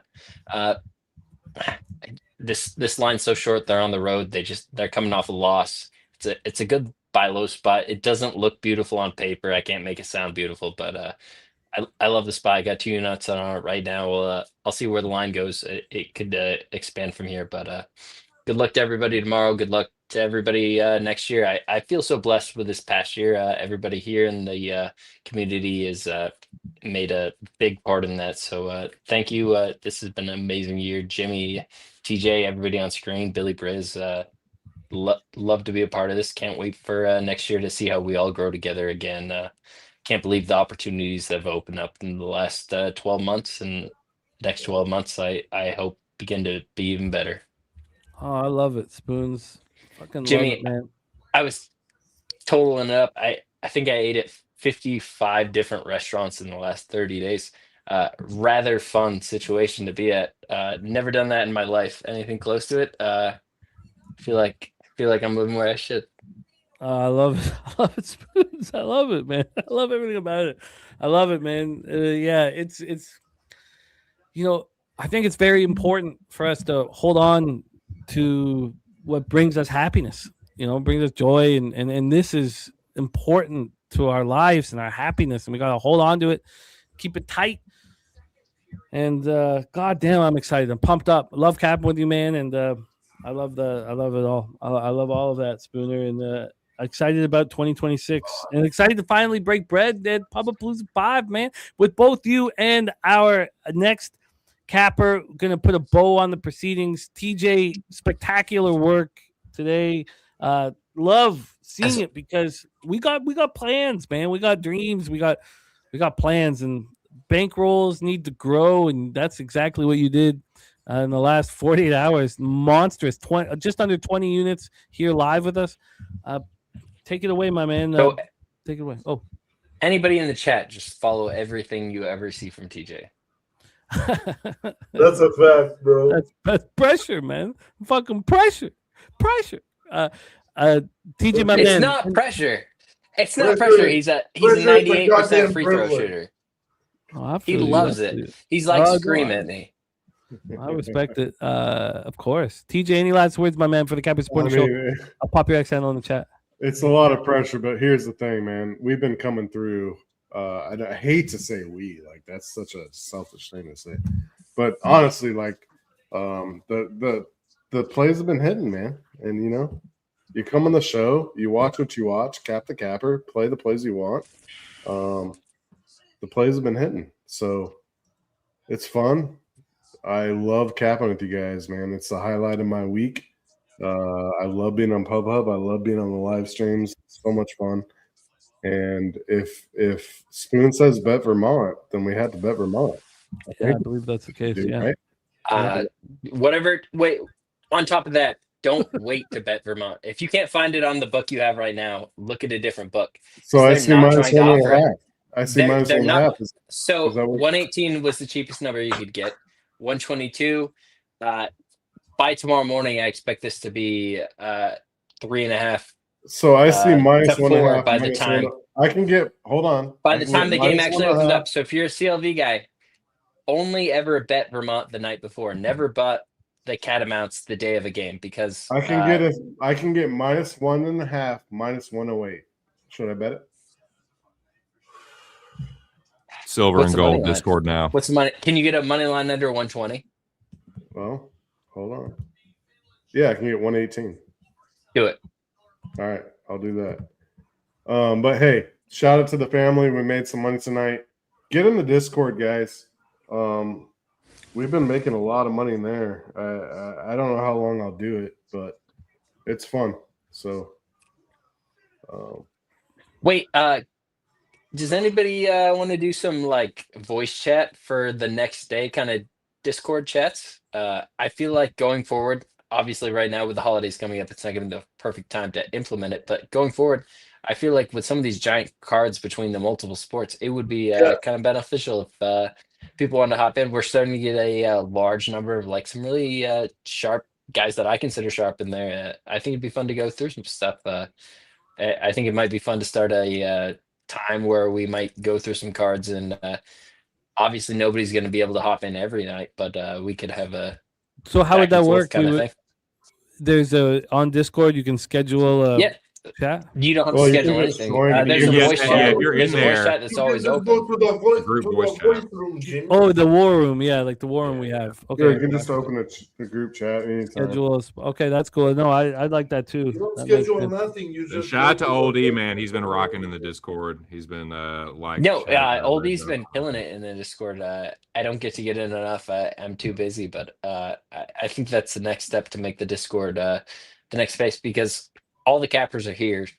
We're all here Also, for the content in the next day, but the NHL day before stuff is so important. Yeah. Also in NHL, myself and AM have been posting plays. We've both been plus money for probably 10 or 12 straight days. I love it. I keep betting Buffalo and they keep winning. So, do what you do.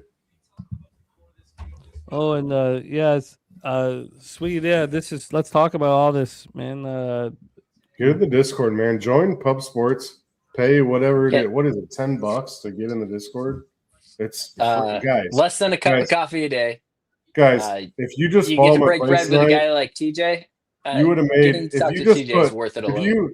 if you just put $50 on my plays tonight, you would have made $1,000. I love it. I mean, I love I mean, you could follow anybody you want. Cap the capper. I'm gonna lose sometimes, but shit, it ain't that much money.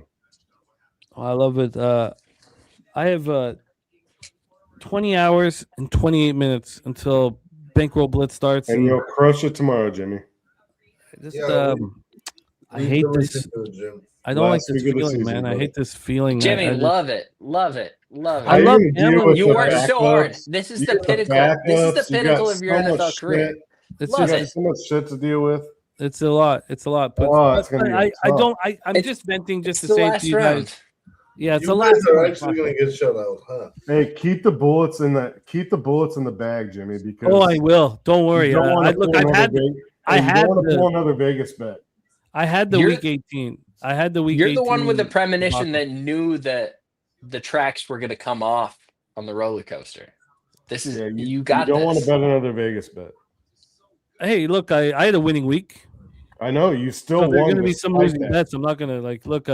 I should have No, bought out of it, but You look, still won. That's what I'm saying. You're still doing good. yeah.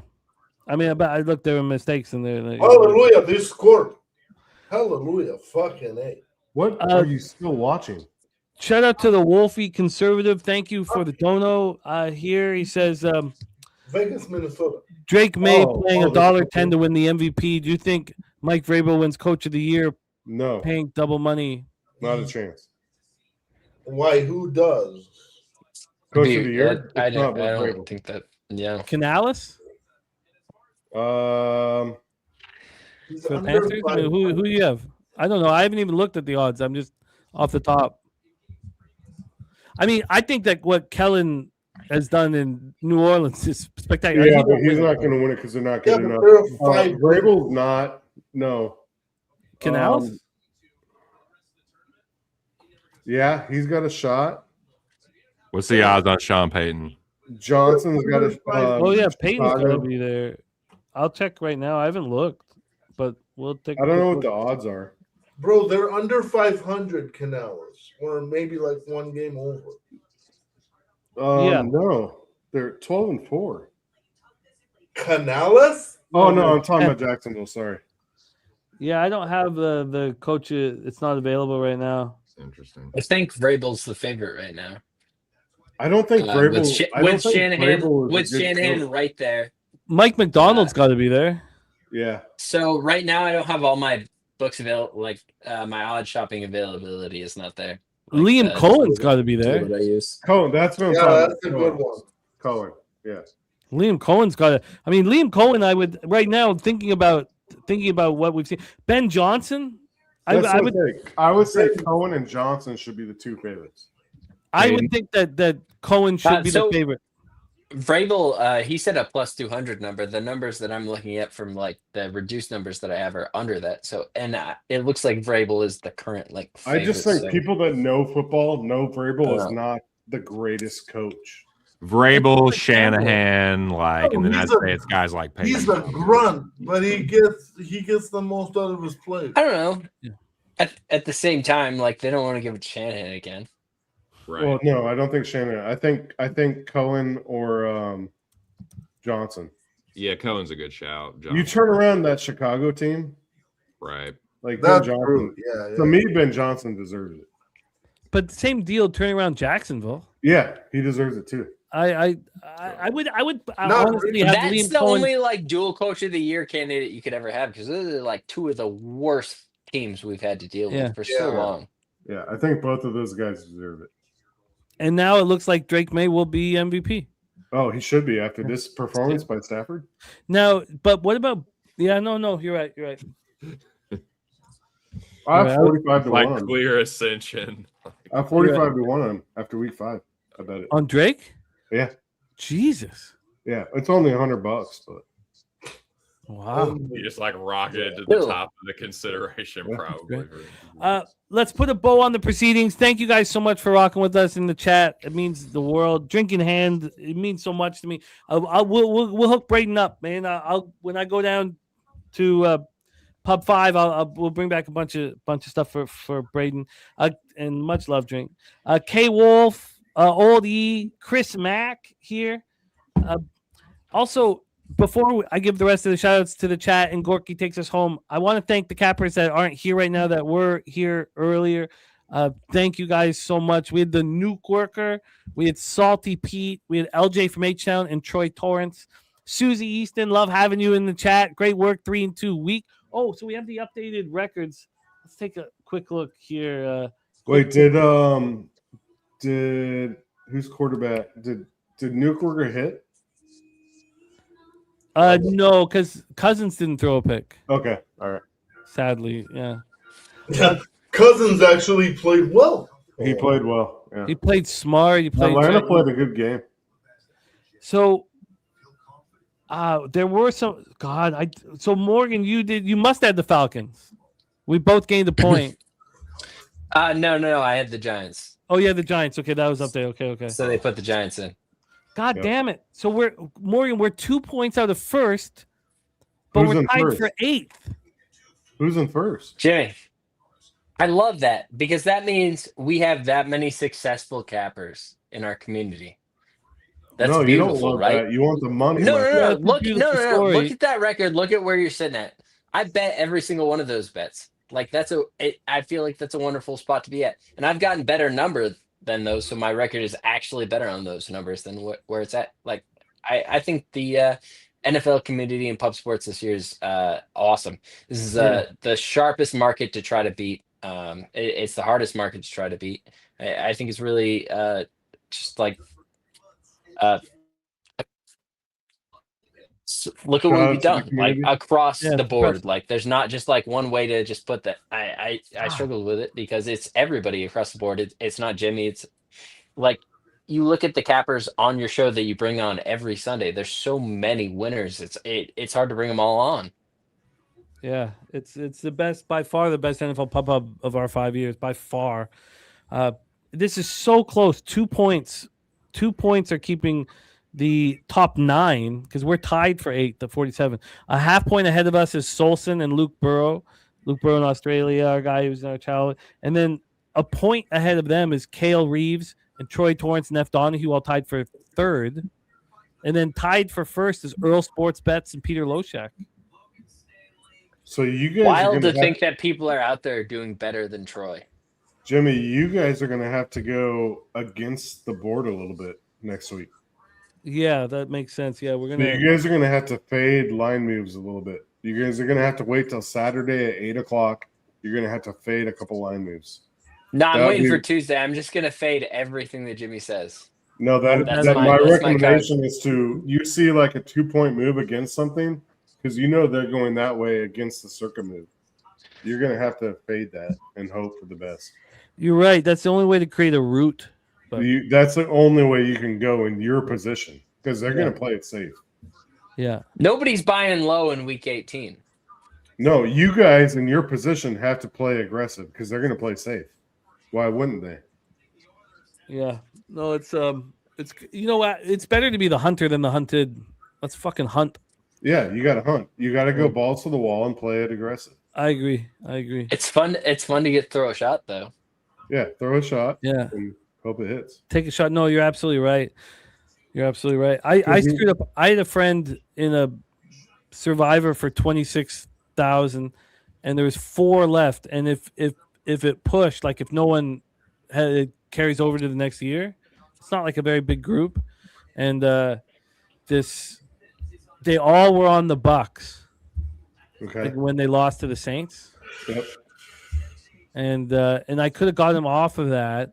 I didn't put enough time in. Like I didn't sit with it for long enough to realize you need that route.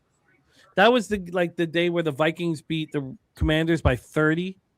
So like you didn't realize you have to go opposite to make a stance. If I had more time, I think I would have come to that conclusion. But I feel bad that I didn't. So If you're following along with Circus Survivor, the Giants. The guy that went with the Giants was a big winner this week. Sorry to interrupt that, but that too. Yeah. So you looked at like just the safest picks, like just like CLV you could have gotten, and like the EV you expect with this bet, and like where you would have won 1-1. But there was like the most negative EV bet on the board was the Giants, and he hit it with no sweat, and it was the most impressive bet in that. The Giants were the bet of the day. I made almost. Right. I was on it. I was happy. I won't say the amount. I didn't do anything big, but I was happy with it. Yeah, I won't say the amount of money, but I hit the Giants 15, 16 times this week. Oh, it made so much from Monday on. So much sense. I got to get to work, guys. I got to get to work. So it's time to put a bow on the proceedings. The Goracle is going to take us home, catching the Falcons money line tonight at plus 275. We'll be starring on the Peter Loshak show. Attaboy, Gorky. In the morning, we'll be on the Peter Loshak. I love that he took the money line instead of the points. He got big balls dangling around. Jimmy, his balls sag under his seat so far. His nurse. That's the reason he has the chair. The balls are too big to no legs are that strong. Jimmy, when you couldn't jump over a defender with Gorky balls. Yeah. First of all, thank you for the compliment. Second of all, when you have a unit size of Gorky or Jose, you don't need the points. We are either gonna win or we're gonna fucking lose. Let's go down with the ship or make money. In this case, we made money, but I thought it was the smart move, and thankfully, I was led to the water by great handicappers, my friends, my brothers, on screen with me, and let's all cash. Guys, you guys are the reason why this channel thrives. The chat is the reason. Shout out to all you guys. Tune in to the Peter Loshek show tomorrow for college football picks. It will be epic, and there just might be some other sports. Shout out to Hungarian handball and EuroLeague basketball. Let's From down south, where we ride on clouds. From down south, where we ride on clouds. From down south, where we ride on clouds. From down south, where we ride on clouds. Sports radio's the crew, that's a fact. We all about bread, making bank accounts fat. Who the hell is that? LJ from the H. I stack green like Boston, shout out to Nasty Nate. From down south, where we ride on slab. 420 highway smoking with that boy Gabby Cap. Fly out to Denver for the Nugget fans so we can smoke out J Money, cause you know that's our mans. Us against the bookies, put money in our pockets. Fly out to Vegas, meet up with Ski Crockett. Hit the sports books, we got money to stack. Can't forget them college picks with that boy Connor Mack. Call up Dutch boy, cause you know we stay fresh. What's the strain of the day, homie? Watch the daily sesh. Roll up a paper plane, light up a sparkly. If I need a strikeout prop, we gon' holler at Sharpie. Cross over to the West Coast and holler at fam. If we talking NBA, I got to hit, try wham. Always tapping in, money's what we trust. If I need a team total, gotta hit nut flush, cause I'm fishing for bait. Smoking straight to the chest. Gotta fly out to the beta, homie, moose money bets. From bookies to west, cash and checks what we do. Cause I'm who banging with balls and the OG Ragu. If we need it under, I gotta hit no nose. If I land on my prop, I gotta holler big show. Now we back to the East Coast for Nicky Fish tanks. We watching UFC, keeping money in the bank. Die Hard and Danny Betts and the whole damn crew. Nick's the only guy I know can drink a brew or buy his shoe, but hey, that's what he do. It is what it is. I can't forget that Jersey boy, that homie Billy Briz. If I need an ice pick, I go to Ontario, holler my ice guy, Ian Bobino. And if I need some advice in trying to cash, tune into Peter Loshak and Jimmy the Bad. And hit that like button, make sure that you smash it. The famous words of razor sharp picks, cash shit. I'm on my poker shit, stacking my chips. If we ever lose a bet, man, we never gon' trip. Cause I'm Mike Knight M, pimp slap player of the day. Ron Crawford spreadsheet, what more can you say? It's how we stay paid each and every day. Can't forget about the producer, say hey Jose. Tell your mother, your father, your son, and your daughter, cause nothing's going down without the Don Jeff Slaughter. All you low baggers, hold it down in the chat. If you missed all that, the remix will be back. Yeah.